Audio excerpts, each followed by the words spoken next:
For the ones who know safety isn't a catchphrase, it's a culture. And the ones who help make sure everyone makes it home safe. For the safety-minded who watch everyone's backs, Granger offers supplies and solutions for every industry, as well as safety assessments and training to keep your facility safe and your people safer. Call, click Granger.com, or just stop by. Granger, for the ones who get it done. So you think you have unlimited data? Recalculating. Think again. If you have unlimited data on a network you can't trust, your data is limited, and so are you. Set your smartphone free with the unlimited plans from Total Wireless. Get 4 lines with unlimited data on the nation's best network now with 5G, with 100 gigabytes at high speed, then 2G for just $25 a month per line. You have arrived at your destination. Get unlimited and save. Total Wireless. Do amazing. Available at authorized dealers. See terms and conditions at totalwireless.com. Well, the install of your new Anderson 400 series windows is done. They look great. Piece of cake to install. I have them in my own home. We love them, John. Beautiful. They really last, so you won't be needing me to fix anything either. This is probably goodbye. Take care. That was a tough goodbye. Worse than when the kids went to college. I love our windows, but John was our contractor. Anderson 400 series are the windows contractors trust most. Learn more at andersonwindows.com. 2020 Anderson brand survey of U.S. contractors. Visit andersonwindows.com for warranty details. What's in store this week at Staples? A big deal on ink. That's kind of a big deal. Staples has the technology, furniture, and supplies you need for a totally productive workspace. And right now, you can earn 25% back in Staples rewards when you spend $75 on ink or $175 on toner. Shop in-store or get same-day delivery powered by Instacart. Ends 3/6/21. Limit 4 in-store and on Instacart only. Visit staplesconnect.com/ink rewards for details. Instacart delivery subject to availability. Additional fees may apply. Place your sports bets at BetRivers.com. You'll find a massive number of basketball betting options, bet point spreads, money lines, and game totals directly from your mobile device. Use one of our 12 easy deposit methods to get in on the action. And when you win, we pay fast. We pride ourselves on our quick and easy payouts. Sign up now. We'll match your first deposit up to $250. More bets, more action, more fun. Presented by Rivers Casino Pittsburgh. Must be 21 or over to play. Gambling problem? Call 1-800-GAMBLER. At Unibet Online Casino, the thrills keep coming. Play hundreds of slots, new and exclusive. Plus table games with live dealers at your fingertips. Win weekly jackpots at Unibet Online Casino and get non-stop rewards, starting with a $500 deposit match. Download our app or visit pa.unibet.com to get $10 free. Deposit is simple with a credit card or PayPal with a deposit match up to $500. Unibet Online Casino. Must be 21 or over to play and physically located in Pennsylvania. Restrictions apply. Gambling problem? Call 1-800-GAMBLER. WPEN, Burlington, Philadelphia, a Beasley Media Group station. Home of 76ers basketball. Ben Simmons to Joel, bang, two-hand jam. Flyers hockey. Carter Hart made the save. The bouncing puck still free. Hart's got to make another one. And Anthony Gargano, weekdays from 10 to 2. Oh, man. Plug in. 97.5 The Fanatic, Philadelphia. It's time now for Cuz Radio. What up, Cuz? Deshaun Jackson gets a block. Are you kidding? Talking with the Cuz. Go Cuz. How you doing? Stairs rips one into the night. Stolen by the doctor. Yes, he's got it. Here he comes. Ray rocked the baby to sleep and slam dunk. Look, Cuz, don't even try it, okay? Now here's Anthony Gargano. Why don't you get the hell out of here, Cuz? And good Friday morning, Philadelphia. I'm Andrew Salchunas in for the Cuz today. Anthony will be back on Monday. So I'm sitting in his chair today. Connor Thomas doing double duty. I appreciate you as always doing this. Connor sticking around in my chair today. And welcome in 97.5 The Fanatic, also on YouTube. Connor, your first YouTube experience on the midday program, so congratulations. I'm proud of you. Sorry for all the viewers you're going to lose by seeing this ugly mug. No, you're going to love this. So today, I want to have like a fun show today. It's a Friday. You know, the Sixers are now in the All-Star break. The Flyers had an incredible come-from-behind win yesterday, being down 3-0 to the Penguins, coming back, winning 4-3. The captain, Claude Giroux, with 2 goals. So I want to have fun. I kind of want to be entertained and talk about how great the Flyers played yesterday, and I want to talk about how great things are for the Sixers and what I want to do collectively. All of you, Philadelphia, all right? I'm talking to you. I need you all to do something with me at the same time. I want us all to have a collective sigh, a nice deep breath, a nice big... But no, not that kind of side. That's Doug Peterson being annoyed with the world. That's Doug Peterson complaining that he was being asked hard questions. It's not as bad as what a lot of people are making it out to be. Kind of deep breath. Can we take a damn deep breath? Because you are making me lose my mind, people. I'll explain why. The Sixers. Now, I was in this chair about a week and a half ago when Anthony was out last Tuesday, and I talked about how there was more angst than confidence with the first place team in the Eastern Conference, the Philadelphia 76ers. We ran a poll on it and everything. 40% of a lot of votes, 40%, damn near 50, said that they felt more angst when it came to the Sixers than confidence. And to me, I go, what are you talking about? They're the top seed in the Eastern Conference. A week plus has gone by. 10 days have gone by since we did that topic. And you know what? The Sixers are still on top of the Eastern Conference. And you know what they did the last time they played? They beat the best team, not in the Western Conference, just in the Western Conference, but the best team record-wise in the NBA, beating the Utah Jazz and beating the Jazz with their style of play. The Sixers didn't go, punch for punch with three-point shots. The Jazz, Sixers didn't have to hit 23s to win that game. The Sixers played lockdown defense in the fourth quarter, lockdown defense in overtime, and played their style of offense. Yes, did it take a miraculous three-point shot from Dwight Howard at one point in the comeback to happen? Yeah. Did it take Joel Embiid drilling a three with 5 seconds left? Yeah. Did it take Mike Conley missing a floater as time expired to go in overtime? Of course it did. But I guarantee you, a lot of you out there, and I'm looking into the camera for the YouTube audience, a lot of you out there probably said this game's over.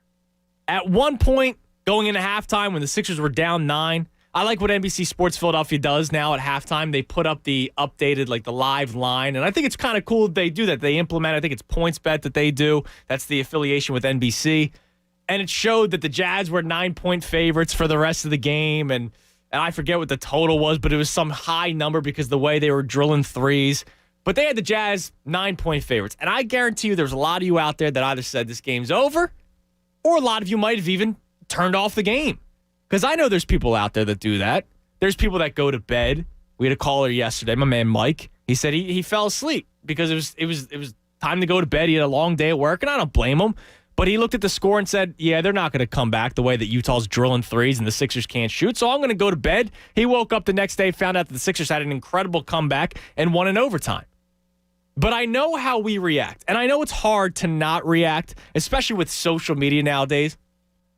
But as I was watching that Flyers game yesterday, was I just as angry as you were when they were down 3-0 to the Penguins? Of course I was, because they just came off of a 5-2 loss where they played uninspired hockey. Right, so they beat the Sabres over the weekend, 2 shutouts, and you're thinking, all right, so they can only beat the Sabres, but they can't beat the Penguins, even though they beat them earlier in the season. They can't beat the Bruins. Yeah, that's true. But I see the Flyers down 3-0, and social media is buzzing. It's, wow, the Flyers suck, or this team's going to do nothing this year. They didn't get any better than last year. They need to do this. They need to do that. This team's not deep enough. And I see every single just statement, a negative statement toward the Flyers. And what happened? The Flyers come back and they win 4-3.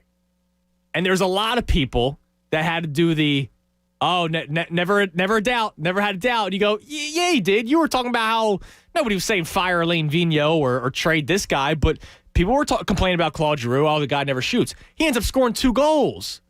So I kind of want to do a fun exercise with us today, and the phone number to get in is 610-632-0975.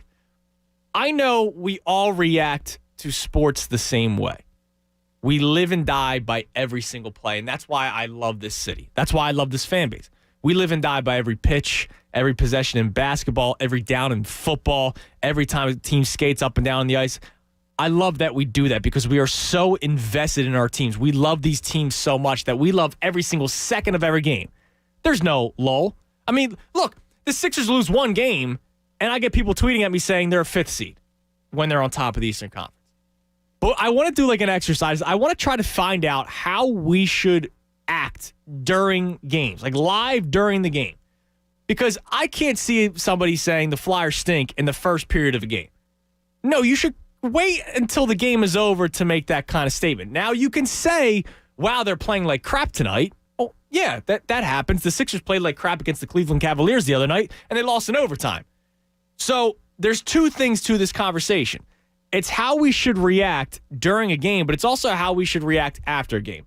After a loss to the Cleveland Cavaliers in the regular season, we should not say that the Sixers suck. When they then come back the very next game and they beat the best team in the NBA in the Utah Jazz. We should also not say that this team has no shot in the middle of a game when the Flyers are down 3-0, and hey, sure enough, they come back and win 4-3.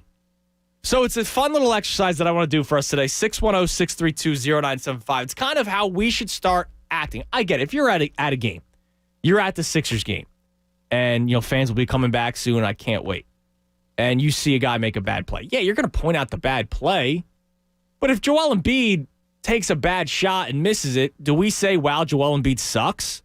No, we go, that was a bad shot. We shouldn't look at scores being down 2-0 saying that this season's over, end it now, they're not going to win anything. Let it play out. Like, to me, I'm a let it play out guy. And I've been like that with guys like Ben Simmons, where Ben Simmons might have 5 points at halftime, but if he finishes the game with 20, the people that complained about him for the first half, what are you saying now? So Connor Thomas, I know you jumped on already, but you're in my seat today. How do you personally act? How do you tweet? How do you talk during a game?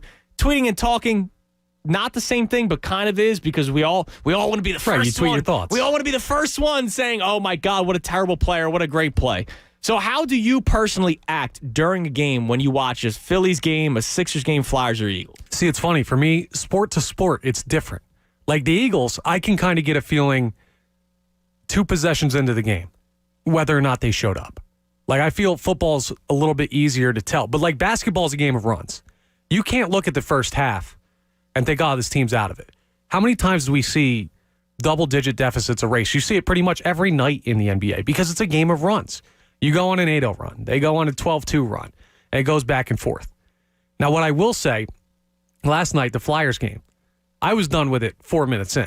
Okay.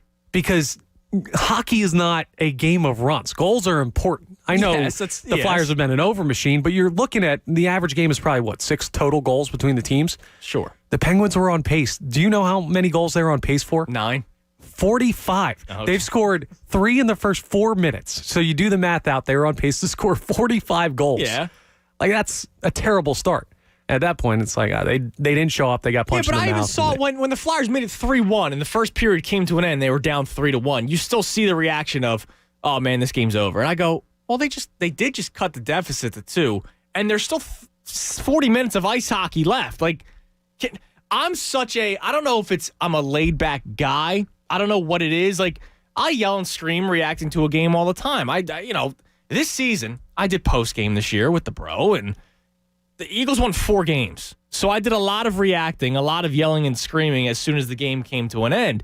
But I'm not a yeller and screamer during the game. I'll complain about a drop. I'll complain about a missed tackle. I'll complain about a bad throw. But I'm not sitting here going, oh my God, Carson Wentz missed that open receiver. You should trade him now. There's too many people that react so heavily on a given moment. Like, yeah, Ben Simmons had an open 3 and didn't take it. We should probably complain about that. But what about the play he ended up making? You're totally right. The problem people have, it's not the immediate reaction, because you can react and be like, wow, the Sixers suck tonight. They're getting blown out by the Cavs. That's absurd. But it doesn't mean the team sucks in general. They suck tonight. Or, oh, this player sucks today. Like, yeah, Carson had a bad year. But last night to a lot of people, and they came back and won 4-3. Right, and that's fine to say they suck. Listen, dude, you should not blow a lead in which you score 3 goals in the first 4 minutes of the game. That's more on Pittsburgh giving the game up. Okay. And I understand they played well. So we're going to say that Pittsburgh sucks? Yeah, they do. Okay. But the thing is, you can't make the jump from like a team sucks tonight, even if you end up being wrong. Like the Flyers sucked when they came out last night. Yeah, they did. They pulled it out. Incredible comeback win. But the jump you can't make is to determining the team sucks off of one bad stretch that was really 4 minutes of a game. Right. No, you shouldn't do that. So I'm going to try to scroll through this real quick. I want to see what the Flyers Twitter account looked like when the Penguins took a 3-0 lead. Because I guarantee you one of the first couple of tweets will be like, oh my God, do this, do that. You got to make this trade. You got to cut this player. I'm just at 2-0. And it was like, oh, I I feel like death. That's the first one that pops up. There's a rock bottom tweet. Don't even play offense anymore. Everything is negative. And I get it. It's social media, and it's easy to just respond. And it's easy to type a few words, but you're thinking it. And to me, I kind of want to find a new strategic approach. And I don't know what it is. Is it society and how we want everything handed to us right away? We need things so quick, right? We need things handed to us. There's a beauty of the story of a game. And the story of last night's game for the Flyers is they went down 3-0. And we know all about being down 3-0 in the city in hockey and a timeout being called. And we saw it replay, not game 7 of a playoff series with the Bruins, but we saw it play out again, where a team was down 3-0. The head coach calls a timeout. The veteran steps up. He scores 2 goals in Claude Giroux. And you start going, oh, wait a minute. Maybe this Flyers team doesn't stink as a lot of people like to point out to. They're 12-5-3 this year after that win. And I still hear people complaining constantly about how this team is not good enough and how they need to make these changes. And that's true. And that's when I say the same thing about the Sixers. And that's why today I want everybody at the same time, we'll do it again 15 minutes into the first segment, just take a big a sigh of relief. Because as much as you want to bitch and complain, that's all we do constantly is bitch and complain about these teams. The Flyers are 12-5-3. You know what that's good for in the Eastern Division right now? Because of the 4 divisions this year. That's good for third because there's 2 teams tied at first, and they're just 3 points back, and it's the Capitals and the Islanders, and they have games against those teams coming up. 3 against the Caps, 3 against the Islanders. They have chances to gain ground. That Boston Bruins team that's beat you 5 times this year, you're tied with them right now. The team that you are terrified with, you're tied right now in your division. And then the Sixers, everybody wants to complain about this player, that player. They need to do this, they need to do that. You're right. I'm not disagreeing with you that you need to find improvement to Danny Green in the starting 5. I'm not disagreeing with you that you need a better secondary ball handler that can come off the bench and give you some points that's not Shake Milton. And I like Shake Milton. I think he has a nice little craft to this team, but there are ways to improve to Shake Milton. We overvalue a lot of players in this city, like Tyrese Maxey. If I could trade him for any improvement, I'm doing it in a heartbeat. There were people weeks ago when James Harden wasn't traded yet. People wanted to move on from Ben Simmons, but when Tyrese Maxey's name was mentioned in the deal, it was no, off the table. And I go, who the hell is Tyrese Maxey? When it comes to James Harden v. Tyrese Maxey, who is Tyrese Maxey? Why are you so attached to somebody like that? It's so funny. I had this argument with my brother the other night where it was like, oh, well, I don't know if I'd move on from... I was the same way when they traded Landry Shamet as part of the Tobias Harris deal. Okay. Because I saw Landry and I was like, wow, this dude's a piece that's going to be awesome for this team. Hit some threes and you need shooters on this squad. And the second round of that same draft, they drafted Shake Milton. Yes. And the next year, they drafted Matisse Thybulle. Like, this organization, since Elton Brand came in here, and now with Daryl Morey as well, they've drafted incredibly well. They're so good at getting young guys in the building. But I'm not worried well about for that. Role players, right? Like Matisse Thybulle. I know everybody loves the guy. He's a nice, happy dude. He plays, I won't say elite defense, but listen, for his age, what he does defensively on the perimeter is fantastic. But he doesn't do anything for you offensively, right? Nothing. So if you can move on from Matisse Thybulle and bring in a guy that's going to help you win this year, like the whole Kyle Lowry situation, right? Why the hell wouldn't you do it? So to me, I kind of want to, I don't know if it's just talking about how we react during games, but it's also how we react when it comes to trades and who we got to move on from and all kinds of stuff. I think we need to take a deep breath, and I think we really need to think about what's going on in Philadelphia sports right now. And what's going on in Philadelphia sports right now is the Philadelphia 76ers are heading into the All-Star break as the top seed in the Eastern Conference. Top seed. Everybody's so scared about the Brooklyn Nets, and I am too. They can put up 140 points in a game, but the Sixers are still on top of the Eastern Conference. The Flyers came back yesterday down 3-0. We saw that team do that how many times last year? A goal could be given up early. They'd be down 1-0 so many times last year, and they still ended up coming back and winning. This is a team last year that you could never count out. And it's not much different. The roster's not much different. You lost a couple of guys, but the roster's not much different for you to panic that, oh my God, they're nowhere near as talented as they were last year. This is a team that dealt with COVID already this year, and hopefully guys are starting to get back to their strength, that if they're down 2-0, 3-0 in a game, you can't count them out. They got that young firepower, the speed, you name it. So the deep breath for all of us collectively. Sixers are on top of the Eastern Conference. Flyers are still playing pretty damn good hockey. We should not complain about a Boston Bruins loss in Lake Tahoe when half the team was out with COVID. The Eagles, are the Eagles bringing us all down? Of course they are. But the Eagles, to me, right now, March 5th, with this conversation, not relevant. They're always on our mind. I get it. But in terms of right now needing to take a sigh, a deep breath, we should not let the Eagles' angst get in the way of what's going on right now, which is great. Flyers, not great, but good. Great win yesterday. Sixers, great.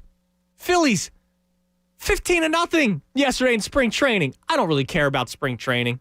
I get excited for the first week, and then once the first week's done, I'm ready for the regular season to start. But it's still good to see that happen.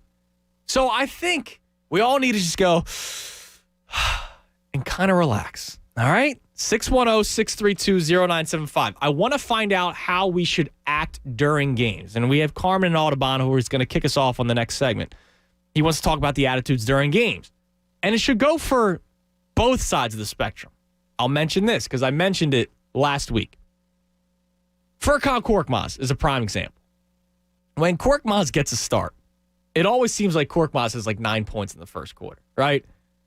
Because teams don't respect him.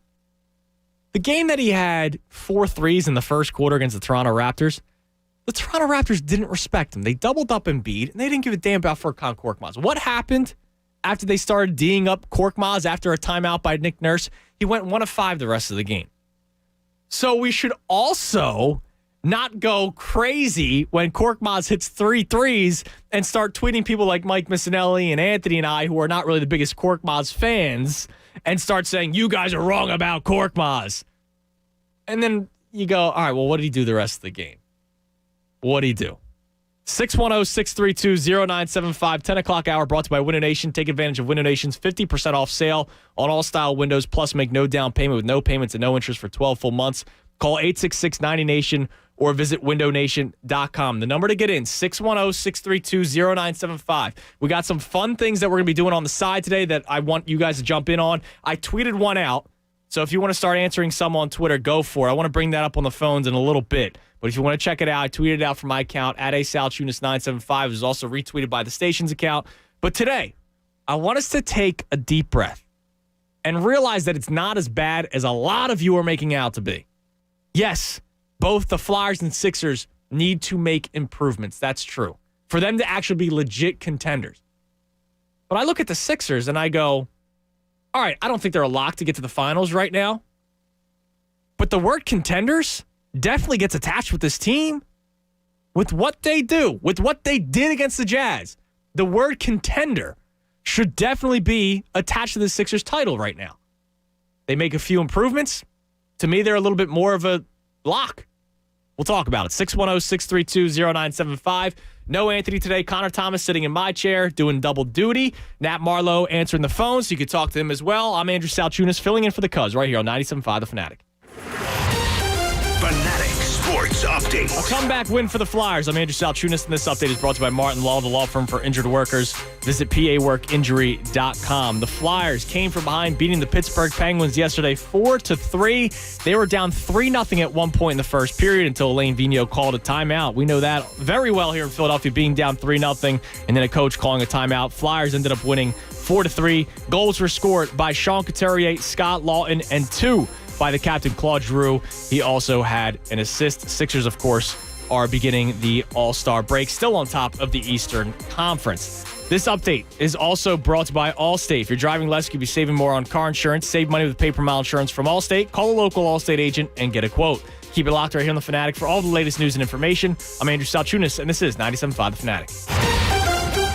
is The Cuz. Anthony Gargano. Weekdays 10 to 2 on 97.5 The Fanatic. Do you have 3 ex-wives and your current trophy wife wants a life insurance policy 3 times the size of the policies you had to purchase for your previous mistakes? If so, you need to call Big Lou at Term Provider, 800-333-1750. Big Lou is intimately familiar with your problems, and if you're 50 or 60 years old and in reasonably good health, a $1 million policy should only cost about $100 to $200 per month. Big Lou may have a solution for your previous policies as well. You may even save enough money to lighten the load on your new $1 million policy. Remember, call Big Lou. He's like you, except he's only on number 2. Call Term Provider at 800-333-1750. That's 800-333-1750 for $1 million in term life insurance that you can live with. Call Big Lou at 800-333-1750. 800-333-1750. Hey, you shopping for a new car? Visit the team at Mercedes-Benz of Fort Washington, Mercedes-Benz of Westchester, or Mercedes-Benz of Atlantic City. Yes, I said Mercedes-Benz. You know, as spring approaches and the weather warms up, it's the perfect time to take a test drive. I am confident you'll have the ride of your life, no matter what model you're in. See, with Mercedes-Benz, the entire family of SUVs and classic sedans are at the top when it comes to luxury. The best or nothing is the slogan from Mercedes-Benz. Now, once you sit in the luxurious interior cabin and look at the stylish details of the exterior designs, you'll understand what they mean. And it doesn't stop there. Whether you're at the dealership or shopping online, you'll experience car shopping the way it should be. You're going to appreciate the knowledgeable and helpful staff at the dealerships I go to. So visit the team that I trust implicitly at Mercedes-Benz of Fort Washington, Westchester, or Atlantic City. Online at yourmercedes.com and tell them Mike Miss sent you. Does learning a language feel like this? No habla español? Hablo. It's hablo? Yes. It's hablo. Bom dia, like good day, good morning, I think. I can say, je m'appelle David, but that's probably it. When you learn a language, you want to actually use it. Babbel is designed with that goal in mind. This year is my year to get fluent in Spanish, and Babbel is definitely going to help me do that. The app is so easy to use, and it's so practical. It helps you learn things that you will actually need. Since my husband is from Guatemala, I'll apply what I've learned in Babbel to our real-life situations. I've tried other language learning apps and nothing really stuck. Babbel's been a complete game changer for me. Hoy es miércoles y el clima está muy bueno afuera. Estou com fome. Eu não tomei café de manhã. Je suis des États-Unis et du viens tu. Babbel, language for life, celebrating 10 million subscriptions sold. Now try Babbel for free at Babbel.com. Just go to Babbel.com and start learning a new language today. That's Babbel.com. Babbel.com. Finding great candidates to hire can be like, well, trying to find a needle in a haystack, but not with ZipRecruiter. Its powerful technology actively finds and invites qualified candidates to apply to your job. So while other companies might deliver a lot of hay, ZipRecruiter finds you the needle in the haystack. See why 4 out of 5 employers who post a job on ZipRecruiter get a quality candidate within the first day. Try ZipRecruiter for free at ZipRecruiter.com/hire. That's ZipRecruiter.com/hire. Donating blood saves lives. But did you know that donating plasma saves lives too? Plasma is used to treat life-threatening illnesses, including COVID. Plasma donors are needed immediately. And when you donate plasma at a local CSL Plasma Donation Center, you can earn up to $700 a month for doing a good deed. And they even have a new referral bonus program. And most people are eligible to donate, and it's easy to do. Just download the CSL Plasma app or go to cslplasma.com to find a donation center near you. That's cslplasma.com. That meeting's starting at 4. Can I get those projections? Indeed knows unexpected growth can stretch your business thin. Karen, do these numbers look right to you? Like at Mia's research firm. To hit client deadlines, she needs to get started hiring right away. I need Indeed. Indeed you do. And the moment you sponsor a job on Indeed, you get a short list of quality candidates from our resume database. Visit Indeed.com/credit and get a $75 credit for your first sponsored job post. Terms and conditions apply.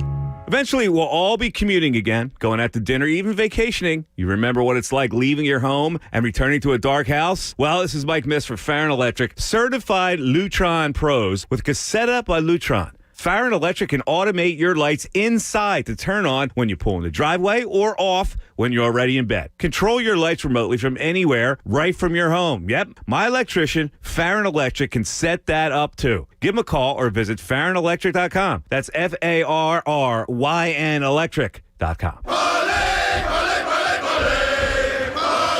With parlays on Unibet Sportsbook, you can build your one-of-a-kind parlay that no one else on the planet could have thought of. Download the app or visit pa.unibet.com. Sign up today to get $20 free and a $250 risk-free bet. Unibet Sportsbook. Crazy about the odds. Must be 21 or over to play and physically located in Pennsylvania. Restrictions apply. Gambling problem? Call 1-800-GAMBLER. More of the Anthony Gargano Show now on 97.5 The Fanatic.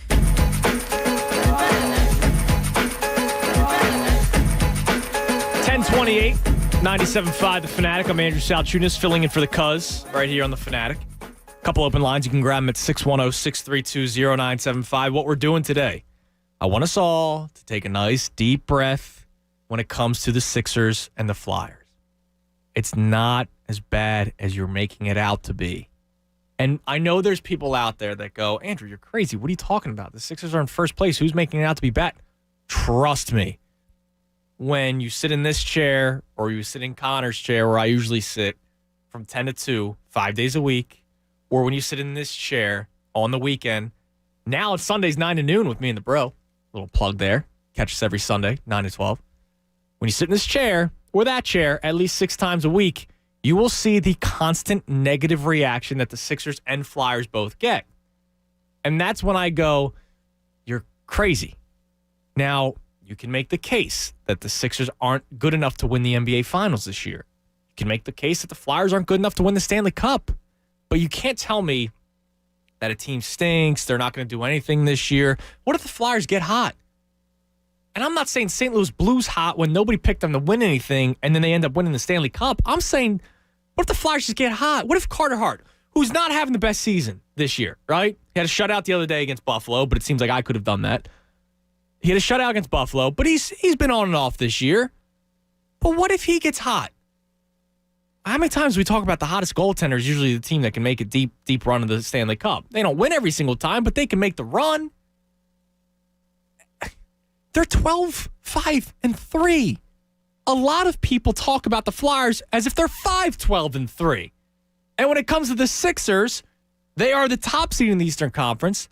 And the way a lot of people react to a Sixers game during it or after, or leading up to it, complaining already that the Sixers won't be able to keep up with the Jazz and their three-point shooting, which they did without needing to shoot threes. People act like the Sixers are fighting for the 8th seed and not being on top of the Eastern Conference right now. 610-632-0975. The other thing that we're going to do today, it is the midseason officially now for the Sixers. They head into the All-Star break. And Connor Thomas, you have the hat in there. And it's, what is it, a gaming hat? What is it?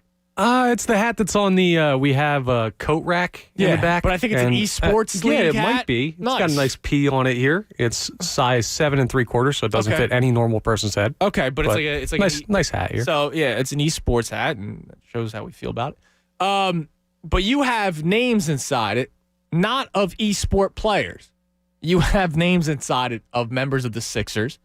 You have the head coach, I assume, in Doc Rivers. You have Daryl Morey, I assume. And then you have players of note, not Vincent Poirier or whatever his name is. You don't want Big Vince? No, I don't need Big Vince.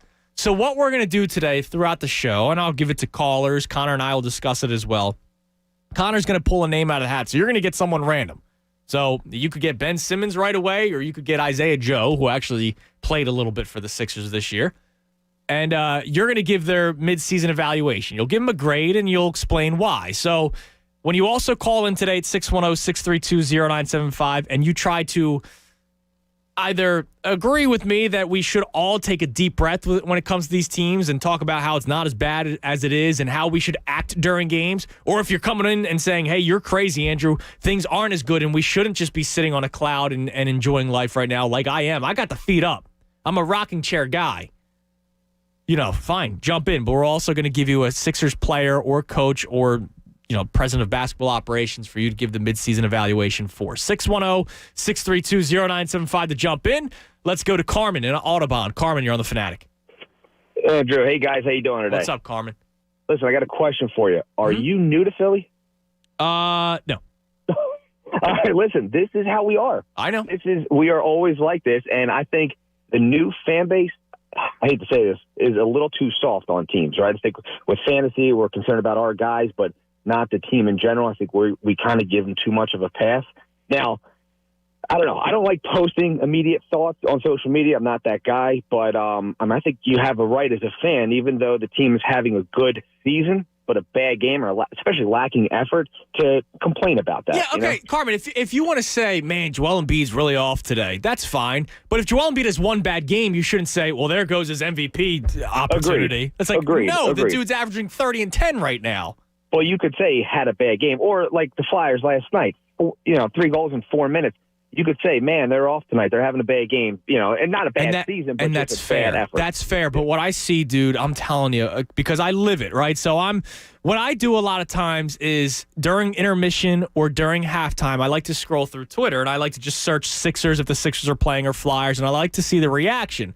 And the Flyers being down 3-1 going into the second period, I get it. Nobody should be happy about that, especially after they just lost to the Penguins. Now they're down 3-1 to Pittsburgh again. But now I'm seeing tweets like, oh, man, they took a step back from last year, and this team isn't going to do anything. And I go, whoa, hold on a second. There's still 2 more periods. Here's the thing, too. We're in COVID right now, right? So we can't go to the bar and talk to our buddies and complain about this. So where are people going to take this? Unfortunately, social media, Yeah, but you'd be saying the same thing at the bar, too. No, I know. Right? I know. I think it's a little easier kind of, saying it off the cuff, but I think you have to ask yourself this question, too. Are we just enjoying the season and happy with a good season from our teams, from the Sixers, from the Flyers? No, I don't think people are. Yeah, are you the type of fan that you're only concerned about a championship, right? And critiquing the team play, game by game, right. And they're great, they're bad, and kind of not enjoying the run, but kind of waiting for the final moment and critiquing it, holding your breath up until that. Yeah, but that's the thing. Now you're not enjoying any of it, right? I agree. Listen, Joel Embiid is having an historic season. I read a number yesterday where Joel Embiid is averaging 30 and 10, but his percentage from the field, the free throw line, and the three-point line is making him the most efficient 30 and 10 player in NBA history, right? And yet, when he takes a game off because of load management, people are going to freak out. And I go, just enjoy what he's doing right now. I think the problem, too, is that there's so much, build up finally to the Sixers that in 17 for the Eagles, I don't think anybody truly expected that. Right. So we kind of enjoyed the season without every single critique on every single game. All right, that's a good point. Now, before I let you go, you said something. Now, how old are you? 33. All right, so you said something about the younger fan base is getting a little more soft? Yeah. Explain. So I think that with, again, social media, with fantasy sports in general, you're concerned more so maybe about a player from any team than I think that you're truly invested with the performance of your own team. So I think guys truly don't care too much how your team is doing. I think that the old school, we like every single play, every single game we would critique and be more outspoken about. No, but that's what I'm saying. I appreciate the call. That's why I have this conversation to begin with. Because it's not just the older generation on social media. He mentioned fantasy sports. I get it. There's a lot of people that go, oh, listen, there are frauds out there. And I'm calling you a fraud. If you draft Ezekiel Elliott in your fantasy football league, I am anti-drafting of any play. I don't do fantasy football anymore. It's been 3 seasons now that I've done a fantasy football thing. I'm anti-drafting a Cowboy, Giant, or Washington football team member because that means I have to root for their success for my team to win. So I call you a fraud if you're drafting Ezekiel. Oh, well, I hope the Cowboys lose, but I hope Zeke goes off for 200 yards. Well, come on now. Because if Zeke goes off for 200 yards, there's a strong chance that the Cowboys are winning that game. So hang on real quick, though. No. I'm anti-drafting division players. Hang on, though. But let's say, the Cowboys had huge odds on your sportsbook of choice, and you knew they were a lock, or the Washington football team. Are you not betting on them? No. Really? So no, you don't bet on... I'm rooting for them to win so that I can win money. It's the same reason why I don't bet against my squad, because there are frauds out there that go, oh, well, if they win, I'm happy they win. But if they lose, I at least got money. I know people who have, and trust me, I did it one time, and trust me, I wasn't happy that they won. I put a decent amount down on an opposing basketball team. Not decent for me. It was like $30, right?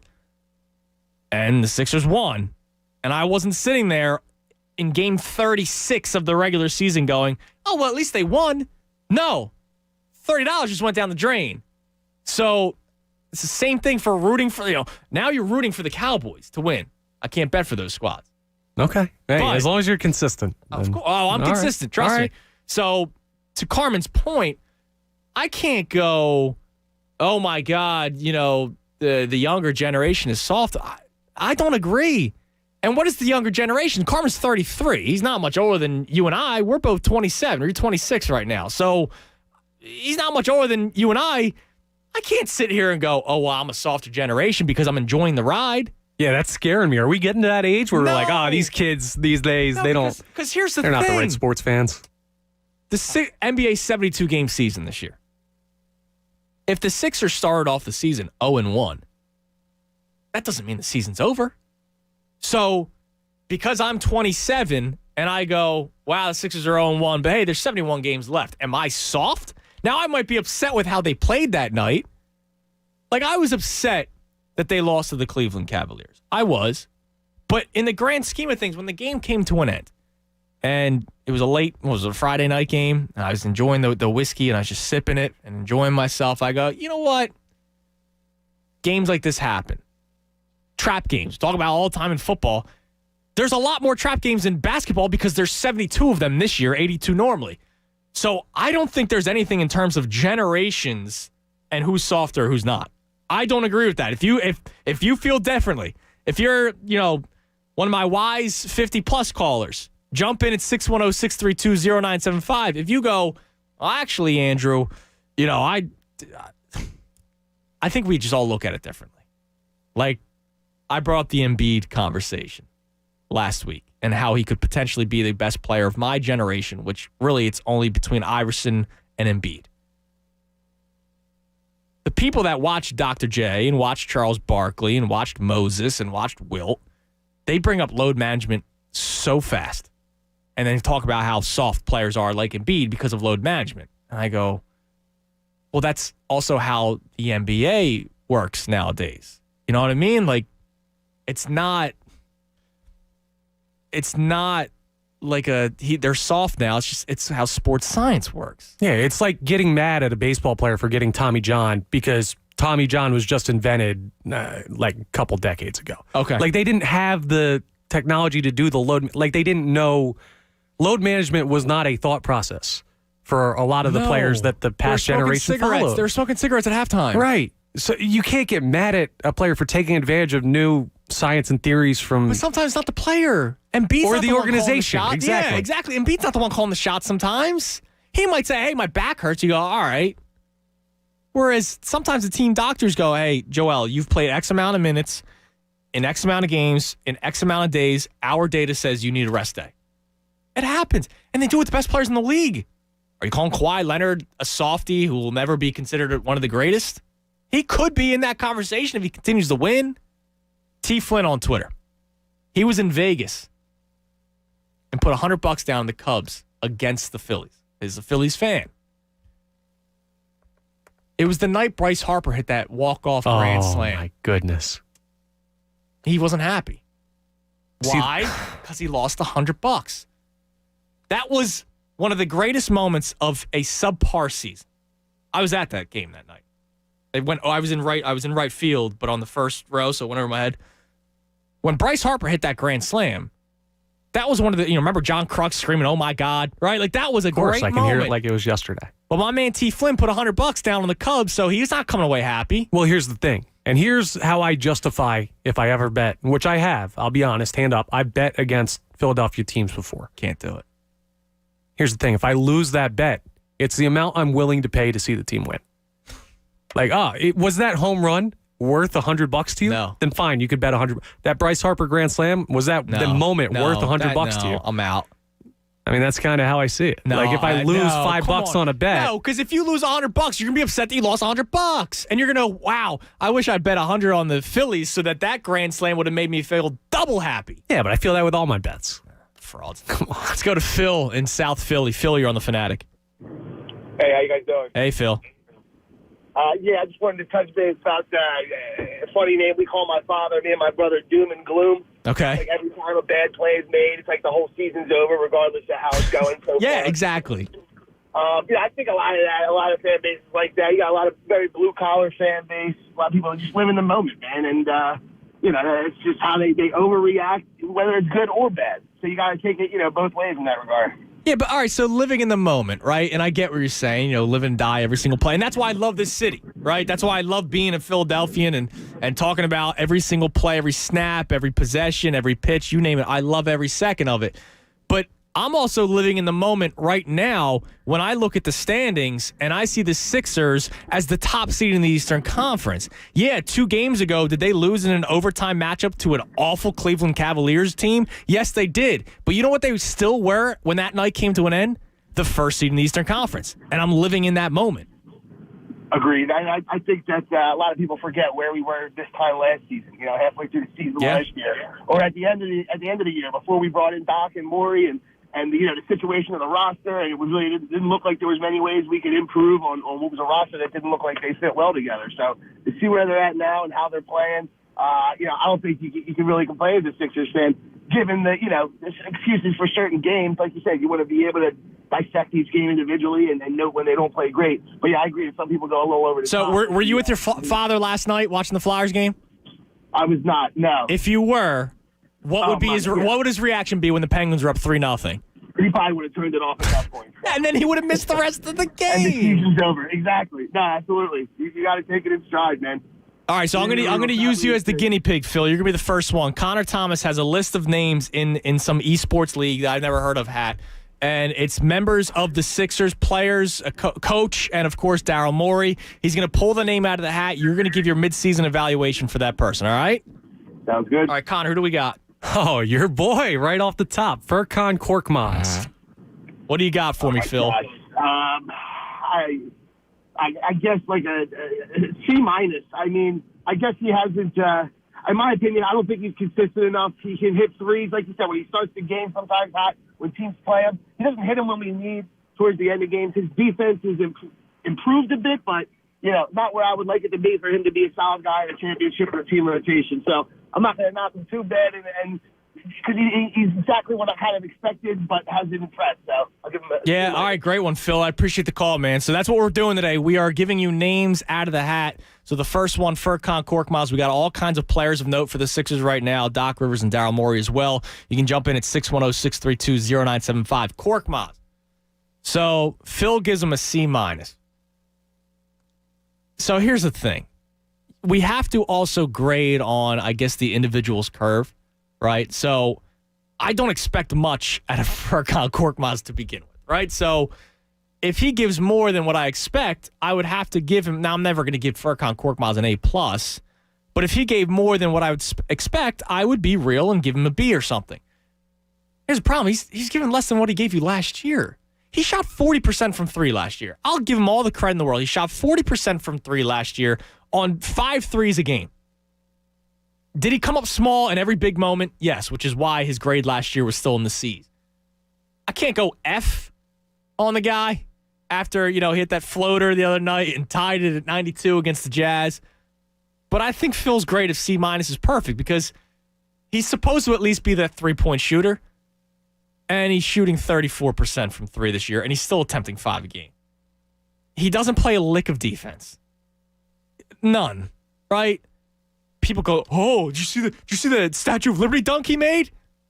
Okay, because guys don't respect his game driving to the lane. They think he can only shoot a 3, so occasionally he'll pump fake and drive. All right, it's nice that he added that into his game, but when it comes to this team, is Furkan Korkmaz really going to make an impact for anyone come playoff time? No, he's not a playoff time guy, but what you need, the thing is this year, you're asking so much less from him than you have in previous years because they actually have bench depth, and I know they still need to add somebody. They still do, yeah. But they have more depth than what they've had in the past. The scoring out of your 3 stars is a lot more consistent. I'll also say the first Pacers game when Embiid sat, he basically won you that game down the stretch. He won you a basketball game this year. So that one game you're going to give well, an he's A-. probably what, your 8th or 9th option? When that guy wins you a game out of the first 30 whatever. So that alone gives you a letter grade? I'm not easy. I'm giving him a C+. Like, he's not incredible by any means, and he's not shooting as well as he should be, and he's not giving you everything you expect, but he hasn't been a total failure. Like, people treat Furkan how Brett Brown treated him. They grade him like a starter sometimes when he never should be that guy. He's not good enough to be that guy, but as a 9th or 10th man, he hasn't been awful. He's taken a step back this year. He's playing 3 less minutes and is attempting just about the same amount of threes and is 60% less. Right. Well, he's asked to do less this year. He hasn't been shooting as well, which is why he's not getting anything in the B or A range. But I mean, he hasn't. Isn't shooting as well and still hasn't improved his defensive game. Which is why he's your 9th or 10th guy off the bench. He's not really that important to this team. Yeah. So anything you get from him is like a little bit of a But positive. there's just people that don't want to get rid of him. And as soon as he has a good game, man, it's crazy. You search Korkmaz and it's people tagging Mike and just busting his stones. It's like, dude, like, same thing. I'll bring it up again. Raptors game, he hit 4 threes in the first quarter, and I applauded him for it. But the second Nick Nurse called a timeout and said, all right, OG, you go guard him or Powell, anyone. Just guard that Korkmaz fella. He went 1 of 5 the rest of the game. I don't know, man. We overvalue so many players in this team. I get it. We undervalue players and we overvalue players. But you just have to be realistic about what Furkan is. You have to put him in his role. Like, he's not a great NBA in his player. Role, which is supposed to be a 3-point shooter, he's shooting 34% this year. Okay. So, I understand. C-. My man Embiid's hitting 42%. Come on now. Speaking of a letter grade, I never talked about this before. And I need to you need to fill me in. This is total violation on my professor. I'm not going to say her name, but I took a radio course at Temple. And it wasn't like a sports I don't know what it was really. I think it was like learn how to interview in radio, something whatever. And my final day of the semester was the first day I was hired here as an employee. So I got hired here December 14th of 2014. And it was the last week of the semester was my first day of work. And it was a week, one class a week class. So it was one of those 2-hour long classes. And she had in the syllabus that if you miss 2 classes, your grade drops a full letter grade. Now, I'd missed one earlier in the year, probably because I skipped it because I didn't give a damn. But I couldn't skip another one or I'd lose a whole letter grade. I got a note and everything from this place and say, hey, professor, listen, it's my first day in the field that I'm taking this course in. I'm working in sports radio. I'm taking a radio course. Let me off the hook. What do you think she should have done, Connor? I mean, you should be fine. What do you think she did do? You were not fine. She took a whole letter grade off. That's a violation. Now, I think I had listen, I wasn't the smartest kid. So I think I had a B+ at the time. She dropped me down to a C+. There you go. You're ready to the Furkan Korkmaz grade. Now, listen, C's get degrees in my opinion, but that's a violation on the professor knocking me down a full letter grade for missing a class for my first day of work in the radio field, and it was a radio course. Yeah, and you got the note and everything. It's not like she complete ignorance where she didn't know. I'm pretty sure Coach Camille signed the note and everything. Maybe he said in the note. Maybe I didn't read it. And he said, do you think he sabotaged you? Yeah, screw this kid. Drop this kid's letter grade? Yeah. Wow. Probably. That's probably what happened. We got 2 open lines right now, 610-632-0975. Coming up at 11:10, we got morning thoughts. But Connor, mine's not a morning thought today. Mine's a morning experience. Now, I've yet to tell you what happened. But it was awful. So at 11:10, not a morning thought, but a morning experience. And I did not scream, but I jumped. We'll talk about it. 610-632-0975. I'm Andrew Salchunas, filling in for the Cuz. He'll be back on Monday right here on 97.5 The Fanatic. Fanatic Sports Update. Flyers get the dub. I'm Andrew Salchunas, and this update is brought to you by Allstate. If you're driving less, you'll be saving more on car insurance. Save money with pay-per-mile insurance from Allstate. Call a local Allstate agent and get a quote. After being down 3-0 in the first period, the Flyers bounced back, beating the Pittsburgh Penguins in Pittsburgh 4-3. It is the second of 3 straight games where the Flyers face the Penguins in Pittsburgh. Goals were scored by Sean Couturier, Scott Lawton, and 2 by the captain, Claude Giroux. He also added an assist. The Sixers, of course, are in the All-Star break. The NBA had its final games before the break last night. Sixers stand on top still in the Eastern Conference by half a game over the Brooklyn Nets. Keep it locked right here on The Fanatic for all the latest news and information. I'm Andrew Salchunas, and this is 97.5 The Fanatic.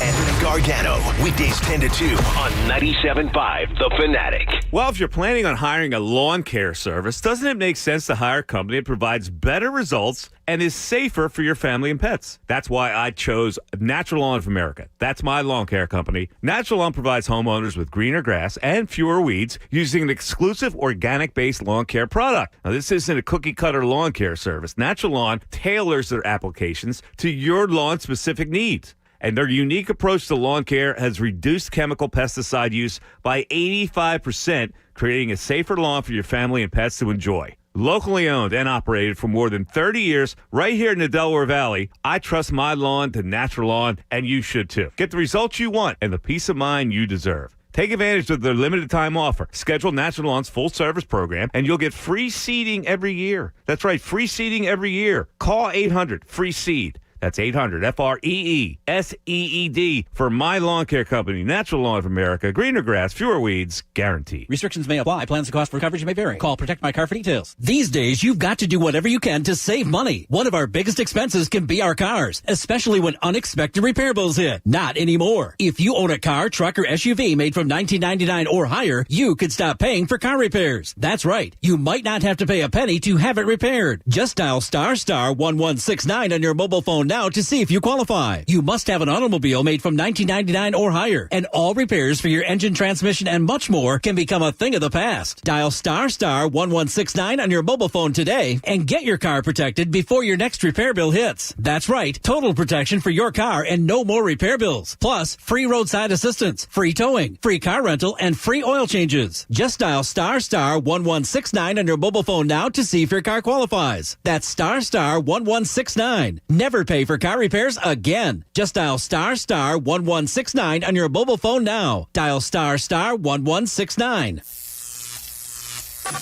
The Fanatic's Business of Sports is powered by Pico for Business.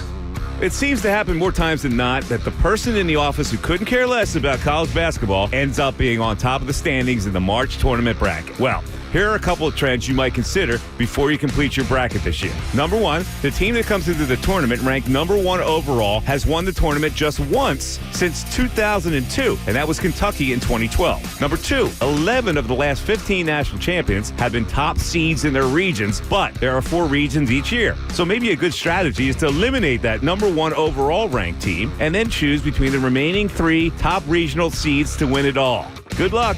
The Fanatic's Business of Sports is powered by Pico for Business. Take advantage of Pico's energy efficiency program incentives that can help you reduce your energy consumption. Pico.com/more savings.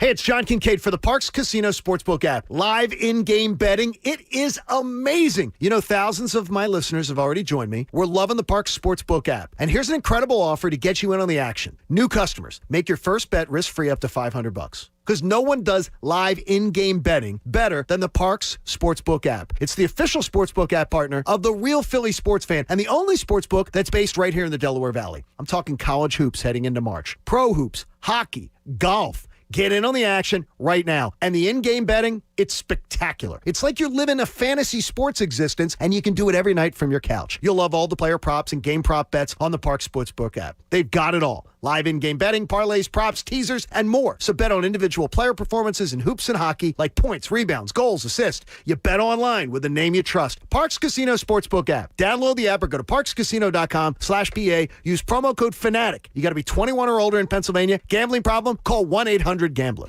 Leave your sister alone. You're ready to get back into yoga, so you order the essentials.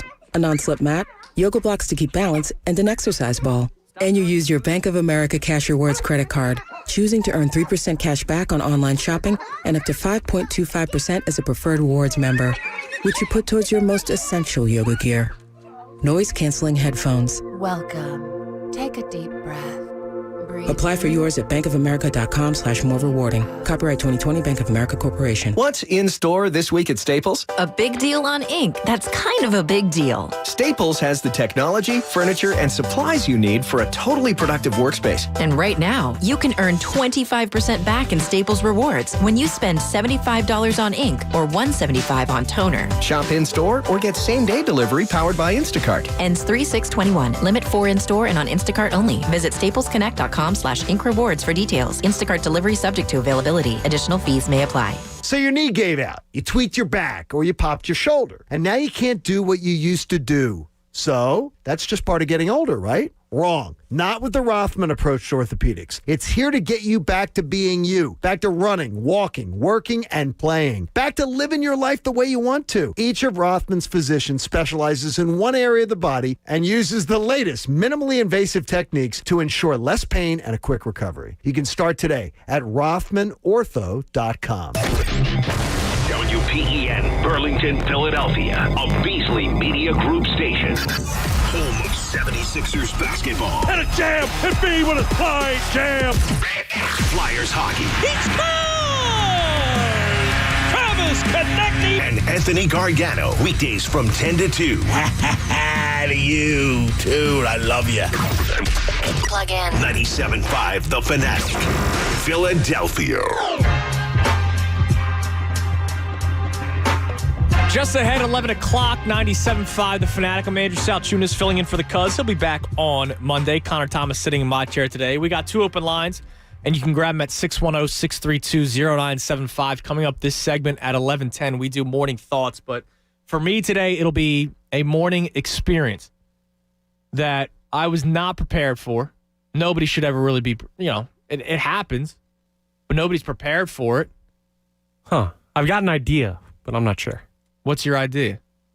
Like waking up to like a bug on you or something. We'll discuss. Okay. We'll talk about it because I got to set up the whole thing. All right. So, because my God, dude, I thought somebody was in the house. All right. I'll leave it at that. 610-632-0975. What we're talking about today is our attitudes during a game and obviously during a season too. And we had a caller earlier today.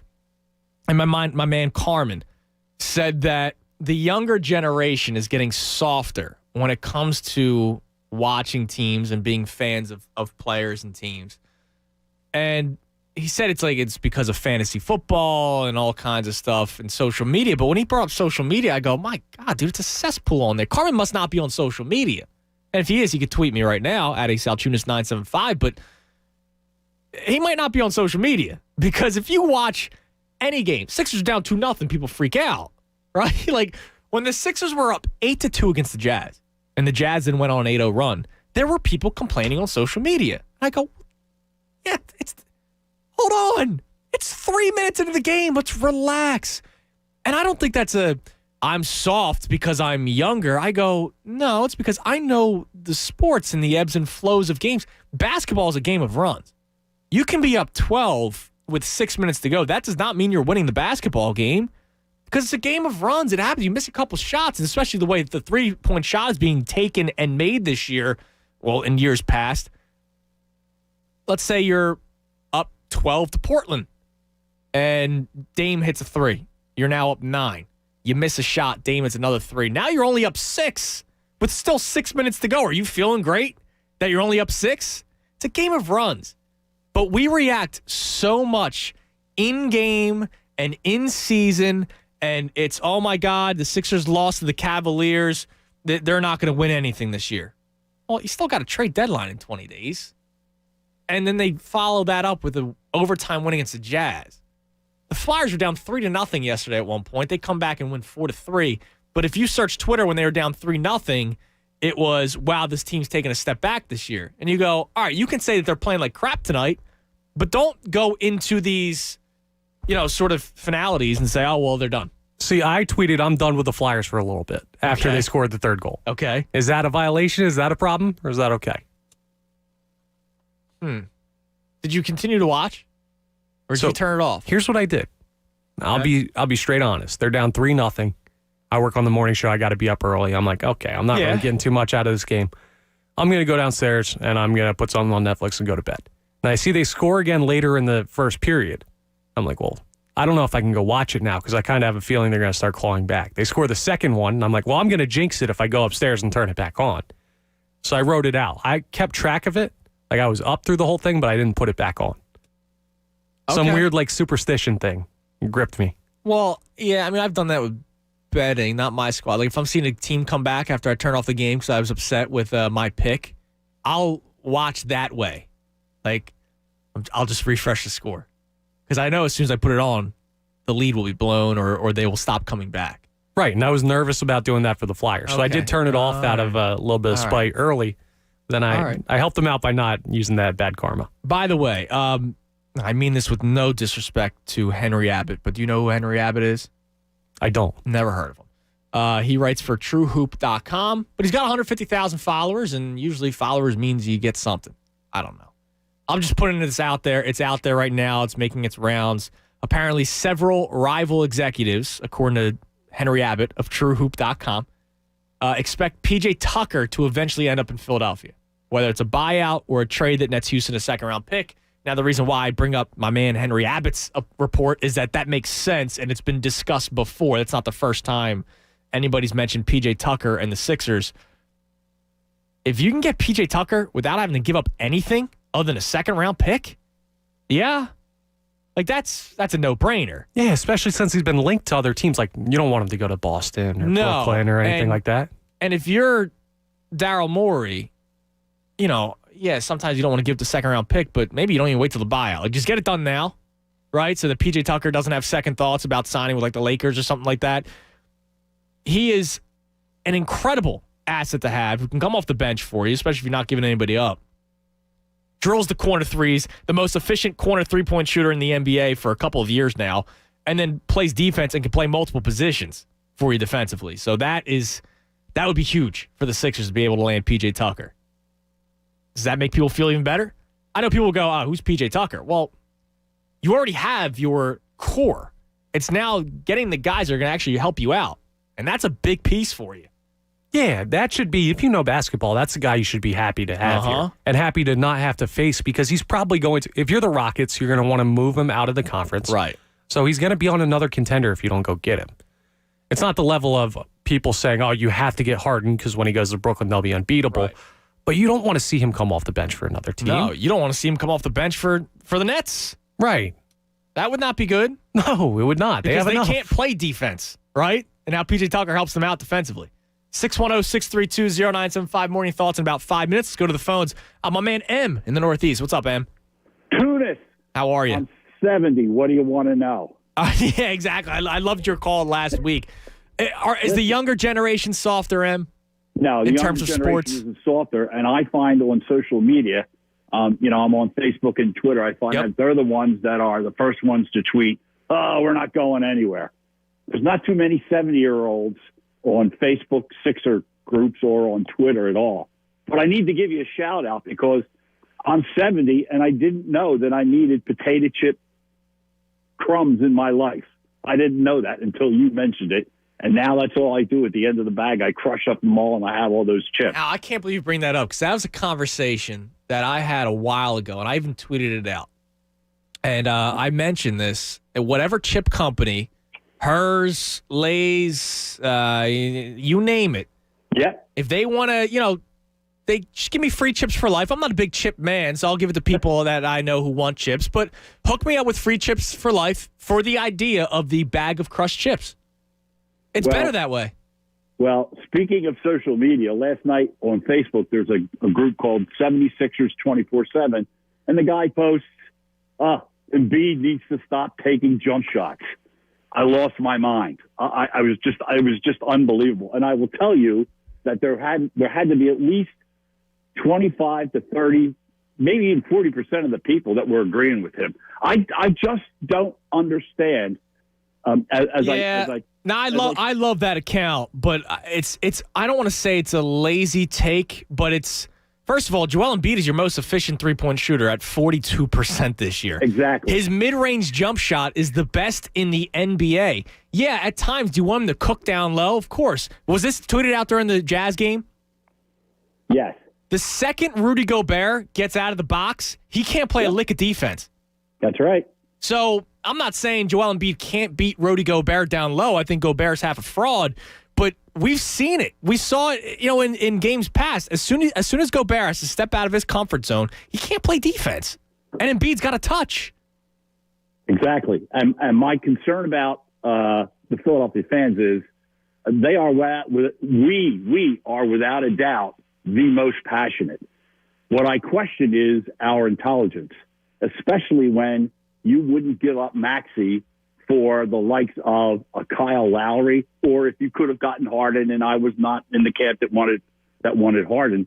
It just amazes me how, and I think what you spoke about earlier, how we overvalue and undervalue, I think that speaks to our intelligence. And I know that's not a popular view, but that's right. That's my humble opinion on that. Yeah, I don't think it's something. I appreciate the call, Em. I really do, man. I don't know if that's something where we're intelligent or, we lack intelligence. I think we're passionate.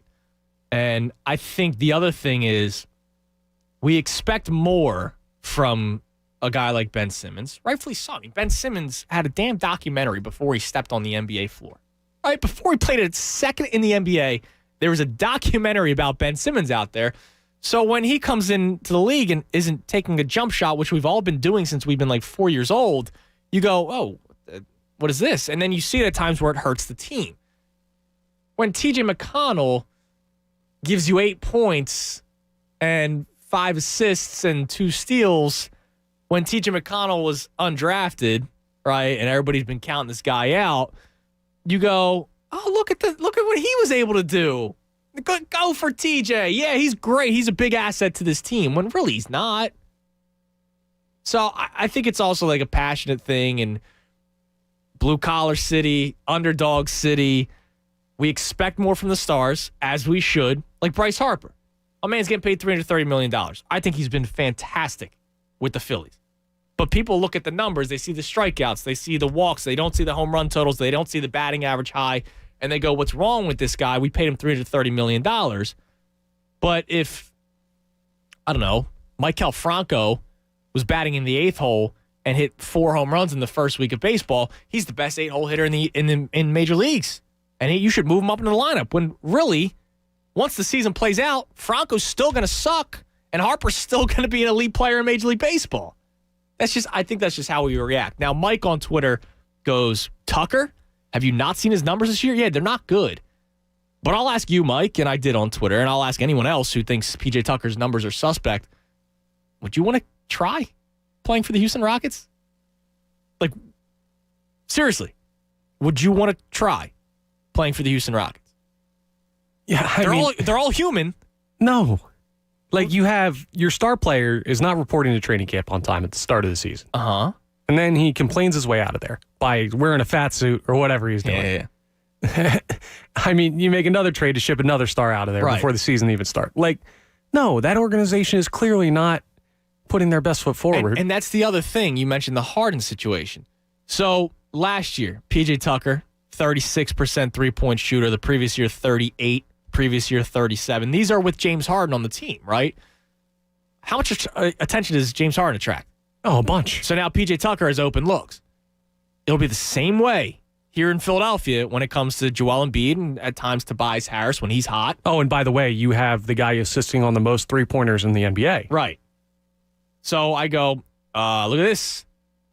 And then so Mike follows up with, the three-point shooting percentage. And he says, is he even as good as Mike Scott at this point? I don't want to upset the Hive. Uh-oh. They're buzzing. You could do without Mike Scott. And P.J. Tucker's a good defensive player. I know Mike Scott's tough, and I like that, right? But P.J. Tucker's actually a really good defensive player as well. 610-632-0975. Sean and Mike, you guys hang tight. Let's do a little morning thoughts. Wake up, Philadelphia! No! God, please, no! No! Time now for Morning Thoughts. Hey, lady! Shut up! Will you just shut your trap? Shut up! Please go away. Let me sleep for the love of God. Yo, cuz, what were you thinking about this morning? All right, so I've mentioned it a few times. Today, I don't have a morning thought, but I had a morning experience because usually the morning thoughts is my alarm goes off and I got to get up, and it's all right. So what's stirring in my brain? No alarm woke me up today, but a scream, loud like horror film scream by my wife. Right? So and I go, like scream to the point where I thought somebody's in the house. Like I jumped out of bed, okay, and I run downstairs, and there she is, out of the bathroom, door shut. There's something in there. I'm like, all right, what? It's huge. So something huge is in there. I'm like, okay. Now I can't even do the thing because at that point when you hear that scream, you're awake. Now, my wife, she's a nurse. I talk about this all the time, so she does the 3 shifts a week. So when she gets up, it's like 5:30, 5:45. I never really fall back asleep until she leaves the house because she's stirring around. You hear I live in an old house, so the floorboards creak. So I knew it wasn't a dream when I heard the scream. Like that was a legit scream. It's like, all right. I open the door, and sure enough, there's a mouse in the bathtub. Now this was I'll give her credit. Even though she totally overreacted. This was not little guy. This is a healthy mouse. This mouse has been eating well. A couple of weeks recently where the trash trucks just never came. And I guess because of the snow. My house next door is vacant. My landlord owns the house next door. He's fixing it up, but he's only here on weekends. So I'm sure they live pretty in there. My neighbor next door, she's dealing with her own kinds of stuff right now, so there's just trash everywhere. So I'm sure the mice are living pretty. So this thing's huge. So I go, all right, I got this. So she has to now get ready somewhere else. She can't, God forbid, she gets ready in the bathroom. So I'm able to. This thing freaked me out. It climbed up the bathroom, the door, the sliding glass door. Now so like the shower or whatever? Now, to sort of paint the picture, my bathroom situation's weird. The tub is actually in the middle of the bathroom. Like, there's another side. You have to climb through the shower to get to the other side. It's really weird. It's weird. It is, but it's more for storage and stuff. So this thing climbed up the sliding glass doors, which is on the other side of the tub, jumped down, and landed inside, like, a little container that she has for, like, lotions and soaps and all kinds of stuff, right? So I just quickly shut it and brought it outside. It's contained now. But you're dumb, even though she said just let it out back. You'd be dumb to just let it out back because he's just going to come inside. Exactly. It's cold out there. I'm trying to tell her, like, no, mice are smart. They know how to use their sense of smell. They know their surroundings. Like, I have to take this thing somewhere else. But I don't want to be walking around down the street with this, like, container. So now I'm trying to get into a bag. And I'm not trying to kill the mouse. I'm just trying, because God forbid, she was freaking out. Don't kill it, don't kill it, don't kill it. I didn't kill it for you animal people out there, okay? So I get it into the bag. Again, I jumped right out of bed, Connor. I sleep in boxers. That's it. So I'm out in my backyard, just, hello world, here I am. So I get it into the bag, and I put it down on the ground, and there was a little hole in the bag. Now, mice can get through anything. So in a matter of 5 seconds of the bag being on the ground, the mouse gets out. The mouse is freaking out. It doesn't have its sense of direction. So what does the mouse do? Runs right at me. Oh. Now, I've dealt with mice. I went to Temple, and I had this one apartment where it was kind of an apartment complex where there was 4 individual apartments to the building.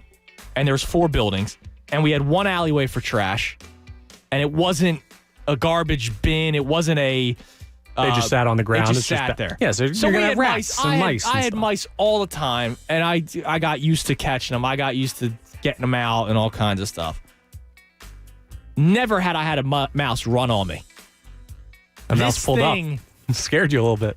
Ran up my leg. I could still feel it. It was that close that it got on you. Like, you couldn't back away? Couldn't avoid the mouse? They're tiny. They're quick. This thing, again, Only boxers, right? And boxers aren't going down past your knees. This thing ran up my thigh, dude. Oh, my God. That's awful. I jumped so high that if I had a basketball in my hand, I think I would have been able to dunk. I'm not kidding. Like, that's how high I jumped up when this thing ran up my leg. I'm not afraid of mice. I've dealt with them constantly. But never has one run on me. And then it scurried away. And you have to, like, did you swat it off? Did he jump off on his own? What I don't know. I just did a motion. And right? then he was just off. I made no contact with the hand, right? Okay. It just jumped off, and then it ran back under my fence and scurried away. But that thing will be back. Yeah, and probably. Now I'm not ready for it. It violated me, running up my leg. Yeah, now it knows it has you. It got you once. It can get you again. So that's how I start my day. So now I was up at I've been up since 5:45. I played 2K this morning. I worked out. I wasn't falling back asleep after that. No, you can't. These little things, right? Now, it was a little bigger than a little thing. But when it goes up on you, that freaks you out a little bit. I was not ready for the mouse to run up the leg. No, I don't blame you. That's a dramatic way to wake up. That was my morning experience. Glad you made it through. What was your morning thought? Well, mine was a little bit more pleasant. I would hope so. Yeah, I kind of, today, it was funny. I woke up and I thought about the comeback from the Flyers last night, the Sixers overtime win and Embiid hitting that shot. The Phillies win 15-0. And we've got fans coming back Sunday. Yes. And this was like this morning, because the weather's starting to break and everything, this was an all is right in the world moment where it kind of feels like we're right there to them being back to normal. We've had all these milestones along the way. This was the first morning where I woke up and I was like, wow, this is how sports are supposed to feel when you have a couple good teams in the city and you have fans coming back and you're able to go to games and stuff like that. So I was really content this morning. I was happy. Yeah, and listen, that doesn't happen often when all the teams in this city are good. And not just good, like we're coming off of two really, really nice wins. Like the Sixers, huge. The Flyers, great comeback. The Phillies, it doesn't matter. But you beat the Yankees 15-0. That feels good. Yeah, it feels good. The Yankees. Hey, Modiak goes yard twice. Good for him. Baum goes yard. Boom, dude. That swing. It's beautiful. And it just dead center field. I was working with Mike yesterday. I filled in for Tyrone, so I had the game on, and I watched it happen. I was like, dude, that swing is just so pure. It's beautiful. Yeah, and he's got more lift this year. Not to get too off topic, but oh my God, kid's gonna be. He can swing it. Oh well, that's a happy. But yeah, I had a good morning. That's better than a mouse running up on you. Yeah, just a little bit. Yeah. Now I don't need the fake tough guys like you. You're one of them. I don't need the. Oh, you scared of a little mouse? Well, you know, once the mouse is going up your thigh. What do you mean? I didn't say that to you. I was waiting for I was sympathetic. I'll be honest. No, I understand. Those little critters crawling on you. Runs up on your thigh. Again, I'm just in boxers. Again, up close there, guy. Yeah, everyone's tough till you got a mouse up the box. You know. No one likes that. Listen.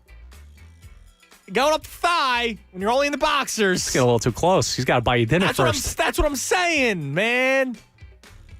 Freaked me out. But dude, the scream that she had, I'm not kidding you. I thought somebody was in the house. I was ready to throw hands. Dude, I've been there. 2 places ago, we had a mice problem, and my adult male roommate, one of my 2 roommates, screamed at the top of his lungs, and I was on the second level. He was on the ground floor. I thought someone broke in. I thought he was getting murdered or something. Little mouse. Teacup-sized mouse. Now, my man John asks a good question. Where was the cat during the mouse episode? Because I have a cat. My cat, as fat as he is, stud when it comes to catching the mice. He hung you out to dry. Temple. Back home when I lived with my parents for the final semester of school, save up some dough. Northeast Philadelphia, where you have more field mice because there's more suburban area. First, a man-young apartment, and now this one. The cat is a stud, right? He doesn't really get up for much. He gets up for the mice. I don't know what happened today. I mean, it's just a bad day, but we talked about it. One bad day doesn't make a bad cat. Now, I'll say this. The cat was he sleeps with us. He's the best. So he's sleeping in bed. So maybe he didn't hear it. But they're skittish. He didn't hear the scream? So no, I think he called out. He tapped out. My wife said that apparently yesterday he was acting really weird, staring at areas, which he'll do that. Like he knows where they're at. You can hear him in the walls. But maybe I don't know. Maybe John, it's a good point. I'm going to have a talk with Mr. Whiskers when I get home today. For being real. Mr. Whiskers and I are going to have a sit down. 610-632-0975. That'll do it for morning thoughts or the morning experience based off of what happened today. But we do have a little bit of news for the Philadelphia Eagles. I'm sure a lot of people will be happy to hear this. I know I am. Jason Kelce is back. He's got a new deal for 2021. He will get $9 million fully guaranteed at signing, potentially up to $12 million. This is according to Ian Rappaport. Actually, it's according to Jason Kelce, who announced it on his Instagram, but I'm guessing Ian put out the money situation. So Jason Kelce will be back for another season in Eagles green, and Jason Kelce being back doesn't mean I think the team's going to be good. But Jason Kelce being back alongside Brandon Brooks, alongside Lane Johnson, who's restructuring his deal today, you get those three linemen. Hopefully not Jason Peters, who said he wanted to come back again another year yesterday on Good Morning Football. Please, dear God, don't let that happen. Mailata at left tackle, Seimalu probably at left guard. You got to draft a lineman, probably a couple of linemen this draft. I like Driscoll. I think he was okay. But it's good to know that you have him back, because my biggest thing, I've been saying this from the beginning, as much as I question whether or not Jalen Hurts can be the franchise quarterback moving forward, I want to give him a fair shot to find out if he is or not. Because I gave Carson Wentz all the excuses in the books for not having a strong offensive line from in front of him, never having a legit weapon to throw to. If we're trying to find out if Jalen Hurts is real or not, it's got to be the same. I can't be a hypocrite. It's got to be the same thing. And it's good to see that Jason Kelce will be back. And, of course, Brooks and Lane Johnson, if they stay healthy, will be back. So good sign to at least learn something. I don't think they're going to win, but they'll at least learn something. We'll learn something as a collective fan base, whether or not Hurts is the guy. 610-632-0975. Also coming up, we'll start this in the noon hour. I tweeted out about it, so if you want to check it out, you can. But think video games, sports video games, and something that LeBron James said yesterday that was factually correct. I'm Andrew Salchunas, filling in for the Cuz right here on 97.5 The Fanatic. Fanatic Sports Update. What's up for the Flyers? I'm Andrew Salchunas, and this update is brought to you by Martin Law, the law firm for injured workers. Visit paworkinjury.com. Flyers beat the Penguins yesterday 4-3. At one point, they were down 3-0 in the first period, but after an Alain Vigneault timeout, the Flyers bounced back. Claude Giroux netting 2 goals yesterday. He also had an assist. The other 2 goals were scored by Sean Couturier and Scott Lawton. That puts the Flyers at 12-5-3 on the season. And in their division, the Eastern Division, the Flyers just trail the Capitals and the Islanders by 3 points for the top spot. The Sixers are in the All-Star break. Yesterday was the final day for the NBA. As they headed into the break, Sixers still remain on top of the Eastern Conference. This update is also brought to you by the NJM Insurance Group. NJM Insurance has been ranked number 1 in the nation in customer satisfaction with the auto insurance claims experience, according to J.D. Power. Visit NJM.com for your free quote today. That's NJM.com. Keep it locked right here on The Fanatic for all the latest news and information. I'm Andrew Salchunas, and this is 97.5 The Fanatic. It's the Anthony Gargano Show on 97.5 The Fanatic. Want a breakdown of all the latest lines, spreads, and props for each week in the NFL season? Check out Draft Lines with Jamie Lynch and Devon Givens every Friday night at 6. Presented by DraftKings Sportsbook. Download the top-rated DraftKings Sportsbook app today and use code FANATIC for a special offer when you sign up. Draft Lines, Fridays at 6 on 97.5 The Fanatic, Philadelphia. Hey guys, Bob Cooney here. Make your sports watching experience more exciting and bet all the action on FanDuel Sportsbook in partnership with Valley Forge Casino. FanDuel is America's #1 sportsbook. Their app is so simple to use. They got great odds on unique bet types like same-game parlay, exclusive always-on promotions, and if you win, they get you your winnings in as little as 24 hours. They have live betting and the best odds boosts and specials, and right now you can place your first bet risk-free up to $1,000. Place a bet on any game, and FanDuel will refund you up to $1,000 back in site credit if you don't win your first bet. Just place any bet you want. If you win, you keep the cash. If you lose, you'll get your entire bet up to $1,000 back in site credit. You got basketball futures bets if you want. Is the local team going to win the NBA title? You can get odds on that. How about the hockey team? Maybe. Get odds on that. So download the FanDuel Sportsbook app to get started and be sure to sign up with promo code Bob. That's FanDuel Sportsbook, promo code Bob. Must be 21 plus and present in NJ or PA. First online real money wager only. Site credit is non-withdrawable and expires in 14 days. Restrictions apply. See sportsbook.fanduel.com for details. Gambling problem? Call 1-800-GAMBLER. Well, if you're planning on hiring a lawn care service, doesn't it make sense to hire a company that provides better results and is safer for your family and pets? That's why I chose Natural Lawn of America. That's my lawn care company. Natural Lawn provides homeowners with greener grass and fewer weeds using an exclusive organic-based lawn care product. Now, this isn't a cookie-cutter lawn care service. Natural Lawn tailors their applications to your lawn-specific needs. And their unique approach to lawn care has reduced chemical pesticide use by 85%, creating a safer lawn for your family and pets to enjoy. Locally owned and operated for more than 30 years right here in the Delaware Valley, I trust my lawn to Natural Lawn, and you should too. Get the results you want and the peace of mind you deserve. Take advantage of their limited time offer. Schedule Natural Lawn's full service program, and you'll get free seeding every year. That's right, free seeding every year. Call 800-FREE-SEED. That's 800-FREESEED for My Lawn Care Company, Natural Lawn of America. Greener grass, fewer weeds, guaranteed. Fanatic fan favorites. AAA, always open for the assists. Flyers fans save today at AAA.com/Flyers. Fanatic fan favorites on 97.5 The Fanatic. The Berlin Farmers Market is home to more than 75 local businesses and restaurants throughout the year. And on the Berlin Farmers Market Community Day on Saturday, March 20th from 11 to 5, it will also be home to the Berlin Police and Fire Departments, Berlin Emergency Services, Central Jersey Equipment, John Deere, Art by Alicia, and a beer garden sponsored by Alligators Pub. There'll be giveaways and great deals, too. For hours, info, directions, and more, visit BerlinFarmersMarket.com. Since the dawn of time, men and women have fought over one thing, the temperature. It's too hot. It's too cold. I'm sweating. I'm freezing. It's time to end the thermostat wars. It's time to give peace a chance. It's time for a high-efficiency heating and cooling system for even, consistent heat in your home. And with Trane's whole house air filtration system, you'll breathe cleaner, healthier air. Visit Trane.com to find an independent Trane comfort specialist near you. It's hard to stop a Trane. Does it feel like finding clothes in your fit is impossible?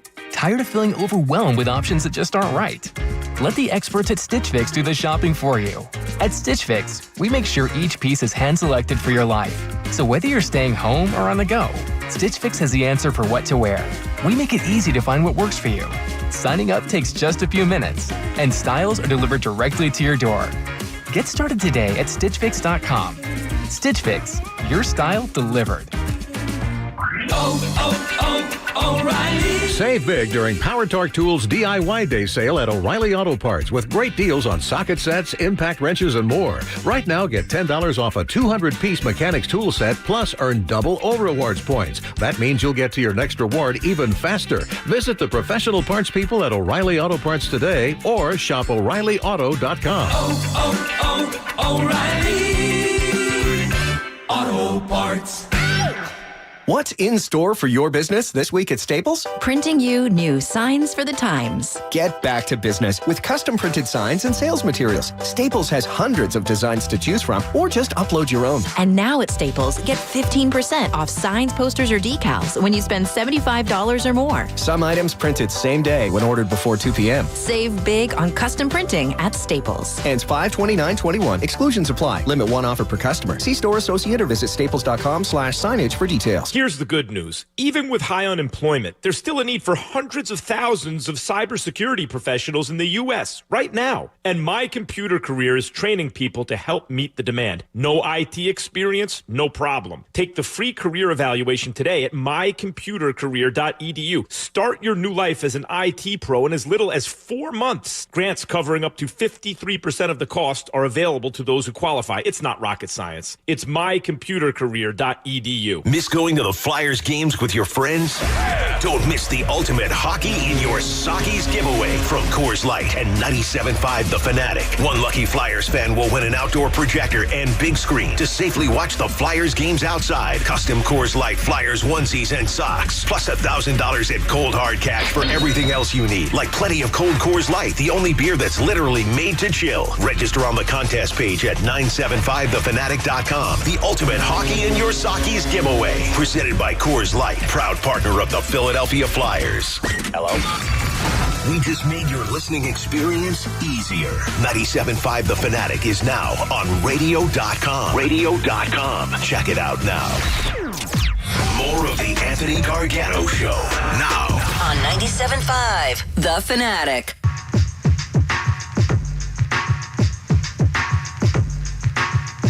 $11:30, 97.5 The Fanatic. I'm Andrew Salchunas, filling in for the Cuz right here on 97.5 The Fanatic. 11 o'clock hour brought to you by Golden Nugget Jewelers. where Philly gets engaged. Now, I got to call out the bro for something before we get back to the phone. So somebody tweeted a photo of her coworker, and the guy was eating a piece of steak, but like out of the plastic bag. Like, he had a Ziploc bag, and he was just sort of like, it looks like a Hot Pocket. Right now, he's not eating the plastic bag, obviously. He's just eating the steak. So Johnny B tags me, Pat Egan, and the bro. And he says, whoa, ... Now the bro responds with, I don't hate it, honestly. Okay? Now let me ask you. You've seen my eating habits. I brought a damn just container of ground turkey to a hotel. You could probably totally seeing me just eat a piece of steak out of a plastic bag, right? Because I'll tell you right now, I've done it. Yeah, well, I wouldn't have put it past you. Not like this where you're using the bag, but... So he's like holding it. It's like half in the bag. And he's got the bag rolled down. Exactly. Yeah, that's now, a weird move. You know, whenever I would visit my parents when I was in school, you know, they would try to do like the nice dinner or something, right? So they had like a few pieces of like London broil or whatever, right? And my mom is the queen of take home the leftovers, right? I'm like, Ma, you know, I don't really have a really good working fridge in my dorm, and I'm not going to bring back this nice. What am I going to do with this nice steak? Like, I appreciate it, but what am I going to do with it? You and Dad keep it. So a couple of times I would bring it home, but my mom doesn't like losing her Tupperware containers. So what would she do? Just put it in a plastic bag and say, take it with you. So what would I do? I would just hand out, boom, pop the London broil from the plastic bag. Were they like strips of steak? What was the deal? Yeah, okay. Strips, yeah, there's nothing wrong with that then. But I have to say, Jamie saying I don't hate it honestly to this person would also be the same person that would completely rip me to shreds if he saw me doing it, correct? Be honest. Here's what I'll say in Jamie's defense. You know how I eat. And every morning now, I eat one of those microwave breakfast sandwiches. Yes. Which I know you'd give me a lot of grief for if you see me eating those. Because I know what it does to you. Because listen, I know where you're at in your career very early on. I did the same thing, but I know what it does to you. It's a tasty item. Yeah, but I know what it does to you. Jamie never questions it. Never once. He sees it. He brings it up, and he's like, oh, what do you got? I'm like, breakfast sandwich. He's like, oh, okay. So I can't fault the bro because he's had my back. The bro would rip me for doing that steak maneuver there. But he says he doesn't hate it, honestly. I don't know. You got to take it up with him when you guys talk Sunday 9 to noon. Yeah. I just have to, my man, I got to call my man out. We got a couple open lines right now. You can grab them at 610-632-0975. We also have to continue the mid-season evaluations. NBA All-Star break started officially last night. So Connor has a list of names and also Doc Rivers, Daryl Morey, and then the players that actually matter in his hat. And we've only done one so far, and we did Furkan Korkmaz. You gave him a C+, I gave him a C-, as did our caller Phil. Phil gave him a C-. So ultimately, Furkan averages out as a C.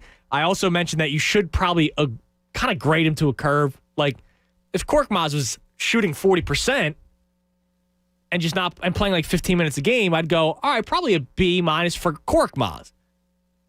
But because he's not, and because it's Korkmaz and he still stinks defensively, I go C-. I just won't go F on the guy, but C- is pretty fair. So we got more evaluations. We're going to give you a name at the end of your call. So if you want to jump in, 610-632-0975. I want to talk about our attitudes during games and how sometimes I think we just overreact constantly. Let's go to Sean in East Falls. Sean, you're on The Fanatic.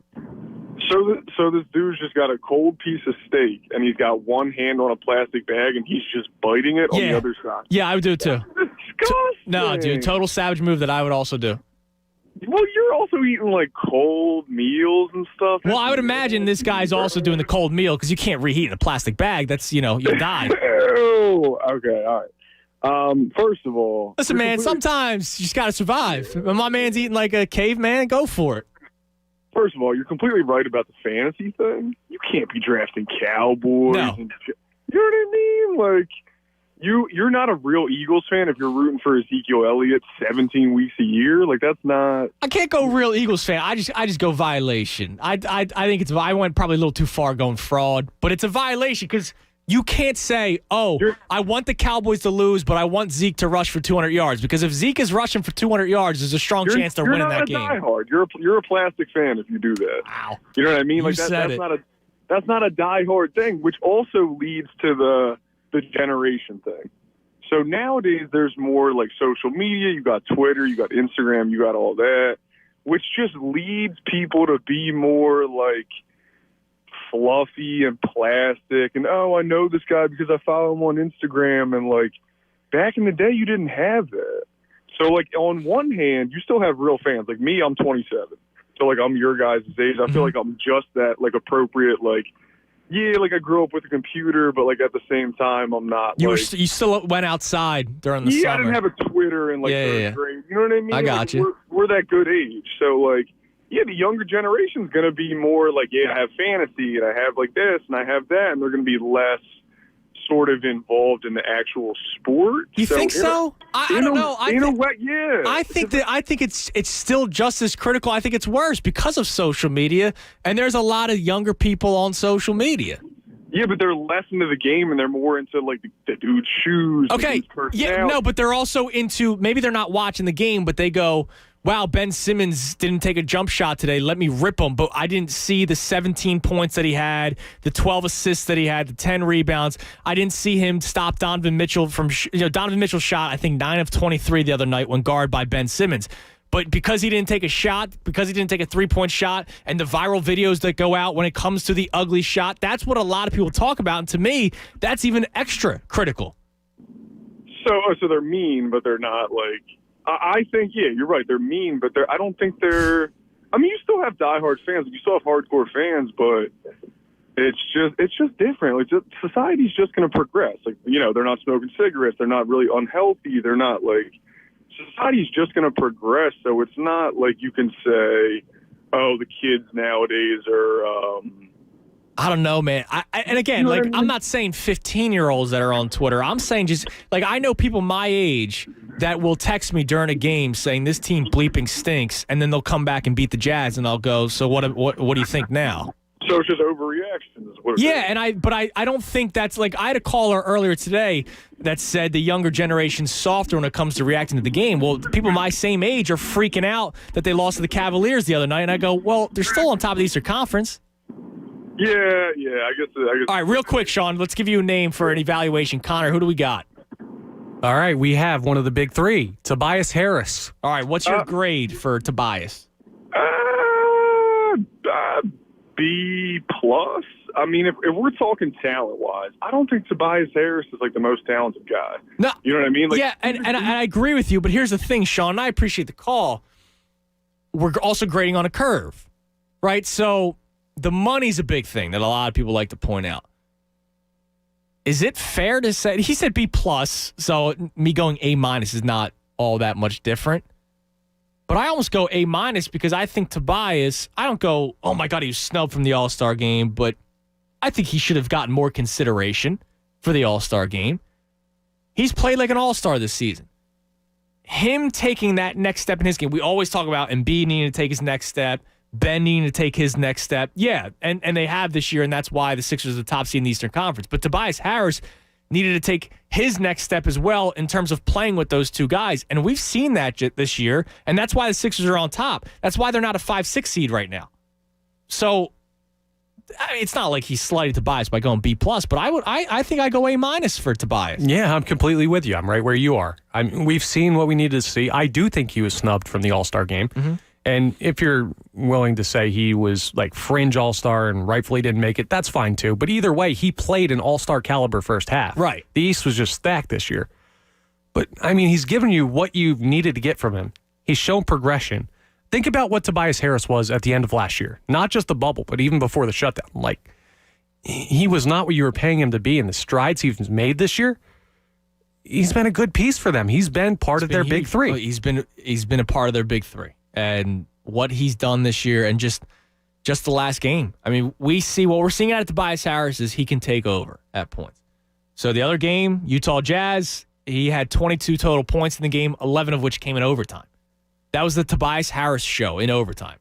So he's not the number one guy on the team. It's still Joel. In terms of everything that they do, Ben Simmons is still number 2. In terms of scoring, it's probably still Tobias, but in terms of everything that you can do, Ben Simmons is number 2 in terms of that big 3. But Tobias being that third piece and playing as well as he has this year, I think he deserves at least an A-. Completely agree with you. I won't go A+, but... No, because he could always do more. I mean, his buckets still kind of seem empty sometimes. He's playing better than I expected. Yeah. I was worried that this contract was going to be a complete and total bust. I'll be totally fair with you guys. I'll be real with you. When the deal happened, when it wasn't Jimmy Butler and it's Tobias Harris, I thought the team made a total mistake. Now, do I think Doc Rivers may help? Because his best season of his career was under Doc Rivers in L.A.? Yeah, I think that's helped a little bit. He knows how to play him. But I thought the contract was a total mistake. And he's playing really well right now. Is he Kevin Durant, who he gets paid? He gets more money than Kevin Durant. Is he Kevin Durant? No. But he was going to get that contract somewhere. Right, and this is the nature of it. You don't need him to play up to the entirety of the contract. Right. Like, he's just not that player. But you need him to be part of that big 3 if you're going to pay him the He needs to play his role and needs to play it well, and he is. Now, I got a tweet from Mo Abdul about an hour ago when we talked about the drafting players within your division for fantasy football. I like this rule. Mo says, and I still don't like it because now you're going to be rooting extra harder, I'll say. But one of the fantasy football leagues he's in, you're required to pay an extra $10 in the pot for every player you draft from the NFC East that's not an Eagle. Huh. So if the pot's $50, but you draft Cooper and Zeke and the Washington football defense, and you draft Tyler Heineke as a backup quarterback, now you got $90 in the pot. See, I'm out, though. That turns into like a pay-to-win type of thing, where you can just buy some of the other players. Like, someone's not willing to fork up $10 for Dak Prescott, but you are. I wouldn't do it. I get why they are. It's a creative idea. Now, the only thing I can't do it. Now, are you rooting rooting extra harder? Probably, because you put extra money in. Right. If I spent $10 to have this guy on my team when I could have just drafted him, and I don't like him to begin with, I'm not wasting good money on Ezekiel Elliott. Sorry, man. I'm not. 610-632-0975. Let's go to Mike in Delran. Mike, you're on The Fanatic.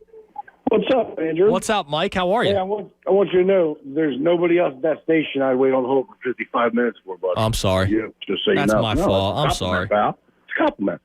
Hey, can you help me understand something? I need you to address the real situation I've heard so far. Mm-hmm. Does your mother put the leftovers in just like any old Walmart plastic bag, or is this like a storage bag? No, it's the nice Ziploc. My mom goes a little above when it comes to the Ziploc bags. Now my mom is also a big person when it comes to, and I do this sometimes too, when you get Chinese food takeout, she'll wash the container, because those containers are strong. I got a whole cabinet full of them. Yeah, exactly. That's a strong container. So sometimes she's willing to part ways with those containers. She obviously doesn't want to give me the nice Tupperware, and I get that. But if those containers are not around, she'll just put food. Like, I'm not kidding with you, dude. She has given me pasta in a plastic bag. Are you an only child? No, I got an older sister. I bet you she gives the Tupperware to your older sister. Probably. All right, I wanted to talk about the fans, and I do want to mention the video game stuff since I waited. I know you're not going to get into it till 12, but you know what? One of the last caller was right. Like 20 years ago, I'm watching a game like I watched last night. I'm cursing at my TV. I might turn it off. I might walk away. But the next day at work, I'm talking about what an amazing comeback it was. Right. Right now, it's like the instant availability to let your thoughts become something out there in the atmosphere with social media. Like right after you tweeted that earlier, I see in the next tweet, F you Flyers. Like, obviously, it was 15 hours ago. Like, right. Obviously, they didn't wait until the game was over. So social media definitely makes the fans seem like they're more to react. But so should we not do that? Like, that's what I'm trying to find out. Like, I get it. I love living and dying by every pitch and every play. Like, I can't wait to be able to get back into a stadium and arena. I can't wait and living and dying by every play. But if Aaron Nola has a 0-2 count, throws a ball in the dirt, I don't need some guy next to me going, "Oh, you can strike this guy out now." And I go, hold on, dude. I hear you, but that's what I'm saying. 20 years, that's what makes you a fan. At the root of it, take social media out of it. your reaction to every play is what makes you a passionate fan. So, yeah, I mean, it's just the fact that internet lets you tell everybody what you think. Okay. Listen, I don't know if you've had any conversation about the video game stuff. You're going to hear the Tecmo Bowl, Bo Jackson. You're going to hear the Bulls and NBA Live, whatever, right? Listen, Fight Night Round 2, okay? It was on the PlayStation 2. I had it. Boxing, okay? I had it. Bernard Hopkins was a middleweight, right? I would go to every day at lunch. Me and my buddy would leave it from work. When we first started working, we'd go over to his house. He lived a minute away, and we'd play this, right? That's awesome. I'm not exaggerating you. We took 77 games we played. I was 76-1 with Bernard Hopkins, and it was against anybody. Muhammad Ali, Sugar Ray, didn't matter. Heavyweights, well, it didn't matter because no matter how many times you got knocked down, his stamina never went away. And you got that one haymaker before the end of the round, knocked the dude out. Oh, Bernard Hopkins, Fight Night Round 2, most dominant athlete. That's awesome. That's awesome. Yeah, All right, before I let you go, I want to give you a player. So, Yeah. Connor, give player a mic from the hat. The Sixer player midseason evaluation. What do we got? All right, we got Seth Curry. Seth Curry, I would give a B minus. B minus? Okay. I'm giving B minus. He's made some big. He's what you got him for. I just think he just. I don't know. I don't know if he's an injury. I don't know what you want to say, but I'm not mad at it. B minus. Okay, B minus. Thanks, Mike. I appreciate it. Enjoy the weekend. I think that's a little disrespectful towards Seth Curry. I think the COVID thing messed him up. Obviously, the first couple of games coming back, you didn't see him really well out there. But he's been pretty big for you at times this year. Now, is he lighting it up for 5 threes a game like his brother? No. But are you expecting him to be like his brother? No. He's also a guy that in his career at times comes off the bench, and he's a starter on this team. So for who he is, I'll go Seth Curry, B plus. I can't go B minus, though. See, I can't grade him for who he is. I've got to grade him for who the Sixers need him to be. And if they're going to start him, like... Yeah, but it's also who he is. Well, yeah, but if you're going to put him in the starting five, you can't lean on, he's normally a bench guy. Like, if you're going to be in the starting five on a first-place team, you got to play like you deserve to be there. The thing with Seth he's that's still tough. shooting just under 45%. Right. Well, the thing with Seth is a lot of the work that he did was prior to missing those games for COVID. Like, he was really, really good at the start of the season for them, and he hasn't been the same since that. So I don't know how much weight you put into it. I'm just going to go even B. I'm going to split the difference here. But I don't think he's being disrespected with a B minus. Like, there have been points where he's been invisible. Like, two of your 5 starters have been invisible in too many games. All for right, me. so here's the thing. Listen to these games. 5 games before COVID, before he got it. 17 points, hit 3 of 6 from 3. 21, 5 of 7 from 3. 21, 3 of 6 from 3. 11, where he was 2 of 2 from 3 when they crushed Chicago. They won by, they crushed them, so he didn't really have to play. They won by 17 that game. And then his final game was against Washington when he had 28 points. And if I'm not mistaken, that was the Beal game where he had like 60. And he shot 6 of 7 from 3. So he was clearly in a groove before COVID. Then he misses 7 games with COVID. And we know how it affects guys. They're not back at full strength right away.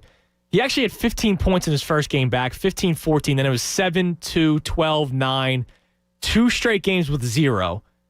The second one was when he only played 12 minutes because he left the game. Remember, he wasn't feeling well, so they pulled him from the game. Since then, 11, 22, 15, 10, 11, 25, 9, 12, 15. So he's ultimately probably going to finish around averaging 14, 15 points per game. Right now, he's 12.5. The COVID thing messed him up. Yeah, that's fair. One more 3 games at 15. Okay. That's fair. I don't think a B minus, like, let's remember what a B minus is. I would have killed for a B minus in some of my classes back in school. So I don't think it's disrespectful to him. You have him a little bit higher. I got him right about in the middle, but he's been an average to above average option as a starter this year. Fair? Sure. Okay. That's fair. 610-632-0975. Now, Mike and Del ran at the end of his call before we gave him the midseason evaluation. He mentioned something about video games, and I'll get into it coming up on the other side. And it's something that I'm sure a lot of people can react to because everybody's played a sports video game. And I'll talk about it on the other side, but I just want you to think about your prime. When it comes to sports video games, think about your prime, whatever game it was, one of the 4 majors, or for some of you, FIFA. I was never a big FIFA guy. I know a lot of people love it. I was never a big FIFA guy. Think about your prime and think about your squad. And we'll talk about it, and we're also going to play something that LeBron James said yesterday when they drafted the All-Star teams yesterday. And what LeBron said was 100% factually correct. So we'll play that on the other side. We'll also go through the All-Star lineups because there's one team that's a total lock to me. Like, it's not even close. 610-632-0975. I'm Andrew Salchunas, filling in for the Cuz right here on 97.5 The Fanatic. Fanatic Sports Update. Flyers get the win. I'm Andrew Salchunas, and this update is brought to you by the Pennsylvania Department of Transportation. Speeding puts you, your passengers, and others on the road at risk. Slow down, save a life, be safe, PA. More at penn.gov/safety, paid for with Pennsylvania taxpayer dollars. Flyers beat the Penguins last night 4-3. At one point, they were down 3-0 in the first period. After Alain Vigneault called a timeout, the team came storming back. Claude Giroux netted 2 goals for the Orange and Black. Flyers are in third place right now, for the Eastern Division, just 3 points back of the first place spot. Sixers, of course, in the All-Star break yesterday was the last slate of games in the NBA before the break. They'll be back on March 11th. Keep it locked right here on The Fanatic for all the latest news and information. I'm Andrew Salchunas, and this is 97.5 The Fanatic. It's the Cuz, Anthony Gargano. Weekdays 10 to 2 on 97.5 The Fanatic. Adam Schefter, Wednesdays at 8 a.m. Brought to you by DraftKings Sportsbook. Zach Ertz. Does somebody want to assume that contract with the idea that he wants more? And I would say no right now. And so the Eagles are hardly the only team looking to shed payroll. And while there are teams with flexibility that they'll have, I don't think they're looking to trade for bigger contracts. Adam Schefter, Wednesdays at 8 a.m. Brought to you by DraftKings Sportsbook, America's top-rated sportsbook app. And on 97.5 The Fanatic, Philadelphia. DraftKings Sportsbook, America's top-rated sportsbook app, is giving new players the chance to cash $100. Just bet $1 on any team to hit a three-pointer in any basketball game this week. And if your team hits 1, you cash $100. Download the DraftKings Sportsbook app and use code FANATIC. That's code FANATIC only at DraftKings Sportsbook. Must be 21 or older. Pennsylvania only. New customers only. Restrictions apply. In partnership with Meadows Racetrack and Casino. Winnings paid out in 4 $25 free bets. See DraftKings.com/sportsbook for details. Gambling problem? Call 1-800-GAMBLER. Restrictions may apply. Plans and cost for coverage may vary. Call Protect My Car for details. These days, you've got to do whatever you can to save money. One of our biggest expenses can be our cars, especially when unexpected repair bills hit. Not anymore. If you own a car, truck, or SUV made from 1999 or higher, you could stop paying for car repairs. That's right. You might not have to pay a penny to have it repaired. Just dial *1169 on your mobile phone now to see if you qualify. You must have an automobile made from 1999 or higher, and all repairs for your engine, transmission, and much more can become a thing of the past. Dial *1169 on your mobile phone today and get your car protected before your next repair bill hits. That's right, total protection for your car and no more repair bills. Plus, free roadside assistance, free towing, free car rental, and free oil changes. Just dial *1169 on your mobile phone now to see if your car qualifies. That's *1169. Never pay for car repairs again. Just dial *1169 on your mobile phone now. Dial *1169. Imagine feeling the freedom of 20/20 vision without the hassle of foggy glasses and contacts. Well, thanks to the LASIK Vision Institute, that freedom could be yours. If you want LASIK, then the LASIK Vision Institute has officially taken away everything standing in your way. At the LASIK Vision Institute, we're now offering 20% off LASIK with our latest Wavelight laser when treated in March. Go to LASIK.com to see this offer and see if LASIK is right for you. Plus, LASIK has never been more convenient. The procedure typically only takes 15 minutes, and most patients can get back to work the next day. The LASIK Vision Institute offers the latest FDA-approved LASIK technology, and our expert medical teams have performed over 1.3 million procedures. Go to LASIK.com today to schedule your free consultation and start feeling the freedom of better vision. That's LASIK.com. Individual results vary. Must mention this promotion and be treated in March 2021 to qualify. 20% off standard price of Wave Light procedure. Go to LASIK.com for details. That should do it with your new Anderson 400 series windows. So stylish and easy to install. I have these exact ones in my own home. Honestly, John, we couldn't be happier. They're perfect. They last a long time. Don't think you'll be needing me again. So this is probably goodbye. Alex, Julie, we'll see ya. I hate goodbyes. Alex, John was our contractor. Anderson 400 series are the windows contractors trust most. Learn more at andersonwindows.com. 2020 Anderson brand survey of U.S. contractors. Visit andersonwindows.com for warranty details. When a client comes to our firm after an accident, we have the awesome responsibility of returning what was taken away from them. Loss of income and earning potential, past and future medical bills, pain and suffering, the loss of the enjoyment of life. I'm John Morgan of Morgan & Morgan. Our clients don't seek charity, they seek justice. They're looking to have their life back and property restored. Visit forthepeople.com to learn about your legal rights. There's only one Morgan & Morgan. Dial pound law on your cell. Pound law, that's all. Offices, Philadelphia. Does learning a language feel like this? No habla español? Hablo. It's hablo? Yes. It's hablo. When you learn a language, you want to actually use it. Babbel is designed with that goal in mind. Since my husband is from Guatemala, I'll apply what I've learned in Babbel to our real-life situations. The app is so easy to use and it's so practical. It helps you learn things that you will actually need. Babbel, language for life. Celebrating 10 million subscriptions sold. Now try Babbel for free at Babbel.com. That's Babbel.com. Babbel.com. What's in store this week at Staples? A big deal on ink. That's kind of a big deal. Staples has the technology, furniture, and supplies you need for a totally productive workspace. And right now, you can earn 25% back in Staples rewards when you spend $75 on ink or $175 on toner. Shop in-store or get same-day delivery powered by Instacart. Ends 3/6/21. Limit 4 in-store and on Instacart only. Visit staplesconnect.com/ink rewards for details. Instacart delivery subject to availability. Additional fees may apply. Hey guys, Jamie Lynch here, and I want to tell you about PropSwap, America's #1 app to buy and sell sports bets. You always find the best odds because you're buying directly from other bettors. You can even submit offers and make your own odds. I've already started buying up college basketball tickets, and then when I'm ready to cash out, PropSwap has thousands of buyers I can sell to. PropSwap is the future of sports betting. Go to PropSwap.com or download the PropSwap app. WPEN, Burlington, Philadelphia, a Beasley Media Group station. Home of 76ers basketball. Ben Simmons to Joel, bang, two-hand jam. Flyers hockey. Carter Hart made the save. The bouncy puck still free. Hart's got to make another one. And Anthony Gargano, weekdays from 10 to 2. Weekdays get. Plug in. 97.5 The Fanatic, Philadelphia. 12 o'clock, 97.5 The Fanatic. I'm Andrew Salchunas filling in for the Cuz. Anthony will be back on Monday. Connor Thomas sitting in my chair today. So coming up in a few minutes, we are going to play audio from LeBron James last night. They selected the all-star teams. They did their draft. And one team's a total lock. If it was actually a real game, who knows if there's no defense, obviously, so anything can happen. But there is one team, if there's a real game, absolute total lock. We'll get into that. But there's something LeBron James said regarding the Utah Jazz. And we'll play that cut coming up, and we'll have some fun with it with our own video game sort of history. So think about your prime when it comes to sports video games. But before we get to that, just sort of reset what we're talking about today.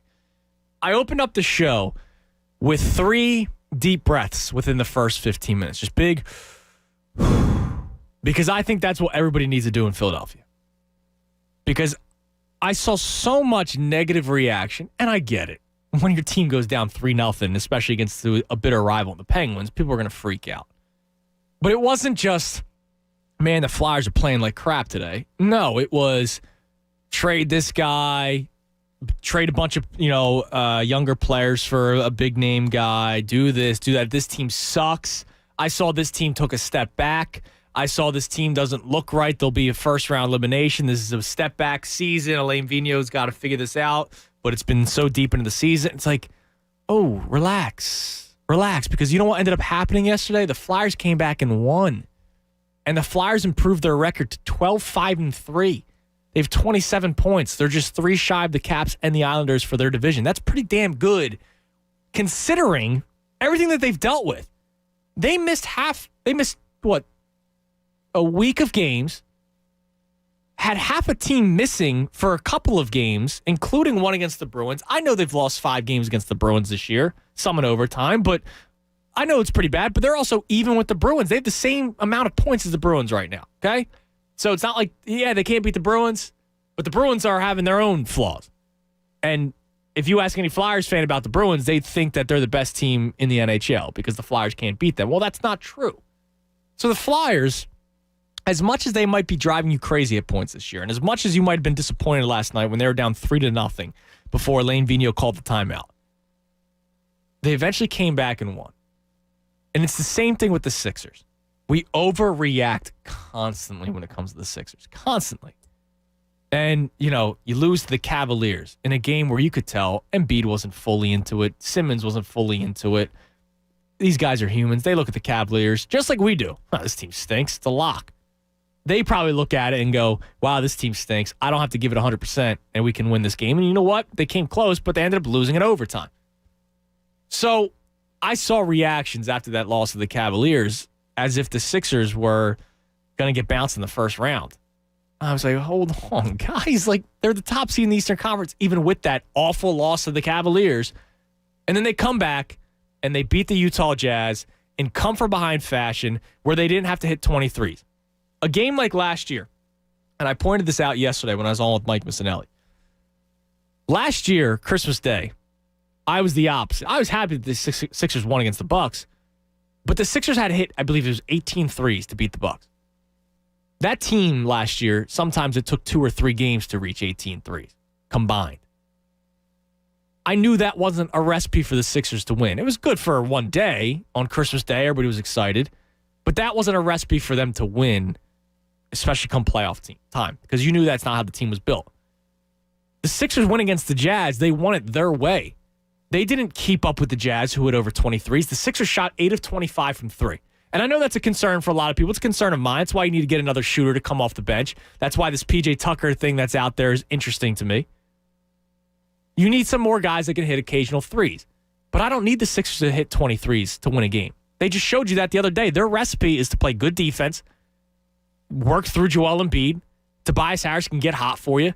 Have a couple of guys give you some sparks off the bench like Shake Milton. I know Korkmaz hit a shot and Dwight Howard hit a 3, which is crazy. But the Sixers showed that they can win with their style of play. They didn't have to play to the Utah Jazz's strengths. And the Sixers now head into the All-Star break as the top seed in the Eastern Conference. I think the Eagles are making people go crazy, right, with the cars. Like, a lot of people won't want to admit it, but it's going to be bad for a couple of years. Like, it's going to be bad. It's going to suck. Jason Kelsey coming back next year, which is awesome. Lane Johnson restructuring his deal. Fantastic. That means you can actually have a professional offensive line in front of Jalen Hurts to try to find out if he's got anything in him, right? Been saying it from the beginning, if you move on from Carson Wentz, you have to give Jalen Hurts a legit shot. You can't trade away all these players because you need to find out if you actually believe he's the franchise quarterback, you can't have him behind Jamon Brown and guys who are fixing their gloves in the middle of the play like he did earlier this season when Carson Wentz was at quarterback, but nobody wants to point that out. It's Carson's fault. So you got to give Jalen Hurts an actual shot. But I think this team is making people go crazy that when the when the Sixers have a bad game, or when the Flyers have a bad period, or when the Sixers have a bad quarter, we react crazy. And I want to try to find out today. It's a lighthearted show today. I want to try to find out at 610-632-0975 what our attitude, what our approach should be during a game. Because yesterday, the season was over for a lot of Flyers fans. By the end of the game, the Flyers are the best team in the world because they won 4-3 and come from behind fashion against the Penguins. I'm not saying we should say the Flyers are the best team in the world, but we shouldn't say that the season's over. So, Connor, you and I have been talking about this a lot today. You and I are both okay with being critical during a game. We should, like, oh my God, Embiid's having a rough couple of possessions. Carson, that was a bad series for Carson. Or Jalen now. Bryce Harper, what are you swinging with the bases loaded on or not swinging, 0-2. You got to put the ball in play. Like, we talk about this stuff all the time. It's sports, and that's why I love this city so much, because people actually know what they're talking about. But sometimes I go, deep breath. Correct? Yeah, you're right, and it's tough. And I think we had a caller bring it up about there's no fans in the stands, so a lot more people on Twitter and stuff. Believe it or not, you may not have heard this, but Philadelphia fans really like to boo sometimes. Yeah. And now there is, I think, a little bit to do with it where the thousands of fans that would normally be booing in person, now it fills up your Twitter timeline. And you seeing those thoughts expressed, maybe a little bit more than a boo, might make it seem like people are being more critical than what they normally are. But you're right. You can't jump the gun on teams just because of a little bit of a bad performance and say the season's Not even over, a bad performance, a like player a stinks. bad quarter. Right. That's what I mean. Even a bad instance But we within a also game. do it, and I get it. We want to be positive, but Korkmaz has one good quarter, and now he's a huge part of the team. I go, well, slow down. Yeah, people are real reactionary when it comes to sports, but you can't let the reaction. It's okay to have the reactions throughout the course of the game. We all do it. Yes, we all do. But when I do you too. let those overtake your full opinion of a team or a player or a season, that's when it becomes an issue. I agree with you. 610-632-0975. We also have a bunch of names, members of the Sixers, in the esports hat in there with Connor. And if you're watching on YouTube, you can see the hat. And we are giving them to callers, and we'll get mid-season evaluation grades. So far, we had Phil give Korkmaz a C. Mike from Dalran gave Seth Curry a B-. I thought that was a little low, but I'll take it. And then we had a caller give Tobias Harris a B+. I said A- for Tobias Harris. It's not that much of a difference, B+ and A-. But I think Tobias Harris deserves a little bit more credit, especially for how we treated him. Me too. Hey, I'm guilty. How I treated him during the playoffs last year and at the beginning of this season. Tobias the Friendly Ghost, right? Yeah, well, yeah. I played the damn Casper the Friendly Ghost theme song for Tobias. By the way, a little bit of news. Adrian Wojnarowski reporting that Blake Griffin and the Detroit Pistons have agreed to a contract buyout, so he's out there. It wouldn't be totally shocking if the Sixers were in on him. Because right now, one of the things you still need is a stretch for a guy who can play a little bit of 5 at times when you don't have Dwight Howard out. Listen, I think the dude's been dogging it this season. I think the injury has messed him up a little bit. He's not the same Blake Griffin high-flying at the LA Clippers, but he has been able to pick up a three-point shot a little bit. I'm not saying Blake Griffin is you get him and you are a contender. According to Adrian Wojnarowski, many top contenders are interested in Blake Griffin right now, but it is a position of need. Do I go PJ Tucker or Blake Griffin? I go PJ Tucker. I trust him defensively more in the corner 3.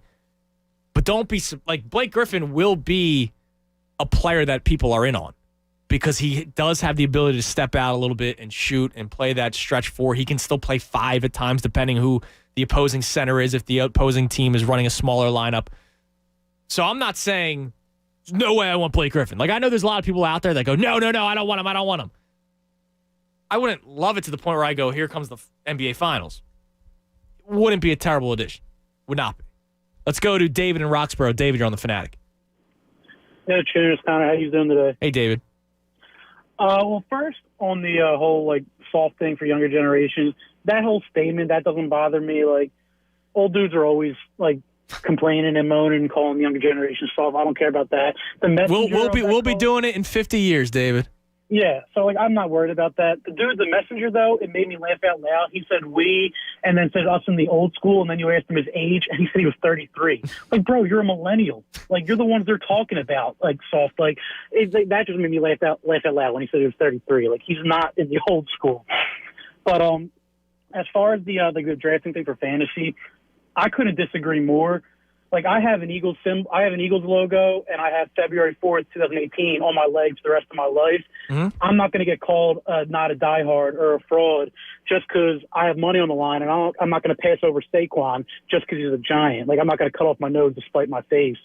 See, I just can't do it, but this is also coming from someone who hasn't played fantasy football in 3 years. So I'm outside looking in. Listen, I don't know the biggest pot I ever played for in fantasy football, I think the buy-in was $20, right? So I've never, do you do huge, high-riding fantasy football leagues? I was in a 500-man one, and the smallest I'm in is 125. All right. So, okay, I get it. I know I personally went over the line saying fraud, right? And I walked that back. But I'm just saying, I can't go, hey, I drafted Zeke. I want the Cowboys to lose, but I want him to rush for 200 yards. Because if Zeke is rushing I call him sad points. Yeah, and if Zeke is rushing for 200, the Cowboys are winning. Yeah. And I don't want that. That's why I can't draft Ezekiel Elliott or Saquon Barkley or anyone from Washington. Look, I mean, I'm rooting for them, like, just to get me fantasy points in regular games. When they're against the Eagles, I want that. I'm fine with a goose egg. Do you bench them? I don't bench them, but I don't like that. Now you're hoping that you are the guy that goes, I want the Eagles to win 31-28, but I hope Zeke scores 4 touchdowns today. No, you got to let me finish. I'm good with a Zeke 0. I'm not good. I'm not going to bench him, but like I never root for fantasy over the Eagles. The Eagles have priority. I don't know, over $500 in the pot, man. It doesn't. Fantasy will always be behind second behind the Eagles. I hear you. All right, Dave. Let's give you a name for a mid-season evaluation. All right, sounds good. Go ahead, Connor. What do we got here? You struggling in there? Yeah, I had to dig one out. I had to get one. Fingers were a little bit slippery. Dwight Howard. I mean, for what he's supposed to do, I mean, I think he's done it well. Like, he's atrocious at the basket shooting. Like, he missed so many layups. But dude, it's so ugly. Yeah, like I don't understand. But like for what he gets rebounds, like offensive glass. I'll give him a B- because he's active on the offensive glass. He's active on defense. He's a tough defender. He's fouling down there, making other guys think twice. So like, what is he supposed to do for he's not our starter. He's not. We don't need Joel Embiid numbers. I want him to be active on the offensive glass when Joel's not in there, and he's great at that. So Okay, I'll give him a B-. That's a good one, Dave, and I appreciate the call. My first thought was B. He plays 15 minutes a game and is averaging 7 rebounds. Like, that's pretty good. That you're saying, hey, Dwight, and they never do Embiid and Dwight Howard at the same time, right? He's only playing 15 because Embiid's playing the other minutes. So Dwight Howard goes out there, grabs me 7 rebounds, blocks a few shots. The occasional 14-point night that he had a few days ago. Listen, Dwight Howard hit a 3, and I thought that was, I thought the sky was falling, okay? He is a career 16% three-point shooter, and he hit a 3 in a game where you came from behind to beat the Jets. Like, everything was going for the Sixers at that point. So Dwight Howard hitting that 3 was kind of outrageous. I'll go B, though, because he does drive me insane. He's got no touch around the basket. None. Can't shoot a free throw for his life. But that's kind of who he's been. Like, since, let's see, I'm looking at his numbers. 2013-14 was his last 18-point season per game. It's been downhill ever since. That's just who he is, and that's fine. Yeah, and that's what you were thinking about when you added him this offseason. Yeah. Like, for me, this is kind of, and I'm going with B as well. Another part of it I'm looking at is the comparative grade to what you're used to having there. He's the best backup big man you've had in Joel Embiid's tenure here. He absolutely is. Yes. And you look at that, and he's been that guy. He's not like you brought him in to be that guy and he's kind of been okay. No, he's been a guy that you can put in there. And the bench unit in total hasn't been great as of late. But him personally, he's done what you need to do. He cleans the glass. He plays good defense still. Man. He's still got some hops. Blocking a shot a game. Yeah. So, yeah, B is fine for me. I mean, he's slowed down on the fouls early in the season, man. I called him, I said it on the air, I called him Dwight Hackward because he would go out there. He'd get 3 fouls in 4 minutes. And I'm like, dude, what are you doing? Like, I need Joel to have some much moments to breathe. Like, come on, dude, you got 3 fouls in 3 minutes. Slow down there, guy. And he would always, and it's always the dumb fouls, right? He's locking his arm with somebody before an inbound pass, and then he flails his arm, hits the guy in the face, and now you got to do a damn review to see if it's a flagrant. But he's slowed down from that recently. Yeah, he's not the smartest basketball player in the world. Maybe Doc finally said to him, like, yo, dude, you chill out. He does what you need him to do. He's been a good backup 5. He has been. He's been a very good backup 5, and you're right. Best backup 5 that Joel Embiid's had in his career. I thought Holmes should have gotten more of a shot. Yeah, but Holmes is still young. He's not the guy that he's been in Sacramento. I got you. 2 open lines right now, 610-632-0975. But I want to do something, and we're going to do this for the rest of the show as well. So Aaron, Doug, Chris, my man BG Blackbeard, you guys hang tight. I want you guys to think about this as well when you're on hold, and we have 2 open lines to jump in on this because I want to have some fun. Yesterday was the draft for the NBA All-Stars, and it was Kevin Durant, who's not going to be playing, obviously, versus LeBron James, and they did their draft. And if we're just going to go into it, I'll just say it right away. Kevin Durant's team, if it was a real game and like you didn't have to play defense or anything, absolute lock that Kevin Durant. Really? Yeah, dude. I would have gone the other way. Really? Yeah. I go straight up lock for Durant. Huh, that's interesting because I was sure you were going to say Team LeBron. Really? Now, Durant's not playing because he's hurt, but Beal, Harden, Irving, Levine, those guys can get you 30 to 40 on a given night. Booker is a stud. You got Joel Embiid, the best player in the NBA right now. Kawhi Leonard's incredible. Tatum, Mitchell, I'm not the biggest Zion guy, but you know the guy. Yeah, but you look at Team LeBron. You got LeBron, Giannis, Steph Curry, Luka, Jokic. Come on. I mean, the bench isn't and be greater than but, Jokic. Well, yeah, he is. But I mean, you put Steph Curry, Giannis, and LeBron all on the floor together. Luka's lucky because Ben's on his team. He is because he would not score. Nah, I go team Durant, total lock. If it was a legit game, not when they're not playing. Now, Team Durant probably wouldn't play defense, period, if it was a real game, but I'd still go Team Durant. The way they can light it up, I go Durant as a total lock. See, I think they're still going to do it just because they've got some of the younger guys or newer guys. Like Julius Randle, not a perennial all-star. He's going to try. Zion's still young. He'll play. Zach LaVine will always play. Like Booker's still a little bit young. Like they've got guys that'll probably try harder than someone like the Chris Paul's on LeBron's side. So they may pull it out. But I think the starters, dude, LeBron's team is stacked. So is Durant's. It's almost like it's an all-star game. You got the top two leading scorers in Beal and Embiid. Dude. Okay. Team Durant, lock. All right. But what happened yesterday that was funny, after the Jazz lost their overtime game and then they bitched and moaned about the referees for their post-game press conferences, Donovan Mitchell and Rudy Gobert were both the last two picks in the All-Star draft, which is hysterical to me. Like, nobody cares about Donovan Mitchell and Rudy Gobert. Like, what does Rudy Gobert do for you in an All-Star game? Like, let's be honest. Nothing. So, Gobert and Mitchell go the last two picks, both from the Utah Jazz. And LeBron James said something that was 100% factually correct, unless you're from Utah.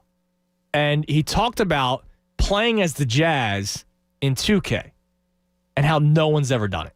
There's no slander to the Utah Jazz, but you guys got to understand, just like in video games growing up, we never played with Utah. Even as great as Karl Malone and John Stockton was, we would have never picked those guys in video games. Never. LeBron says, I really need some size, and he got 7'5" Gobert, right, and he goes with 6'2" Sabonis. Are you kidding me? So LeBron says nobody ever played as the Jazz when we were younger playing 2K. And he's so right. Like, who played as the Utah Jazz? There are so many more fun teams to play with, so many better teams to play with. So what I want to do today for the remainder of the show, and you can jump in at 610-632-0975, I want you to let me know who was your squad. And I'm saying for any sport, could be NBA, 2K, NBA Live. If you were an NBA Live kid, you can give me Madden. You can give me MLB The Show, MLB 2K. You can give me NHL. I want to hear who your squad was. And I don't want you to tell me like the 2017 Golden State Warriors because, yeah, no bleep. They were the best team in the game. Of course you were good with the Golden State Warriors. So I thought about one of my favorite games all time, which was ESPN NBA 2K5 with Ben Wallace on the cover. Now, I feel kind of ripped off because I looked at the ratings. I'm looking at them right now. They were the only team that had two players of an overall rating of 90 or more. And now I kind of feel ripped off. But my squad, because they were not the best, was the Minnesota Timberwolves. Because Kevin Garnett, you could score from anywhere, right? Sam Cassell, couldn't stop him. Latrell Sprewell, couldn't stop him. And I'm telling you, I would not miss a three in this game because this was the last like cartoon game where all you had to do was get to the highest point and let go of the shoot button and that ball's going in. My man Wally Zerviak could not miss. As long as you held the circle button or whatever the hell it was on the PlayStation 2 controller, as long as they got to the highest point of their release, that shot was going in.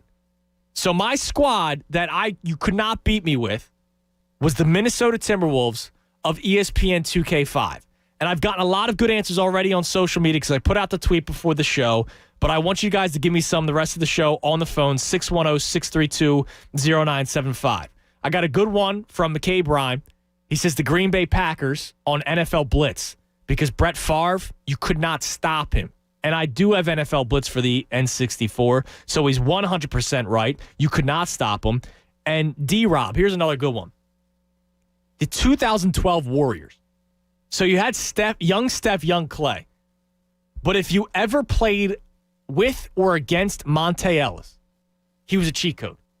You could not stop him, or he could not be stopped. So the 2012 Warriors is a great answer. So give me the squad. It's a little out of the box. Like, don't give me the 2017 Warriors. Don't give me, the Miami Heat with LeBron and D Wade and Chris Bosh. No, you were good with them. So give me some out of the box ones. 610-632-0975. Before we go to break, Connor, yours. Oh, man, I was a problem in the original NFL Street for GameCube or PlayStation 2. The Miami Dolphins with Ricky Williams. He was cheat code. He was unstoppable. They made him. That game is already absurd. By the way, you could just jump off walls and run people over. It was NFL Street Volume 2. Get that right. Oh, that's true. You couldn't do the wall jumping. My mistake. Get your facts straight. That's now. on me. But Ricky would just run through somebody's face, as Marshawn Lynch would say. Yeah, so that's a good one. The Miami Dolphins in NFL Street Volume 2, or Volume 1, excuse me. So if you want to give some on the phones, keep on tweeting them as well, 610-632-0975. We'll do that the rest of the show. We also have our mid-season evaluation for the Sixers as they head to the All-Star break. And again, one more time, a collective, it's not that bad. The Sixers are in first place. The Flyers are 12-5-3. Stop complaining every second. I'm Andrew Salchunas filling in for the Cuz right here on The Fanatic. Fanatic Sports Update. A comeback win. This Fanatic Sports Update is brought to you by Bradford White Water Heaters. You may not always need a new water heater, but when you do, choose Bradford White. Flyers overcame a 3-0 deficit last night to beat the Penguins 4-3. Claude Giroux had a pair of goals, the one to put the team over the top and seal the win with a little over 2 minutes remaining. They'll close out the 3-game mini-series tomorrow at 1 o'clock. Hear that game right here on The Fanatic. Eagles continue to work on their cap. Jason Kelce announced he'll be returning for his 11th season after restructuring his deal. Derek Gunn reporting the team is working on the restructure for Lane Johnson. Ian Rappaport reporting the team just restructured cornerback Darius Slay's contract to create $9.14 million in salary cap room. If you're driving less, you could be saving more on car insurance. Save money with pay-per-mile insurance from Allstate. Call local Allstate agent and get a quote. Stick with The Fanatic all day long for breaking news and updates. I'm Natalie Eganoff for 97.5 The Fanatic. Anthony Gargano, weekdays 10 to 2 on 97.5 The Fanatic. There is a place outside of Philadelphia where the aroma of freshly baked bread brings you back to more traditional times. The era when families join together to enjoy an authentic old world taste with traditional recipes and fresh ingredients. That time and place still exists at Corpali's Italian Bakery and Deli. Since 1924, now 4 generations and 4 locations. The Korkmaz family has been bringing you back to a more nostalgic time by sharing their favorite recipes and consistently adding new flavors for new traditions. While Korkmaz Italian Bakery and Deli is well known for their famous tomato pie, voted best in Philadelphia, nothing compares to their fresh baked bread and strombolis, handmade pastries, cookies, pies, and a wide range of custom cakes. For a list of locations and all your party needs, explore more at CorpleysBakery.com. I'm John Morgan of Morgan & Morgan. When I was born, I got lucky, a gift, if you will. My early life was really hard for many reasons, but at the time, it really didn't seem all that hard. I had a close relationship with my brothers and sister and loads of friends. Those days of desperation and poverty led me to my job today, representing the people, not the powerful. But my job is really not a job because I never considered it work. In many ways, it's more like a public service. Now, as I age, I get to look back at all the cases and all the people and all the trials. And the best part is when I get to see you all out and about. When I pray before I sleep, I thank God for the gift I received at birth, the genuine love I have for people, all people. Maybe that's why my work never seemed like work to me. When I was born, I got lucky. I got to meet all of you. Morgan & Morgan, forthepeople.com. Dial pound law on your cell. Offices, Philadelphia. What can give you a competitive edge in today's red-hot housing market? Rocket can. That's because Rocket Mortgage can give you a verified approval. It could help your offer stand out. Because when you find the perfect home, you don't want to lose it to anybody else. Rocket Technology provides a rock-solid verification of your income, assets, and credit, giving sellers and their agents greater confidence in you. We've already helped over 1 million clients just like you reach their home financing goals this year alone. So remember this, what can help you buy the home you really want? Rocket can. Go to rocketmortgage.com or call us today at 8338-ROCKET. That's rocketmortgage.com or call 8338-ROCKET.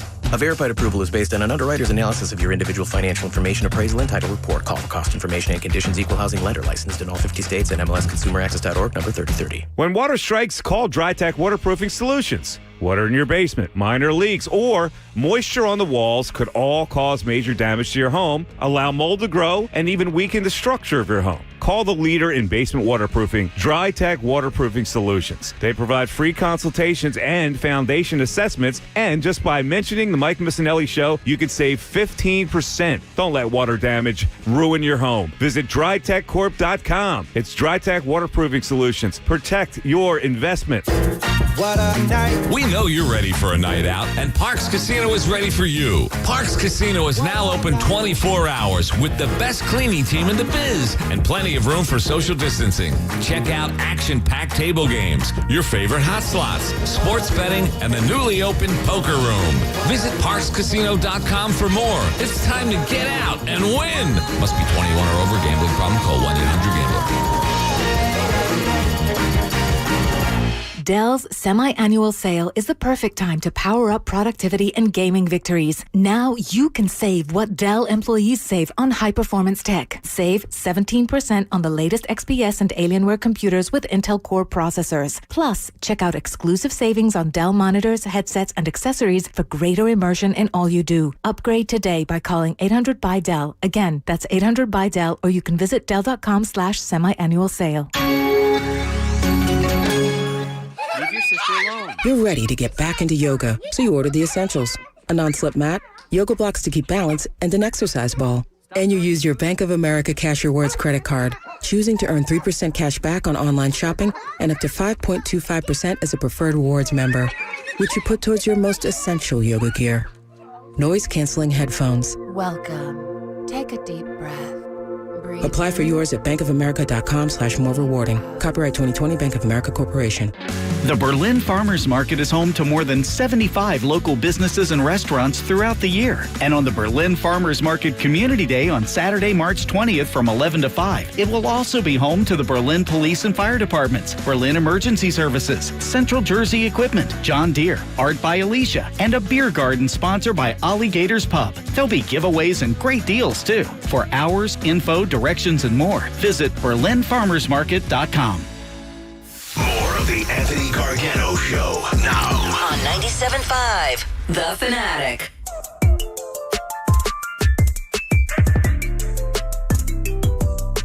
$12:30, 97.5 The Fanatic. I'm Andrew Salchunas filling in for the Cuz. He will be back on Monday, 12 o'clock hour, brought to you by Service First Heating and Air Conditioning. Get 0% off for 72 months. And, get 0% financing for 72 months at a $500 rebate when you purchase a complete heating and cooling system from Service First. Learn more at ServiceFirstHVAC.com. So we just opened it up in the last segment, the video game conversation. Now, if you're just joining us, I'm trying to find out what our attitude should be during games, because I'm sick and tired of reading social media about how the Flyers suck and the Sixers suck during a game. Like, not just they're playing bad. Like, they stink. Flyers took a step back. Sixers are a 4 seed. Well, the Sixers are actually on top of the Eastern Conference. Yes, the Flyers were playing like crap, but they ended up coming back and winning. So all those people that complained, did you eat crow? Like, did you follow up with, man, they're actually better than I thought? Or did you just say, lucky comeback? Like, if you said something to the extent of they took a step back, which I saw on Twitter, I searched the team name and I look at the latest tweets, and I saw somebody put out a tweet, man, the Flyers really took a step back. And I was like, well, first of all, if they were to lose, they would have been 11-6-3, which not the best record, but not terrible, especially after coming off the COVID issue where you lost games because you didn't have a full team. They ended up winning. Now, did that person follow up? I forgot. I don't remember the Twitter handle. Did that person follow up with, hey, I was wrong. The Flyers are still a contender. Or did they say, like, they got lucky? At that point, what are you saying? You can't react to they took a step back. In game, quick math, 20 of the season? Come on now. So we're doing that. How should we react during the game? Sixers and Flyers, because we got to stop acting like it's an Eagles game. And also, the team that you were just unbeatable with in a video game. And I'm doing this based off of what LeBron James said yesterday. LeBron James and Kevin Durant drafted the All-Star teams yesterday. And LeBron and KD both waited till the final 2 picks to take Rudy Gobert and Donovan Mitchell, which is hysterical based off of what happened the other day and the bitching and moaning they did about the referees. But LeBron said, no disrespect to Utah, but nobody played as the Jazz, growing up playing 2K. I don't think anybody plays as the Jazz now, and they're the best team in the NBA. Like, who cares about the Jazz? So I'm asking you, who was the team, your squad, during your heyday where you were just incredible with? And I brought up the 2005 ESPN 2K5, Ben Wallace on the cover, where I was just elite with the Minnesota Timberwolves and Wally Zerviak and company. Joe Hamlet tweets in the 2000 Sacramento Kings with Peja, Vlade, Chris Webber, Jason Williams, Hito Turkoglu, unstoppable. You're right. Let's go back to the phones. Aaron in King of Prussia. Aaron, you're on the Fanatic. Hey, how you doing? Hey, Aaron. So I just wanted to comment on the Sixers game. I mean, they did a very good job beating Utah. I watched that game, and it seemed like they were playing from behind all the time. They didn't have the oomph that they needed until overtime, but when they needed it, they got it together. And then the one Tobias Harris had the oomph in overtime to get them over the hump. What do you mean by the oomph? Like they weren't trying? It just seemed like they were the whole game. It seemed like they were the underdog team, which they were, but they didn't come in like weak. They didn't come in with an attitude like, listen, we got our chance to prove ourselves against No, Utah. I think they did. It's their style of play, though, Aaron. I mean, you remember Utah Jazz hit over 23s in that game. So when you just do the analytics nowadays, they tell you that the 3-point shot's better than the 2-point shot. You don't have to be a genius to know that because 3 points is more than 2. But the Jazz hit 23s. The Sixers just played their game. And at times when Utah has 23s and the Sixers have 8, they're going to be down at points. I don't think it was a lack of effort or anything because the Sixers were in it the entire time. That's true. I'm not going to argue that. That was true. Yeah, but the other thing I wanted to talk about is I'm part of an organization called iDay, and we've teamed up with the South Athletic team, and we're going to be at Broughton Dolphin today giving out free food for COVID. So anybody who's lost their job or just wants some free food, they can come down to Broughton Dolphin. I'm headed down there now. We're going to be giving out some free food to the community. That's amazing. Broughton Dolphin, you said? Yeah.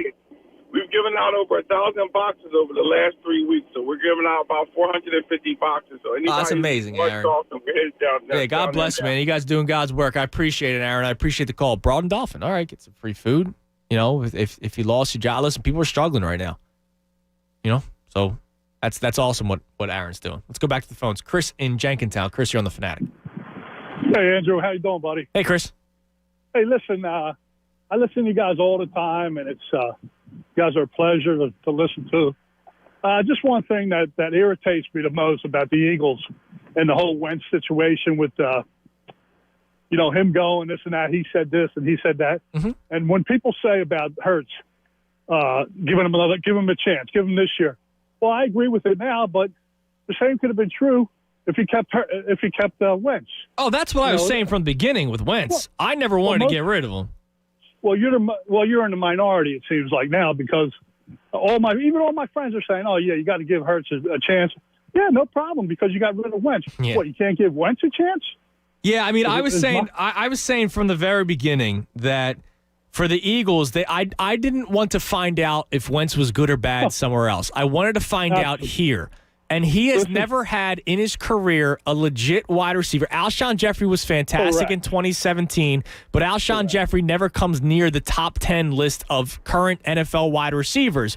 Whereas maybe if you bring in a Jamar Chase or Devontae Smith, or if you got Jalen Waddle and you actually gave Carson Wentz a legit weapon that's not Jalen Reagor and a tight end, maybe you're saying things differently about Carson Wentz. Instead, we're going to have to find that out when he goes to Indianapolis, where they got a pretty deep squad. Where they're going to the AFC Championship. They might. I think. Well, okay, I got that off my chest. Mm-hmm. But don't you find out a lot of people are saying that the other side to that, though? The Jalen Hurts thing, you got to give him a shot. Oh, yeah. Yeah. Yeah, and it was funny to me, Chris, because the final 4 games of the season, when Hurts played really well against the Saints and then played extremely well against the Cardinals, everybody was ready to move on from Carson Wentz because Jalen Hurts is this elite quarterback. And then the final 2 games where he played like garbage, quite frankly, it was, oh my God, he's got no help around him and he's just a rookie. Well, I go, so really just the 5 years versus the rookie situation is that much of a difference to you? And the other thing is that this guy's your franchise quarterback. You're not going to give him another year at least. Hey, Peterson's gone. Okay, so Howie's not gone, this and that. You're going to get a lot of people back, and you have the 6th pick. I mean, you're not even going to try with this guy anymore. That's what it feels like. Yeah, it really bothered me. They screwed up this situation, and I think the emotional high of that is done now because it's been a few weeks. But I mean, it's still such a they did such a poor job. I'm an Eagles fan, and it's going to pay me for a long time. Yeah, I hear you, Chris. All right, we're going to give you a name from the Sixers evaluation hat. So, go ahead, Connor. What do we got? All right, we got Tyrese Maxey. Oof. Okay.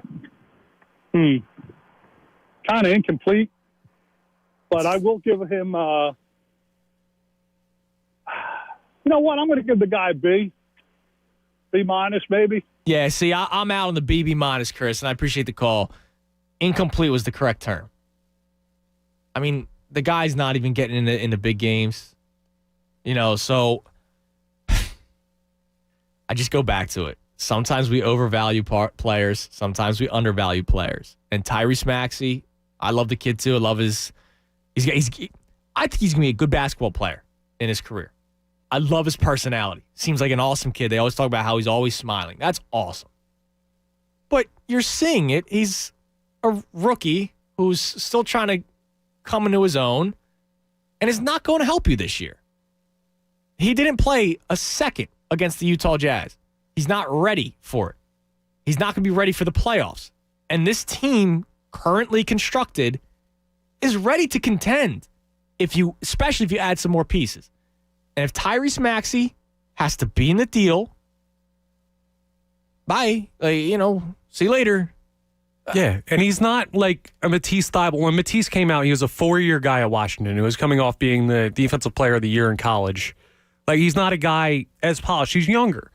So it's going to take some time for him to develop. So he's going to be a good piece one day. I do firmly believe that. He'll be a player in the NBA. But does his window match up with the Sixers? No. And it does not. Maybe tail end of the dominance of Joel Embiid. Right. So you turn him into something that can help you now.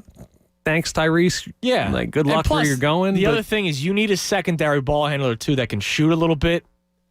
He still doesn't have the 3-point shot. He wasn't perfect at school, in college, and he's not perfect now. He's shooting 27% from 3. Yeah. For where you got him and what you could potentially move him for, I could see the B minus thing, the B minus. Like for a later first round pick that has contributed a little bit and has shown some ability to get to the rim. I'll just say this. Who helps you out more now? Kyle Lowry or Tyrese Maxey? No, it's Lowry, and it's not close. And when it comes to trading for Kyle Lowry, you're probably going to have to give up Maxey and more. It's not just going to be Maxey and Lowry straight up. You're going to have to throw in Danny Green, guys like Mike Scott who make some money, probably picks. But when I look at it, I go, hey, listen, I love you, Tyrese, but you're not helping the team right now. Have a nice career. It's fair. I'll pay attention to you, I guess. Let's go to BG, Black Gritty. What's up, man? I'm not giving up all that for Lowry. I'm sorry, brother. Glad to hear you on the stick, though, Thundercat. Glad to hear you on the stick.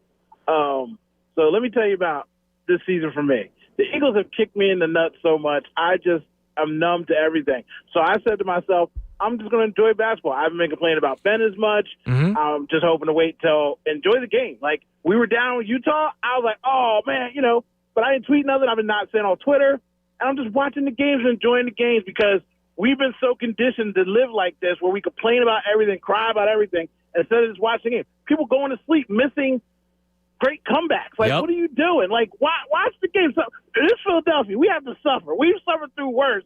We've got legit teams. People out here yelling at Hart every other day. I'm like, he's young. He's 21. We've been waiting our whole lives for a goalie. Yeah, I know we're already calling him Bernie Perrant, but he's still 21. Like, let's hold on a second. Yeah. Let him figure it out. I'm like, dude, he's out there playing not for nothing with phantom guys in front of him. Mm-hmm. Like, we just are so out of control. And I've been that fan sometimes. I've drank some of the sauce some days. But this year, I'm totally off that sauce. And I'm just watching the games, enjoying the games, and I'm waiting for the playoffs. Come to playoffs, then I'm turning right back. How many people do you think turned off the game yesterday after the Flyers were down 3-0? Everybody turned off the game yesterday. I mean, not for nothing. I walked in the room and started doing some dishes. I had it on in the background, but I couldn't watch it for a while. And then I heard the score, and I was like, okay, let me go peek my head back around the corner. And I was back in there. So we got to do better as fans of Philadelphia. Let me tell you about my killer squad back in the day. The greatest show on turf, I used to play Madden, 99, 2000. Up to 2002, I played professionally. I could kill anybody with Ricky Whiteboy Pro. I would destroy anybody with Falk, all them boys, taking people's lunch money. Yeah, but to me, day, that's a no duh, and that's what I've been saying from the beginning. It's definitely a no duh. But guess what? Sometimes I used to play with the Utah Jazz. Sometimes I used to play with the Denver Nuggets. You didn't play with the Utah Jazz. Let me tell you something. I used to play with the Tampa Bay Buccaneers. You know why? Because when I know that I'm better than somebody, I would embarrass them by beating them with trash teams. I used to play with the Bucs all the time because they're little orange sickle jerseys and stuff like that, just to prove to certain people to think they can play the game and can't play. I used to play with the Jazz. I used to play with Denver. I mean, not that I wanted to, but just to embarrass somebody. That's what I would do it for. I'm like, yo, you got beat by the Jazz. Yeah, that's all right. I hear you, man. I appreciate the call. Enjoy the rest of your weekend. I did a season once in, I don't think it was the show. I think it was past the show. So it was MLB 2K something with the Houston Astros. This was not George Springer, Jose Altuve. This was Wandy Rodriguez was the race. And I think I won the World Series. Like, that's how dumb video games can be sometimes. Yeah, you like can take over with any of them if you know what you're doing. Like, if you're good. Yeah, like, nobody gives a squat about my NBA 2K life, but because today I was up at 6 a.m. because of the mouse that scared the soul out of my wife, I won the NBA championship today. Wow. That's a big moment for you. My best player is Zach LaVine. Like, the team stinks. I mean, LaVine could score it a little bit. No, the team stinks. Iggy was the leading scorer in Game 6 of the Dude, that's a Finals MVP. That's true. That's a good point. You're underselling your boys. But you can't give me greatest show on turf. Well, no, you were good. So Kyle Kairos gives in a good one. The Titans in Madden 2000, because all you had to do is hand it off to Eddie George. Make a few stops on defense. Eddie George runs out the clock. He's right. That's perfect. And here's a great one from Alfie from Abington. And Alfie, if you're listening, you're right. There was no reason why this guy should have been good, but he was. In NBA 2K5, which is the Minnesota Timberwolves, which is my squad that I was dominant with, the LA Clippers had Chris Kaman. And Chris Kaman could hit threes. Chris Kaman could get 15 boards a game. And he's right. There's no way that guy should have been good. And I'm pretty sure you would be fine with that team because let me double check. Was he there yet? Oh, no, Baron Davis was not there yet. Baron Davis went to Golden State before going to the Clippers. I wonder what the rest of that squad was, the Clippers. But yeah, there was no reason why Chris Kaman should have been good, but he was. Let's go to Doug on the cell. Doug, you're on the Fanatic. Yeah, what's going on, guys? Hey, Doug. I just wanted to talk about the Flyers fans just going nuts like 4 minutes into the game. I don't understand the overreaction. Like, sometimes it's like they don't start out so hot. Like, every team does that. And like playing hockey for 20 years, like organized hockey, like, yeah, like you don't have the greatest of warm-ups, and then that kind of just carries right over into the start of the game. Mm-hmm. And AV took the perfect time out there, got his guys together, and then. Yeah, but Doug, I'm okay with somebody saying, man, damn, the Flyers are playing like crap today when they're down 3-0. And I don't need, at the same time, I don't need a Flyers fan saying they're coming back, don't worry. Because I go, all right, well, how can you believe that when they're down 3-0? But I can't see a guy saying, or I can't allow somebody to say, wow, they took a step back this season in the middle of a game when they just had 2 straight shutouts against the Sabres over the weekend. I know the Sabres suck, but, hey, you won the game that you were supposed to win. Exactly. Some people don't get that. I'm one of those people that kind of, when they see that 3-0 score 4 minutes into the game, it's like, oh man, this isn't good, but you still have 56 minutes of hockey left. That's the whole game. Right. And then there's people turning the game off right then and there. It's I don't know. I just love going through Flyers Twitter in between periods, right after the game, and just seeing everybody just take a dump right on the Flyers there. Yeah, I mean that's what I do, and I do it more so for this job so that I can talk about the next day. I went on after the first intermission, or during the first intermission, and this is when the Flyers made it a 3-1 game. So you might go, all right, maybe they got a little momentum going into the second period, but no, you would think the season came to an end. You would think they just got swept in the first round of the playoffs yesterday. Yeah, I love to say this. There's no sensible Philly sports fan because we overreact to everything, and no matter if it's the littlest thing or the biggest thing going on, and that 3-0 start, or just any kind of bad start to a Flyers game this year, you just see people just hopping on. Oh, I'm turning and the thing game is, off. last year, am I crazy to say that there were many times the Flyers gave up an early cupcake goal and they'd be down 1-0, then boom, they light it up for 2 or 3 in the second period? It happened all last season. Yeah, they're the comeback kids. Yeah, and I don't understand why all of a sudden we're just giving it up. Let's give you a name for a midseason evaluation for the Sixers out of the trusty hat. I don't know if I'm the man for that. I don't watch enough basketball, unfortunately. Really? I'm sorry. Yeah. All right, man. All right. Well, I'm sorry, guys. I'm disappointed. Thank you, though. Enjoy your weekend. I'm disappointed. See, that's the typical. There's a stereotypical Flyers fan who doesn't like the Sixers, and there's the stereotypical Sixers fan who doesn't like the Flyers. Why can't we just all come together? Yeah, show some love. You got an MVP candidate. You got a first place team. It's your Philadelphia Spread the squad. love. Let's go. Don't give me I'm anti-basketball or come on, man. Get excited. I know they compete for viewership in the middle, at the same time, but come on, man. Sixers were off yesterday, right? Now, I'll admit, Sixers, Flyers at the same time, especially now because the Sixers are championship contenders. Flyers, we're still trying to see how far they can go. If they're playing at the same time, Sixers TV, Flyers laptop, if I'm being real with you. But if it's Sixers Cavs, like it was the other night, and it's Flyers Penguins, I'll go Flyers TV.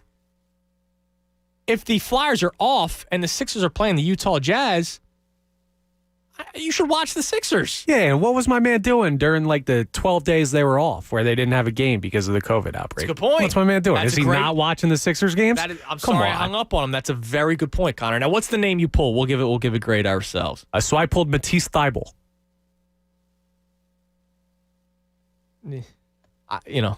C plus. You're going to C plus. I know that's unfair because how good he there's the numbers out there. Where's my man tweeted me earlier. Oh, I gotta find this, and he sent me the photo. I remember when this went around earlier. So Bob Mazaraz tweeted me the photo from a few weeks ago of the players with at least 40 steals and 20 blocks this season, and it was Ben in 835 minutes, Rocco in 816. Andre Drummond in 722, and Matisse in just 461 minutes. He is a very, very good defender. Does nothing for you offensively. Nothing.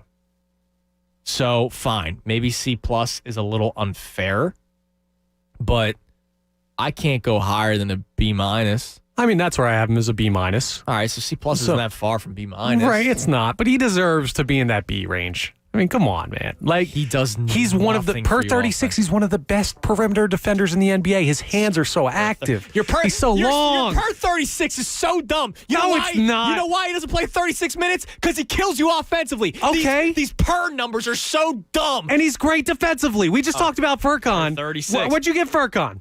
I gave Furkan a C-.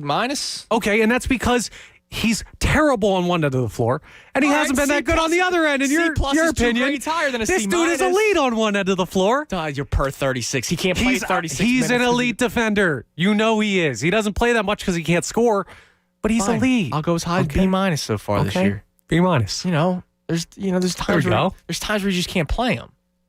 There's times where you can't play him. That's true. When you're doing that like last minute switch where you can take a timeout and you could put someone offensively in, like you put in a shake and then you put him in defensively. But he's a good defender. He's a great defender. You know, I should find the all per 36 team. You should. Because Captain Boban Marjanovic is an all per 36 member.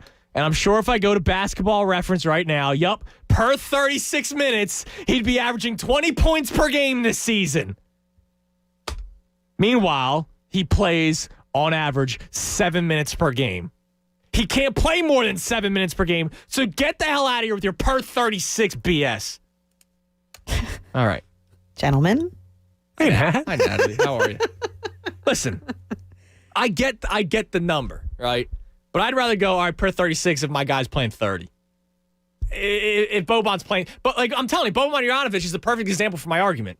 Yeah, per 36, the dude's a Hall of Famer. But he can't play more than 7 minutes because he gets exposed. 610-632-0975. After that, we got a couple of open lines, and you can jump in. Again, the number, 610-632-0975. We'll reset everything that we're talking about coming up at the start of the 1 o'clock hour. But, again, think about that squad. Your sports video game prime, the squad that you were just lethal with. And no, don't give me the greatest show on turf like my man Black already gave me. You got to give me the out-of-the-box one. All right? Give me the out-of-the-box one that you just could not be beat with. I'm Andrew Salchunas, filling in for the Cuz right here on 97.5 The Fanatic. But I got to let you know, you can make your sports watching experience even more exciting and bet all the action on FanDuel Sportsbook in partnership with Valley Forge Casino. You know what's great about FanDuel? You don't bet on per 36. You bet on the game that's actually happening. So you bet on the guys who actually play 7 minutes or like 10 minutes. So if you want to go Boban Marjanovic overs, you're not going the per 36 overs, which is over 20.5 points. You'd go like the 4.5 that he actually gets. All right? Their app is simple to use. They've got great odds, unique bet types like the same game parlay, which I love, and exclusive, always on promotions. And if you win, they get your winnings in as little as 24 hours. They have live betting and the best odds boosts and specials. And right now, you can place your first bet risk-free up to $1,000. Place a bet on any game you want, and FanDuel will refund you up to $1,000 back if you don't win your first bet. Just place any bet you want. If you win, you keep the cash. If you lose, you'll get your entire bet up to $1,000 back in site credit. Unfortunately, the NBA heads to the All-Star break. Still have some hockey games. Talked about it yesterday. That was a Flyers game to win, and I know a lot of people were probably panicking after putting down money, being down 3-0. But what did they do? They cashed you out. Download the FanDuel Sportsbook app to get started and be sure to sign with promo code FANATIC. That's FanDuel Sportsbook, promo code FANATIC. Must be 21 plus and present in New Jersey or PA. First online real money wager only. Site card is not withdrawable and expires in 14 days. Restrictions apply. See sportsbook.fanduel.com for details. Gambling problem? Call 1-800-GAMBLER. Fanatic Sports Update. A good night for the captain. This Fanatic Sports Update is brought to you by Martin Law, the law firm for injured workers. Visit PAWorkinjury.com. Flyers overcame a 3-0 deficit to beat the Penguins last night 4-3. Claude Giroux had a pair of goals. Second one put the team over the top to seal the win with a little over 2 minutes remaining. They'll close out the 3-game miniseries tomorrow at 1 o'clock. Hear that game right here on the Fanatic. Eagles continue to work on their cap. Jason Kelce announced he'll be returning for his 11th season after restructuring his deal. Derek Gunn reporting the team is working on the restructure for Lane Johnson. Ian Rappaport reporting the team just restructured cornerback Darius Slay's contract to create $9.1 million in salary cap room. Brian Westbrook joins Mike today from 4 to 5. Draft lines with Devon and Jamie is tonight from 6 to 7. If you're driving less, you could be saving more on car insurance. Save money with pay-per-mile insurance from Allstate. Call local Allstate agent and get a quote. Stick with the Fanatic all day long for breaking news and updates. I'm Natalie Eggenoff for 97.5 The Fanatic. It's the Anthony Gargano Show on 97.5 The Fanatic. What's for dinner, you ask? At Wawa, we've got the answer, no matter what you're craving. Because Wawa now has dinner. Every day starting at 4 p.m., you'll find crave-worthy dinner options that will make everyone happy. Like fettuccine Alfredo, kids' meals, delicious Angus burgers, French fries, and more. Choose in-store, curbside, or delivery. Wawa Dinner. Sounds good. Come in from the cold for something hot and comforting from Wawa. Savor the handcrafted salty sweetness of a toasted caramel crunch latte, topped with a caramel drizzle and crunchy caramelized sugar. Or cozy up to the warm, inviting vanilla sugar and spice aromas of our new cinnamon bun coffee, bursting with a delicious fresh baked flavor. Treat yourself and try them both this winter to create your very own getaway to deliciousness. Gotta have a Wawa. Diabetes, high blood pressure, anxiety meds, everyone's on them. If you're a 50-year-old male, maybe a bit porky, and you may even have type 2 diabetes, $1 million of term insurance may only cost you about $200 a month. Call Term Provider. Speak with Big Lou at 800-333-1750. Big Lou will find a term life policy for you even if you have type 2 diabetes, are overweight, or have high blood pressure. Term Provider has helped thousands of people like you who think they can't afford term life insurance. To buy $1 million of affordable term life for you, all you need to do is call Big Lou at 800-333-1750. Lou will make sure the scales are tipped in your favor. Call 800-333-1750. Big Lou will answer your call and work to fit you into a term life policy that you can afford. Remember, Big Lou's like you. He's on meds, too. Call 800-333-1750. 800-333-1750. Hey, it's Anthony Gargano. Did you ever hear a commercial on the radio and wonder what would it be like if it were my business? What would that sound like on the air? Well, look, 97.5 The Fanatic is offering area business owners the chance to experience how their company would be portrayed in a radio commercial. Produced for you by our experienced creative team. This is amazing, and you're going to love it. All you have to do is go to 975thefanatic.com, click on the free radio commercial banner, and tell us about your company. We'll take the info, we'll tell your story. Let 97.5 The Fanatic demonstrate the fun, flexibility, and the power of radio advertising. Get started right now at 975thefanatic.com. Does it feel like finding clothes in your fit is impossible? Tired of feeling overwhelmed with options that just aren't right? Let the experts at Stitch Fix do the shopping for you. At Stitch Fix, we make sure each piece is hand-selected for your life. So whether you're staying home or on the go, Stitch Fix has the answer for what to wear. We make it easy to find what works for you. Signing up takes just a few minutes, and styles are delivered directly to your door. Get started today at StitchFix.com. Stitch Fix, your style delivered.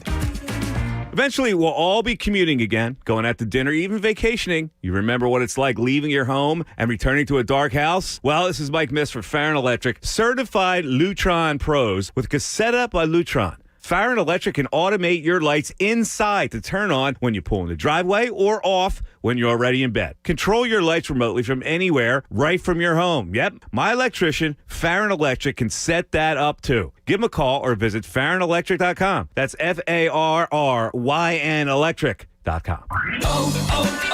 O'Reilly. Save big during Power Torque Tools DIY Day sale at O'Reilly Auto Parts with great deals on socket sets, impact wrenches, and more. Right now, get $10 off a 200-piece mechanics tool set, plus earn double O-Rewards points. That means you'll get to your next reward even faster. Visit the professional parts people at O'Reilly Auto Parts today or shop O'ReillyAuto.com. O'Reilly Auto Parts. You decided to upgrade your outdoor deck. So you ordered the essentials. A power washer, a set of patio chairs, and a shiny new grill. And you use your Bank of America Cash Rewards credit card, choosing to earn 3% cash back on online shopping and up to 5.25% as a Preferred Rewards member, which you put towards your most essential deck addition, a bird feeder. Apply for yours at bankofamerica.com/more rewarding. Copyright 2020 Bank of America Corporation. Hey, Philly, Jamie Lynch here. If you bet on sports like I do, then you need PropSwap, America's #1 app to buy and sell sports bets. We're all using it to cash in this basketball season. Just head to your nearest casino, pick your favorite teams to win it all, and sell those tickets on PropSwap. They have thousands of buyers across the country that you can sell to, and listing your ticket is always free. This is your newest side hustle. The average seller on PropSwap makes $500 every month. If you aren't selling on PropSwap, then you're missing out. Go to PropSwap.com today and click the sell button to learn more. WPEN, Burlington, Philadelphia, a Beasley Media Group station. Home of 76ers basketball. Ben Simmons to Joel, bang, two-hand jam. Flyers hockey. Carter Hart made the save. The bouncing puck still free. Hart's got to make another one. And Anthony Gargano, weekdays from 10 to 2. Oh, man. Plug in. 97.5 The Fanatic, Philadelphia. 1 o'clock, 97.5 The Fanatic. I'm Andrew Salchunas filling in for the Cuz. Anthony will be back on Monday. Of course, coming your way at 2 o'clock, Mike Missinelli. No Tyrone today. Tyrone off for a few days. It'll be Mike Missinelli, Tyler Zulli producing the show, and of course, the great Natalie Eganoff. Yesterday was my first experience of Nat's News. What'd you think? No, it was great, but the last story she told, I had nightmares. I didn't catch it. That was nap time for me yesterday. It was like 3 to 5. I got to be up early. These guys thought it'd be a good idea to try to make a viral video. And the best idea they had was chopping off one of the man's they chop his manhood? Yeah. That's what these kids have to do for likes these days? Yeah. And they made a total of $6,000. So they split it, $3,000 each. What, there are only two of them? $3,000 to get my, Johnson chopped off. Dude, that's $3,000? 3. Like, no chance. $3 million. No. Like, think about 30 mil. Probably not. No. I'm sure you've sipped, your natties in the day at college, and you're coming up with the dumb ideas with your friends. Did that ever cross your mind? No. That's not going on the line ever. Not going on the line. No, sir. It's not. You're not doing it, period. Right. I'm saying I'm not putting that on the line ever. No, that's not risking it. Come on. Yeah. They made a total. And for $3,000? The guy, and that's the other thing. Hold on a second. Why didn't bring this up yesterday? That's my fault. Why did they split it? One guy got the. He got $3,000 to chop off his buddies. Like, the dude that lost the body part should have at least gotten 70% of the cash. At least. You can't go 50-50 when one guy's getting the chop and one guy's doing the chopping. You can't go 50-50. Yeah, that's a 70-30 piece right there. The guy losing it needs a better agent. Yeah, dude. Come on, man. I'm sorry that I didn't bring that up yesterday. Where is this a story out of? Was this American? Was this from the United States? No. I was gonna say I forget where it was. But come on now, you can't go 50-50 on that. Oh God, that sounds like something out of like Russia where they have nothing better to do, and it's just like. By the way, we'll get back to the phones in a second, but your ridiculous notion of per 36. 36. Now I get it. I probably sound like a caveman when I say per 36. Now, I'm surprised there are no analytic people attacking me on social media, which is a shock. But here you go. Robert Woodward of the Sacramento Kings has played 2.8 minutes this season. But he's averaging 2.2 points per game. So his per 36 is 27.5 points per game. Dude might be a hooper if he played. So that's when I go, screw your per 36. Moses Brown of the Oklahoma City Thunder would be averaging 24 points per game and 17 rebounds per game. Guys named Moses, good ball players. Moses Brown has played, a total of 31 minutes this season. So screw your per 36. Listen, man, I didn't pull out Moses Brown. I mean, Matisse can play. Such a dumb number because it people get exposed. All right, let's go back to the phones. Shane in Nazareth. What's up, Shane? Hey, what's going on, Andrew? How you Hey, guys doing Shane. today? Hey, so I wanted to make a quick comment. So before I make the comment about the fantasy football thing, I got to ask you, what's the reason why you in particular stepped away from fantasy football? I wasn't into it anymore. Like, I'll be honest with you. Like, I just wasn't into it anymore. Selfishly, I was that team like 3 straight years that had the highest points in the league, but had the highest points, faced per week. And I'm like, this is so dumb. Like, my team is stacked, and yet I'm the 4th seed in the playoffs. And then your team's stacked, so everybody gets benched, and you don't win the playoffs. So I'm just like, yeah. Okay. So it didn't give me any extra notion to watch football because I love the game in itself. So it's not like I was like, oh, I have this player on the Browns, so I got to watch Sunday Night Football, Browns Steelers. No, I watch Sunday Night Football because I like football. Yeah, all right. So I get that, and I see both sides of the argument. So, like, for example, like 3 of the last 4 years, I've drafted Zeke, like, with my first overall pick. Okay. And this year was the first year out of the time that I've had him that I've actually won with him on my team. Like, I won the championship. Mm-hmm. And so throughout the year, like, I don't really draft Eagle players when it comes to fantasy because I don't want to, like, I'm not a homer person when it comes to fantasy football. Like, plus, a lot of the Eagles players aren't giving you much production. If we're being real. Exactly, and I avoid them most of the time. And like, all right, so for example, like I drafted Zeke, I picked up Pollard when Zeke was out towards the end of the season in playoffs. I got to the championship, and then CeeDee Lamb happened to win me my fantasy title, which.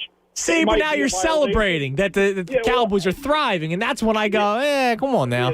Yeah, I know. But when I got $600 on the line and bragging rights and a trophy, and I can talk crap, I'll take it. But I hear. But now you're rooting for CeeDee Lamb, who should be an Eagle. Yeah, exactly. Oh God, let's not go on that. I draft better than Howie Roseman, but that's besides I believe that you do, Shane. Yes. So with the video game, I'm gonna go out of the box for you, and I'm gonna go back to the early, I guess, like. So I grew up on like NCAA football, and I would say like the early Madden. I'm going to go between that 03-05 range with Kansas City. So they didn't really have a quarterback, but they had Priest Holmes, Dante Hall.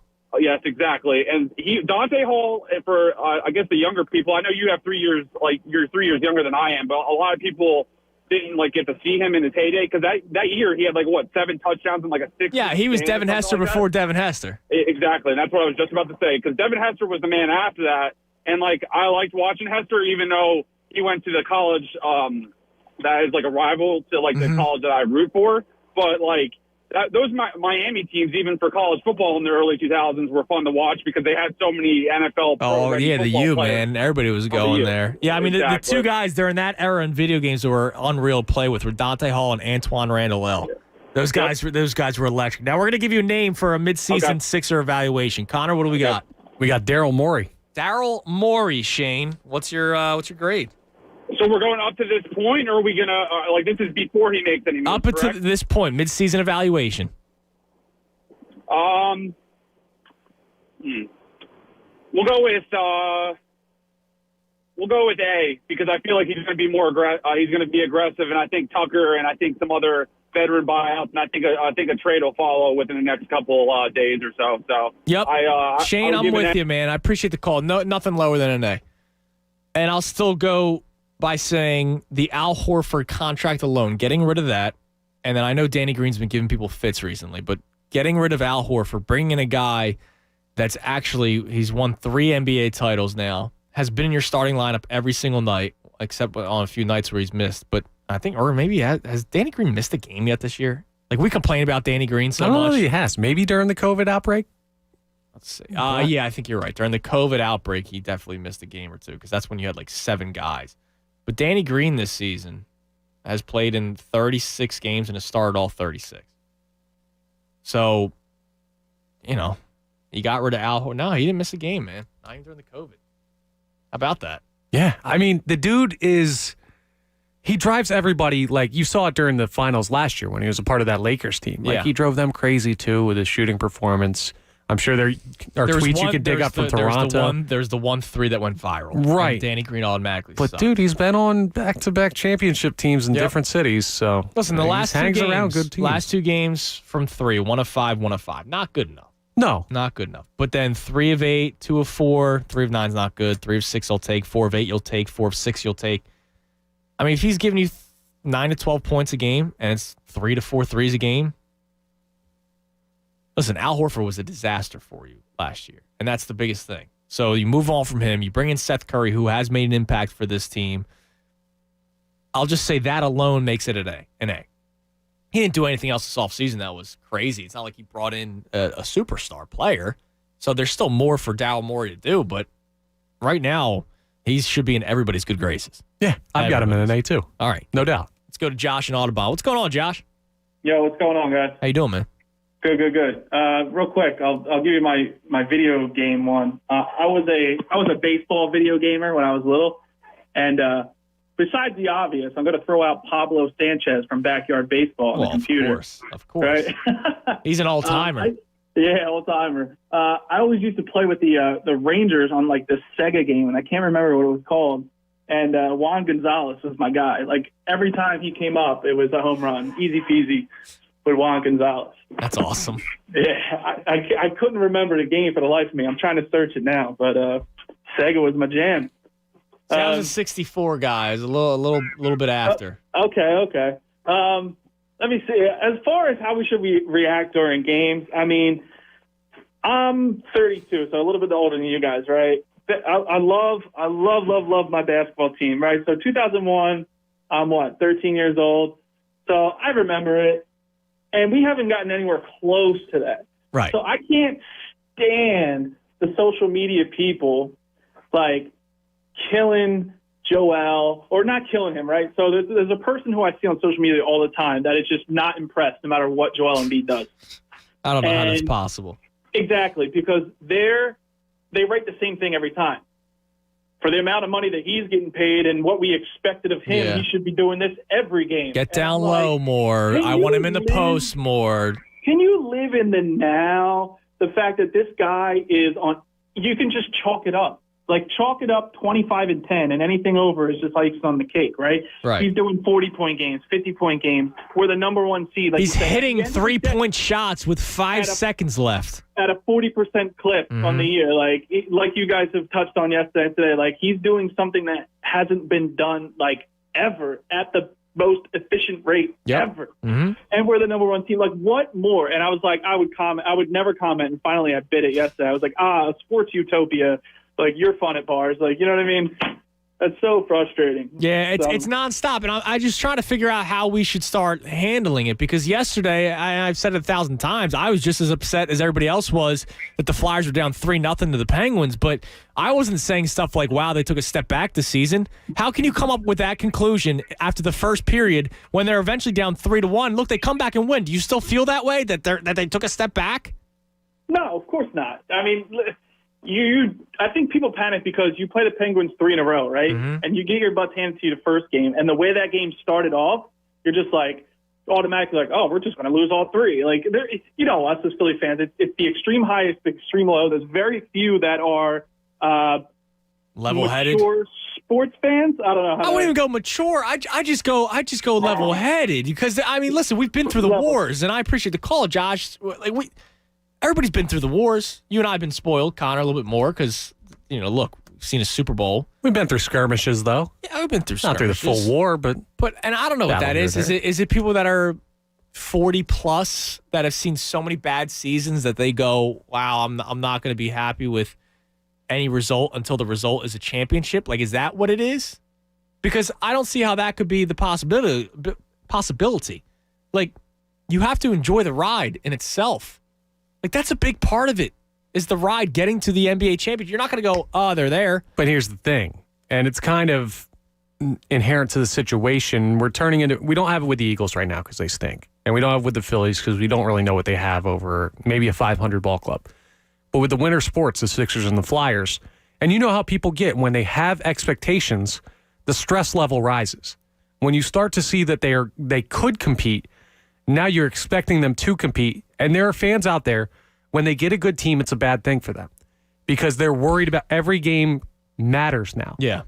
So I think part of it also is that crowd becoming a vocal minority of like, okay, well, we're expecting them to win the finals now, so every game they lose is a disappointment. How big's that minority, though? Because it's... I mean, dude, apparently loud enough to make an impact. You were here with me when I asked the question last week, are the Sixers adding more or providing more confidence or angst? And 40% said angst. And that's when they were still on top. And that was the night after they beat the Raptors. I get it. They blew the lead almost. But they were still, like, it's not like the Nets overtook them or anything. I just go, man, can we just enjoy a season? Because before you know it, the season's going to be done. If they don't make it out of the second round of the playoffs, it's a total disaster. And we should all be fuming, and we should all say, oh, my God, you need to make changes, and this isn't going to work, blah, blah, blah. I don't know. But let's get to there first. Let's get to the playoffs first. And maybe being the top seed, you have an easier road. And they're the top seed right now. Damn. Matthias in LaSalle. Matthias, you're on The Fanatic. Hey, how you doing? How you doing, man? Good. I've got a lot of feelings about. I think Philadelphia, we're just passionate. I've lived all over the place. I grew up in South Jersey. Mm-hmm. I am newly back to the Philadelphia area, my wife and I. Welcome back. But, I worked at Michigan State for 10 years. Okay. So well out of Michigan State, hockey's king, which I'm sure you all can imagine. Mm-hmm. And I remember the Chelios twins were on the Spartans team, and not them in particular, but the team just like was up and down, and I'm hating on them. And I mean, they're my students too, so I can't I gotta be careful. But they're like they're looking at me like who's, and I was like, well, that's how it is in Philadelphia. Exactly. We love to hate our teams. Yeah, like, and it's every second. We're so quick to just jump on 'em. But that's the thing. Like, all right, so when was this? How long you said 10 years? This would have been between 2010 and 2019. Okay, so in 2010, I get you feeling extra critical because they got to the Stanley Cup. But in 2015, when they sucked with Dave Haxtell, like, I don't know. I feel like our attitude should change, right? Like at some point. But I was saying people were criticizing me on how I was about the Michigan State Spartans. Like I was treating our teams, the Michigan teams. The way Okay, I was like the Flyers. Okay, I got what you're saying. You know what I'm saying? And they so you think it's just a Philadelphia thing? And I had a caller earlier. Thing. Somebody asked me earlier. They said, "How long have you been around Philadelphia?" Well, my whole life. I haven't been living in Philadelphia my whole life, but I've been around Philadelphia my whole life. Yes, I know that's how we are, but I'm trying to see if there's a way we should change, or should we just stay as we are? And I'm with you 100%, brother. I'm not saying that it's like. I mean, I'm an educated dude. I can stand 10 feet back and look in. Like that's what I try. Right. That's what I try to do. I'm not saying it's right how we act, but it's fun. I got you. All right, what's the video game squad that you were elite with? Okay, I've got two. I try to dig video games is a big part of what I do. My wife's not thrilled a bit, but it is what it is. NCAA 2003. The players didn't have names, but we're gonna love this one. Number 43, Kansas State Wildcats, Darren Sproles. Oh my God, yeah. He was probably a cheat code. Yeah, exactly. You can't stop him. Yeah, 98, and then this is the one that's a little bit more out there. But cover boy 04 Madden, Mike Vick. Well, yeah. I mean, that was a good one. One. I appreciate the call, man. Yeah, I mean, I don't think that one's original though, because everyone knew that if you were the Falcons in 04, like you won.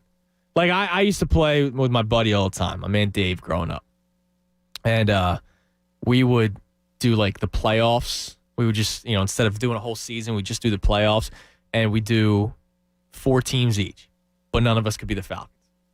Well, yeah, because you can just roll out and it's game over. It was game over. So you go, all right, let's not do this. Those are the fun days, man. We just play video games till like 2 a.m. Oh wait, that's what I do now. The only issue now is when you wake up, you got to deal with the wife screaming about a mouse. Natalie, be the man of the house. I don't know if you heard. No, what happened? So this morning, I woke up to a scream. Like a scream. Like I thought somebody was in my house attacking my wife's scream. Yeah. Like that loud. Yeah. So I sleep in my boxers, and that's it, right? So I jump out of bed because I'm ready to throw hands, and here she is standing outside the bathroom. There's something in the bathroom. It's huge. And I'm like, okay. And this was such a scream that it woke me up. Like I was there, not foggy-eyed or anything. Now, in her defense, the mouse that was in there, terrifying. I would have done the same. Dude, it was huge. Are you sure it was a mouse and not? It was not a rat. All It right. was a mouse. All right. So the dumb little thing fell into like a container where she keeps all her toiletries. Oh, So God. all those toiletries are in the trash. Oh God, I would die. But I was able to close it. Yeah. And then I brought it outside, and my wife said just open it up and let them out. But mice, they'll go right back they'll go in. right back. So I tried emptying it into a trash bag so then I could because I'm not going to walk down the street with this big old thing. Right. I'm trying to put it in a trash bag. Plus, for me to walk down the street, I need to put clothes on. I was out in my backyard. There's apartments behind me, so like they could look down. They're probably looking at this guy just like, what the hell? What the hell is this guy doing? And I was able to get it into the trash bag, but the problem was all the stuff fell out that it had a surface to still jump off on.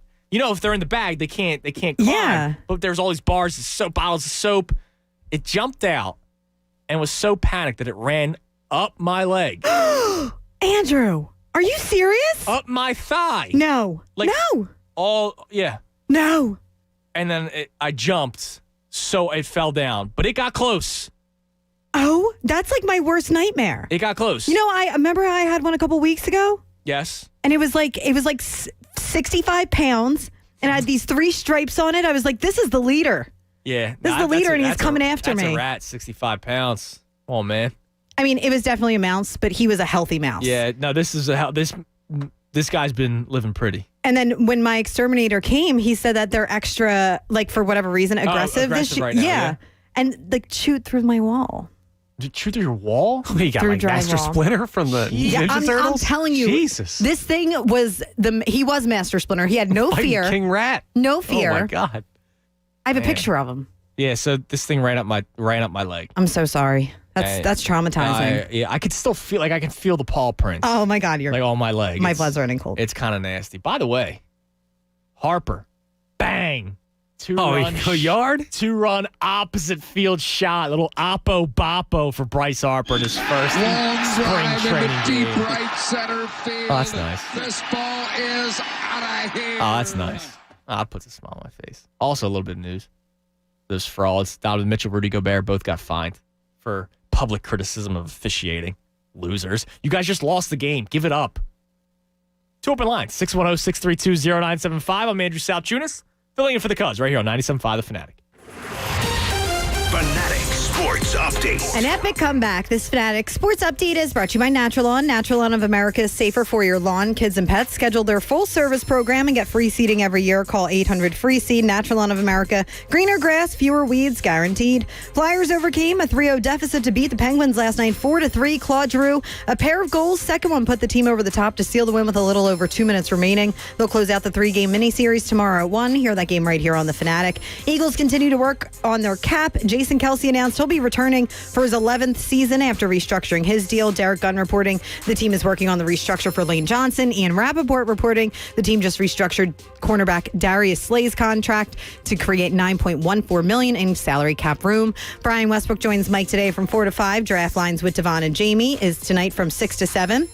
If you're driving less, you could be saving more on car insurance. Save money with pay-per-mile insurance from Allstate. Call a local Allstate agent and get a quote. Stick with The Fanatic all day long for breaking news and updates. I'm Natalie Eganoff for 97.5 The Fanatic.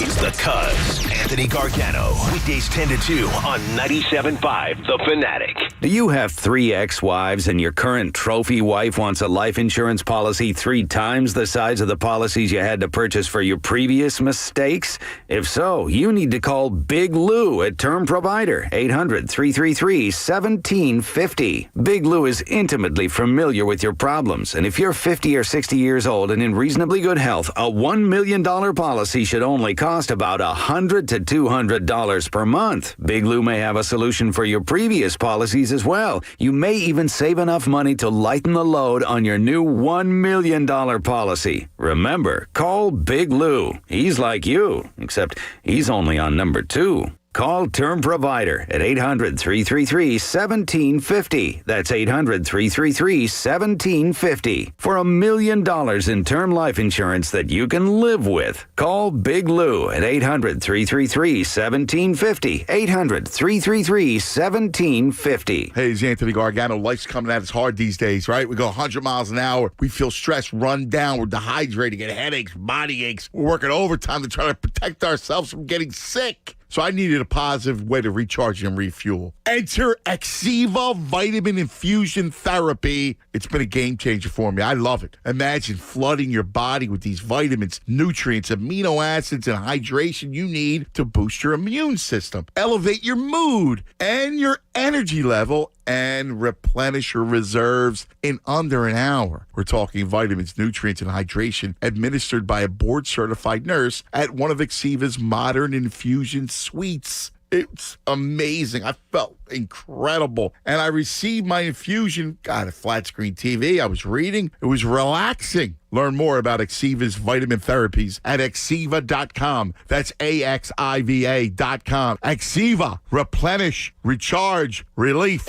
Finding great candidates to hire can be like, well, trying to find a needle in a haystack. Sure, you can post your job to some job board, but then all you can do is hope the right person comes along, which is why you should try ZipRecruiter for free at ZipRecruiter.com/news. ZipRecruiter doesn't depend on candidates finding you. It finds them for you. Its powerful technology identifies people with the right experience and actively invites them to apply to your job. You get qualified candidates fast. So while other companies might deliver a lot of hay, ZipRecruiter finds you what you're looking for. The needle in the haystack. See why 4 out of 5 employers who post a job in ZipRecruiter get a quality candidate within the first day. ZipRecruiter, the smartest way to hire. And now you can try ZipRecruiter for free. That's right, free at ZipRecruiter.com/free. That's ZipRecruiter.com/free. ZipRecruiter.com/free. Hey, it's Anthony Gargano. Did you ever hear a commercial on the radio and wonder what would it be like if it were my business? What would that sound like on the air? Well, look, 97.5 The Fanatic is offering area business owners the chance to experience how their company would be portrayed in a radio commercial. Produced for you by our experienced creative team. This is amazing, and you're going to love it. All you have to do is go to 975thefanatic.com, click on the free radio commercial banner, and tell us about your company. We'll take the info, we'll tell your story. Let 97.5 The Fanatic demonstrate the fun, flexibility, and the power of radio advertising. Get started right now at 975thefanatic.com. You're ready to get back into yoga, so you order the essentials. A non-slip mat, yoga blocks to keep balance, and an exercise ball. And you use your Bank of America Cash Rewards credit card, choosing to earn 3% cash back on online shopping and up to 5.25% as a preferred rewards member, which you put towards your most essential yoga gear. Noise-canceling headphones. Welcome. Take a deep breath. Breathe. Apply for yours at bankofamerica.com/more rewarding. Copyright 2020 Bank of America Corporation. Get in the zone, AutoZone. Welcome to AutoZone. What are you working on today? Sure thing. We can help you replace those wipers. If yours are squeaking or streaking, it's probably time. We've got a wide selection of wipers that can stand up to any weather, including the right ones for your make and model. We've even got more ways to get them fast, like our next day delivery or free same-day store pickup. Getting the job done just got easier. Restrictions apply. Get in the zone, AutoZone. Philadelphia's hometown sportsbook. Bet Rivers is the official sports betting partner of the Philadelphia Flyers. All season long, make your hockey bets with a trusted local team at Bet Rivers Sportsbook. Get started today with a special offer. Use the code 250MATCH to get up to $250 in bonus money on your first deposit. Whether you watch the Flyers game at home or at the Bet Rivers Sportsbook at Rivers Casino Philadelphia, bet with a winner at BetRivers.com. Presented by Rivers Casino Pittsburgh. Must be 21. Gambling problem? Call 1-800-GAMBLER. If you see cracks in your foundation, you need to call the experts. DryTech Waterproofing Solutions is one of the top-rated foundation repair companies in the state. DryTech offers a free structural diagnosis. Their experts will come to your home, assess the type and severity of the cracks, and identify the best foundation repair solutions. When you see cracks, Call DryTech. Mention Missinelli. Receive 15% off. Fanatic listeners get 15% off when you mention this ad. Just visit DryTechCorp.com. That's DryTech Waterproofing Solutions. Protect your investment. Donating blood saves lives. But did you know that donating plasma saves lives too? Plasma is used to treat life-threatening illnesses, including COVID. Plasma donors are needed immediately. And when you donate plasma at a local CSL Plasma Donation Center, you can earn up to $700 a month for doing a good deed. And they even have a new referral bonus program. And most people are eligible to donate, and it's easy to do. Just download the CSL Plasma app or go to cslplasma.com to find a donation center near you. That's cslplasma.com. Listen to 97.5 The Fanatic everywhere. On Alexa at 97.5thefanatic.com, the Fanatic app, and now on radio.com. Live. More of the Anthony Gargano Show now. On 97.5 The Fanatic.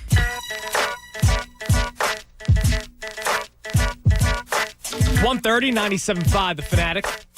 I'm Andrew Salchunas. We got two open lines right now. You can grab them at 610-632-0975. You know what's the worst when it comes to doing radio?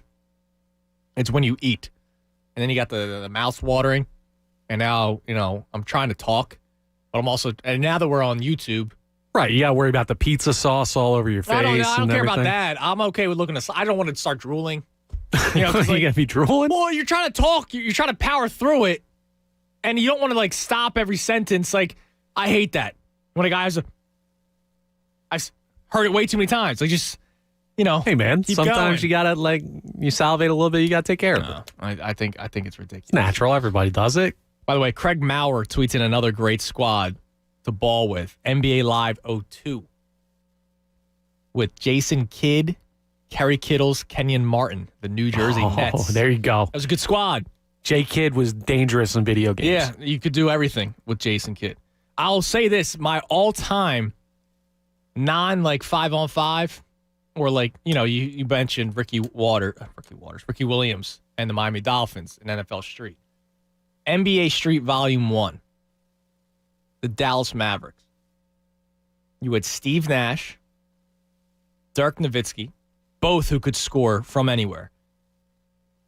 And the third guy that I would pick, and I would only use him defensively, was Sean Bradley. Because Sean Bradley's 7'6". You don't have to be athletic in NBA Street to be good. He would just jump and grab everything. So the Dallas Mavericks were my squad that you could not beat me with in NBA Street Volume 1. Because Sean Bradley would not allow a point to be scored. It's a good work out of you. A game 21-0. Because Sean Bradley just stops everyone. What are you doing? Did they have online for that back then? You couldn't play no. So you're beating up on your friends 21-0? Yes. And I don't care. Poor sportsmanship, Jonas. No, I don't care about their feelings when it comes to it's the first 21. Oh, am I going to let them score a few buckets to extend the game? Yeah, you can let them score once. No. Using the 7-6 cheat code. No. I'm watching the Harper home run, by the way. Bomb? Moonshot. What, straight away right? Past Frenchies. Oh, left field. He went oppo. Oppo. He hit it over Frenchies. That's a shot, dude. All right, let's go back to the phones. Oh, wait. Sorry. We got the daily number. My bad. I know you've been itching for this. Yes. Yeah, come on. I live for the number when I fill in. I know. So we got the daily number. Our pick segment for the day. Obviously, there's no basketball or NBA basketball because they're at the All-Star break. So you got some college. You got some of the tournaments going on right now. I'll tell you right now, not one pick with these weird games. You all on board about Stetson and Liberty? Liberty, you don't know Stetson? Come on, man. No, I'm not making a play. If you have one, you go right ahead. Do you have one? No, I don't. Okay. All-Star game. We'll start there. I'm shocked. Team LeBron, 3.5-point favorite. Told you, man. No, you got to go Team Durant. Okay, well, we'll make this the first one on either side. So you'll go Team Durant. I'll go LeBron. I'll give you 3.5. I also have to check NBA All-Star scores because this is important. The over-under. Betting the over-under in an All-Star game is fun because you just want them to not play defense. You want them to keep on scoring. See, it's tough this year. The point spread's going to be tough, too, because they're doing the final score thing again. They're not running it like a normal game. Oh, they're doing that weird thing again? Yeah, so it's like the first to, once the time runs out, that's the first to score I don't know, however many points on top of what that It was leading 24 team. last year. Right. Yeah, I think they're going to do 24 again. So LeBron v. Giannis last year was 157 to 155. So that's 312 points. The over-under this year is 308.5. Oh, my God. You look at some of these scores, man. The year before that, without this weird fourth quarter 20 up to 24 thing, 178 to 164. 148 to 145 is low. But before that, the 2017 NBA All-Star game, the West beat the East 192 to 182. Anthony Davis had 52 points. That's so dumb. This is why I don't watch these games. You don't like that? See, I love that kind of thing. No. Come on. You don't like scoring? No. Not like that. I like a guy taking over a game's awesome, but not a guy taking over an exhibition, no defense game. All right. Like that's dumb. Why do I need to watch Anthony Davis basically warm up and score 52 points? It's exciting. Have you seen some of the warm-up dunks? Even though they took away the meaning for it when in terms of the home field advantage in the World Series, the baseball one is the only one that's legit. Because guys are trying to throw 100 miles per hour and look nasty when they pitch because they know they only got an inning or two. And guys are trying to hit the ball out of the ballpark. So that's the only one that's a legit all-star game. But I'd probably take the over in the NBA all-star game. All right, so that's what we got for the all-star game. Hockey, let's root for the Bruins tonight. So that the Flyers are a little closer to the Capitals. I know they're in the same division, the Flyers. But let's go Bruins, minus 148 against the Caps. I will ride with the Bees. Okay, I'm going to go out to Arizona and look at the Coyotes against Minnesota Wild. That over-under's at 5.5, and those are, well, at least one team that can light it up in Minnesota. And Arizona has not been great defensively this year, so I think I'm going to hammer the over on 5.5 goals in that one. Okay. Last night, the Blackhawks beat the Lightning, held on to a 2-0 lead, blew it. They went to overtime, but Chicago did ultimately win. I think they're playing the second game of a back-to-back. I like Tampa Bay. I know it's a big number, minus 196. Maybe look at the over-under, go with the under 6.5. But I do like the Lightning if you feel comfortable laying it against the Chicago Blackhawks. Okay. Is that all you got? No, I'm going to give you one more. Okay, what do you got? We're going to go a little bit out on one more limb total here. for you. I'm going to go ahead and I'm going to look at the Anaheim Ducks and Colorado Avalanche. You're not really getting a lot from the money line. Colorado minus 260. But I don't know. I think they could pull off that puck line minus 1.5. You're going to get plus 108 on that.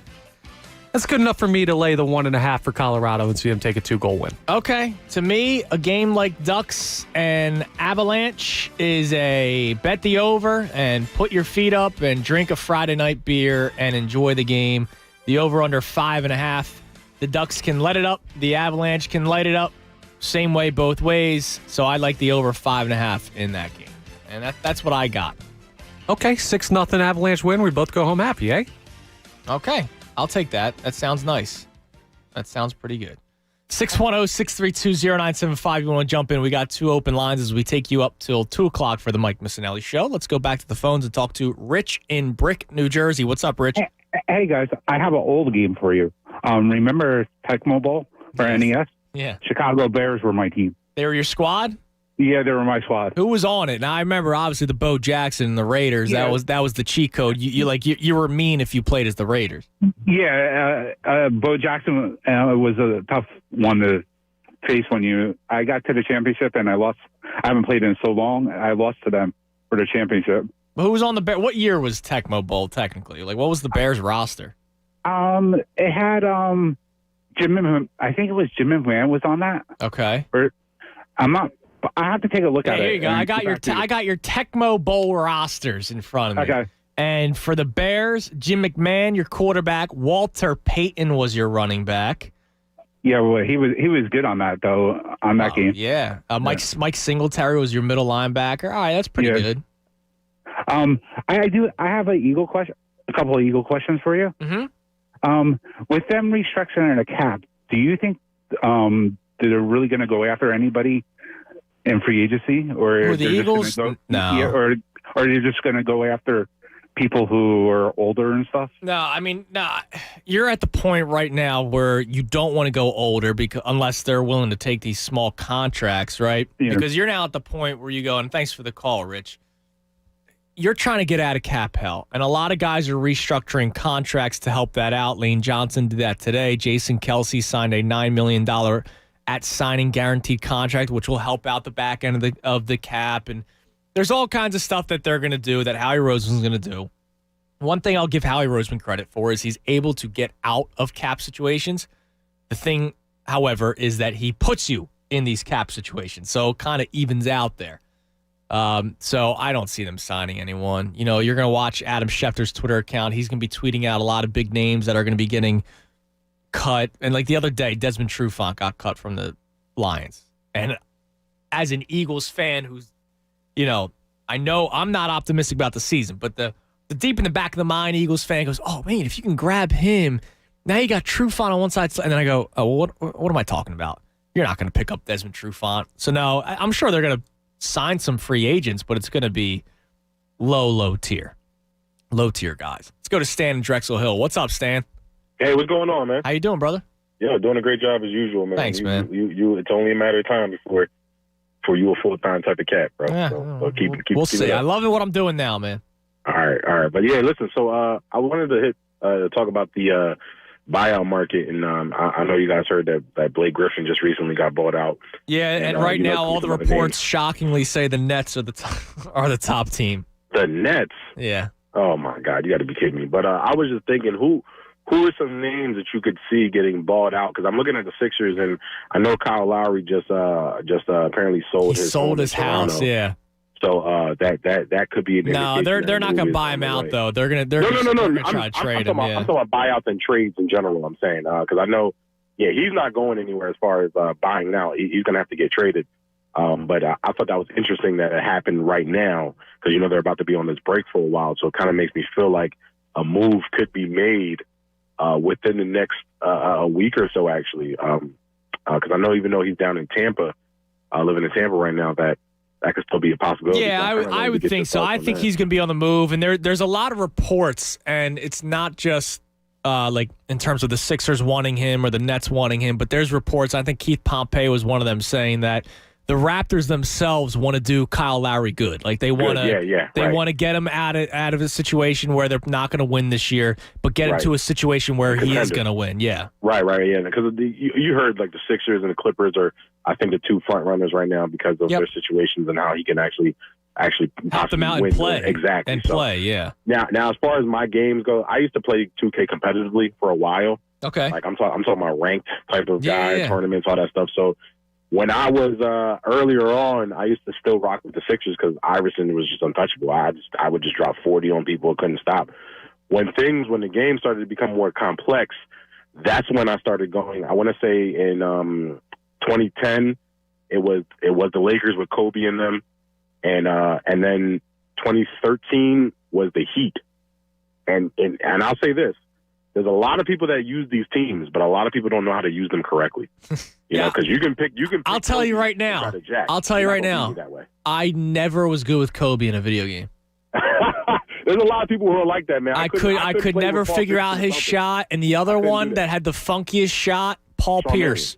Oh, Paul Pierce, yeah. I couldn't rock with I couldn't figure it out. It was some weird hitch. It was some weird hitch. Now, before I let you go, I want to give you a name from the hat, your midseason evaluation. What do we got, Connor? Some guy named Joel Embiid. Okay. I don't know. Give him another one. Embiid's A+. If you don't say A+, you're never calling again. Listen. He gets the school. He gets whatever school that I'm the dean of. He gets the keys to the school because I don't know what else I can. All right, what else we got? Okay, Connor? let's go. Danny Green. I give him a D+. That might be kind of D+. Generous. D+ is generous. Oh, listen. Maybe I got a soft spot for Danny Green. I don't know. I go at least C+. C+. I go at least C+. Really? D+. What is so? C is average. What has he done to be above average? Oh, come on now. Come on. No, C is average. An average grade. What has Danny Green done to be above average? Just because he's not Al Horford? Yeah. Come on. No, I mean, I don't know.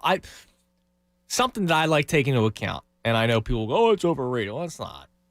Is experience and veteran leadership, right? So I would imagine that Danny Green has some sort of say in the locker room. So now we're imagining locker room dynamics to try and give him to the C+. See, Come on, man. My thing is he just gets hated on constantly, and rightfully so at times, because my man, it drives me insane. Danny Green cannot do the simple pump, dribble, sidestep, shoot. He has to just be planted. I know Mike was talking about this yesterday when I was on with him, but he can't do the pump, step to the side. There's times where the transition three is just ugly. And then the other thing that makes me laugh, the only time the pump fake does work is when he's wide open and the guy's going to try to, it's a desperation attempt to block the shot. He'll every once in a while be D'd up one-on-one with the ball in his hand. He'll try pump fake. And I swear the players in the back of their minds are going, this guy's not driving. He never does. So just quit it with the pump fake there. Dude, when he runs DG. down the court, he has a little bit of the Pat Mahomes, old grandpa kind of jogging. He has a little bit with the arm swing. He does. Oh, man. Yeah, I got to give him a C-. His paper, if I'm his professor, says see me after class. He's not failing out, but he's got some work to do. All right. Spencer Howard, by the way. Dealing? 96 on the gun. So the arm looks fresh. I know they want to be careful with him. His third pitch of the game was a 97-mile-per-hour fastball. They should be careful with him, but from all the reports, they're saying that the arm it's got life, the arm. I'm going to need some privacy from the YouTube. I'm getting all hot and bothered back here. 97? If you can add that as a fourth or fifth guy, come on. Okay. Let's go. Just creeps me out. Let's go. What do you mean? I had a mouse run up my leg today. I'm excited about it's baseball. Yeah, I wasn't as freaked out by the mouse that ran up my leg today than what you just said. Oh, God. Uncle Frank saved me. What's up, Frankie? That mouse ran up your leg, my man, because your boxers are probably 14 years old. Nah, what was I wearing today? Nah, the ones I was wearing this morning actually were a Christmas gift from the wife because she knows the situation. So nice. Yeah, your wife. Those were a fresh pair. Good show, boys. Thank you. you. Andrew, you better watch your ass because I talked to Connor and he's doing the phones and he's gunning for your gig. I'm telling you. Oh yeah. That's not true. Okay. Come on, I wouldn't backstab the Tunis like that. Bring it on, Connor. We'll throw hands later. Listen. So this is Uncle Frank, the wise old oracle, and I'm here regarding the overreactionary fan base. I'm here to lay blame on our football team because, every game's so monumental, right? Every game that has so many implications. It's like Pavlov's dog, right? It's ingrained in us. So I'm not overreactionary at all, but it's ingrained in them. So, it carries into the other sports, right? Yeah, I think that's what it is. And Anthony and I have been talking about that for a while now, is how we are, for some reason, acting as if every Sixers game's an Eagles game or a Flyers game's an Eagles game. And I get it. I'll say it again. If you were upset with the Flyers being down 3-0 yesterday, yeah, of course, you'd be crazy if you weren't upset. But you can't say, oh, my God, season over. And then, look, they came back and won 4-3. So what are you saying now? Say, wait a minute. You were seeing tweets that they're like, season's over? They were saying they took a step back this year. Like, they got to Game 7 of the second round last year. They took a step back this season. And then all of a sudden, boom, they light it up for 4 goals. They win. And I'm like, all right, so what are you saying now? I'm going to start a podcast. I got to mellow everybody out. The Frank from West, I'd listen. Yeah, I know you would. You better listen. What did you guys grade? What's his name? Superman with the Jerry Carroll. What did you grade? Dwight Howard? Yeah. I wrote it down. I didn't write it down. You gave him a B. I gave him a B. But we're grading on the curve of who they are. No. Oh, okay. So for being a backup center who's playing 15 minutes a game and is giving you 8 rebounds, I go B- because he does drive me insane around the rim at times. I swear that he must have played for Hoya Paranoia because he's got more fouls than minutes half the time. Well, he's slowing that down. I see your point. He is slowing that down, and I brought that up earlier. I was calling him Dwight Hackward early in the season because he'd have 3 fouls in 3 minutes. But I think I'm going to guess Doc might have said something to him like, "Hey, we need Joel to have a little extra more minutes to breathe. So how about you slow down with the fouls, there, guy." We don't need our backup center to be an MMA fighter. Right. Exactly. All right, we'll give you another name, Frank. What do we got, Connor? Go ahead. We got Shake Milton. Ah, all right. I'm going to, C+. Yeah, that's about right. Thanks, Frank. That's about right. You go C+? Yeah, I mean, so Shake was fantastic in the beginning of the season, and he has definitely taken a step back. Now, he had the knee injury. Maybe that has something to do with it, or maybe it's the way they've been playing the game, or maybe teams go, oh, wow, this Shake Milton guy could hurt us a little bit, so let's, start D'ing him up a little bit. I know he had 26 against the Pacers the other night. Yeah, and he was like a 6 man of the year candidate earlier in the season. And that's come down. It has, but most of it, I think, is because of that injury. He missed the entirety of that West Coast trip. I'll go C+. You can talk me into a B-. I've got him at a B-. The 3-point shooting percentage going down to 31% this year kind of sucks. And I know that he can attack the rim, and he's got some moves, which is nice. But one of the big things when he and Ben are out on the floor at the same time, you need Shake to be able to hit a 3, and he's down to 31% this year. But here's the upside of Shake. Where's your bench scoring if it's not Shake Milton? Oh, no, it's Shake. It doesn't exist. And so I'll go B-. I'll change it to a B-. And here's the reason why, because I've said this a lot. The games Shake was out, you could tell they were missing him. The problem is, for the Sixers, there are improvements to Shake Milton. So you shouldn't be missing Shake Milton as much as they do at times when he's out. But I'll say Shake Milton definitely makes an impact. You saw it last year with Josh Richardson. There's games when Josh Richardson couldn't play and the Sixers they were missing him. And clearly there's improvements to Josh Richardson. Let's quickly get Tyreek in here. Tyreek, I got about a minute. What's up, man? Hey, what's going on, Jonas? How you doing? I'm done. Hey, no, I was just calling pretty much to talk about like how I kind of, learned to view the teams that are doing good in our city, whether it be Sixers, Eagles, Clark, whomever. Mm-hmm. You kind of got to be, you can be excited about your team, you embrace them, you be confident in them, but you also got to be humble. Because what I've learned is the success level, it isn't sustained. It's just over periods, like over little pockets, little periods of time. So you be humble about what's going on, because you got to understand it's special, because it doesn't always happen. So as opposed to being so negative all the time, Eagles-minded, I guess you could say about everything. We should just be enjoying the ride right now, man. Joel Embiid is playing like an MVP and should win MVP, and I appreciate the call, man. Sorry we're up against it, but yeah, Joel Embiid, I mean, just enjoy it. Stop trying to say, oh, he'll never be as good as Dr. J. I don't care. Right now, you should enjoy it. Connor Thomas, thank you for sticking around. Go enjoy your Friday afternoon beers or whatever. Everybody have a nice weekend. I'll be back on Sunday. Me and the bro, new time. Instead of Saturdays in the afternoon, Sunday mornings, 9 to noon from here on out until football season. So join us then. Mike and Miss coming your way next right here on 97.5 The Fanatic. Fanatic Sports Update. A comeback win. This Fanatic Sports Update is brought to you by Bradford White Water Heaters. You may not always need a new water heater, but when you do, choose Bradford White. Flyers overcame a 3-0 deficit to beat the Penguins last night, 4-3. Claude Giroux had a pair of goals. Second one put the team over the top to seal the win with a little over 2 minutes remaining. They'll close out the 3-game miniseries tomorrow at 1. Hear that game right here on the Fanatic. Eagles continue to work on their cap. Jason Kelce announced he'll be returning for his 11th season after restructuring his deal. Derek Gunn reporting the team is working on the restructure for Lane Johnson. Ian Rappaport reporting team just restructured Darius Slay's contract to create $9.14 million in salary cap room. Brian Westbrook joins Mike from 4 to 5. Draft lines with Devon and Jamie is tonight from 6 to 7. If you're driving less, you could be saving more on car insurance. Save money with pay-per-mile insurance from Allstate. Call a local Allstate agent and get a quote. Stick with the Fanatic all day long for breaking news and updates. I'm Natalie Eggenoff for 97.5 The Fanatic.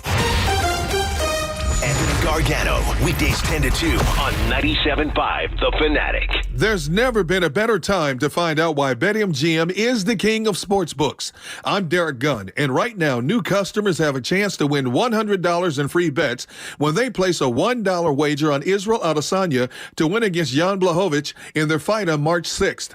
Just use bonus code DGUN100 when you make your first bet to take advantage of this offer. Get ready to start betting with confidence and turning knockouts into payouts. Sign up today and discover BetMGM's daily promotions, boosted odds specials, and more.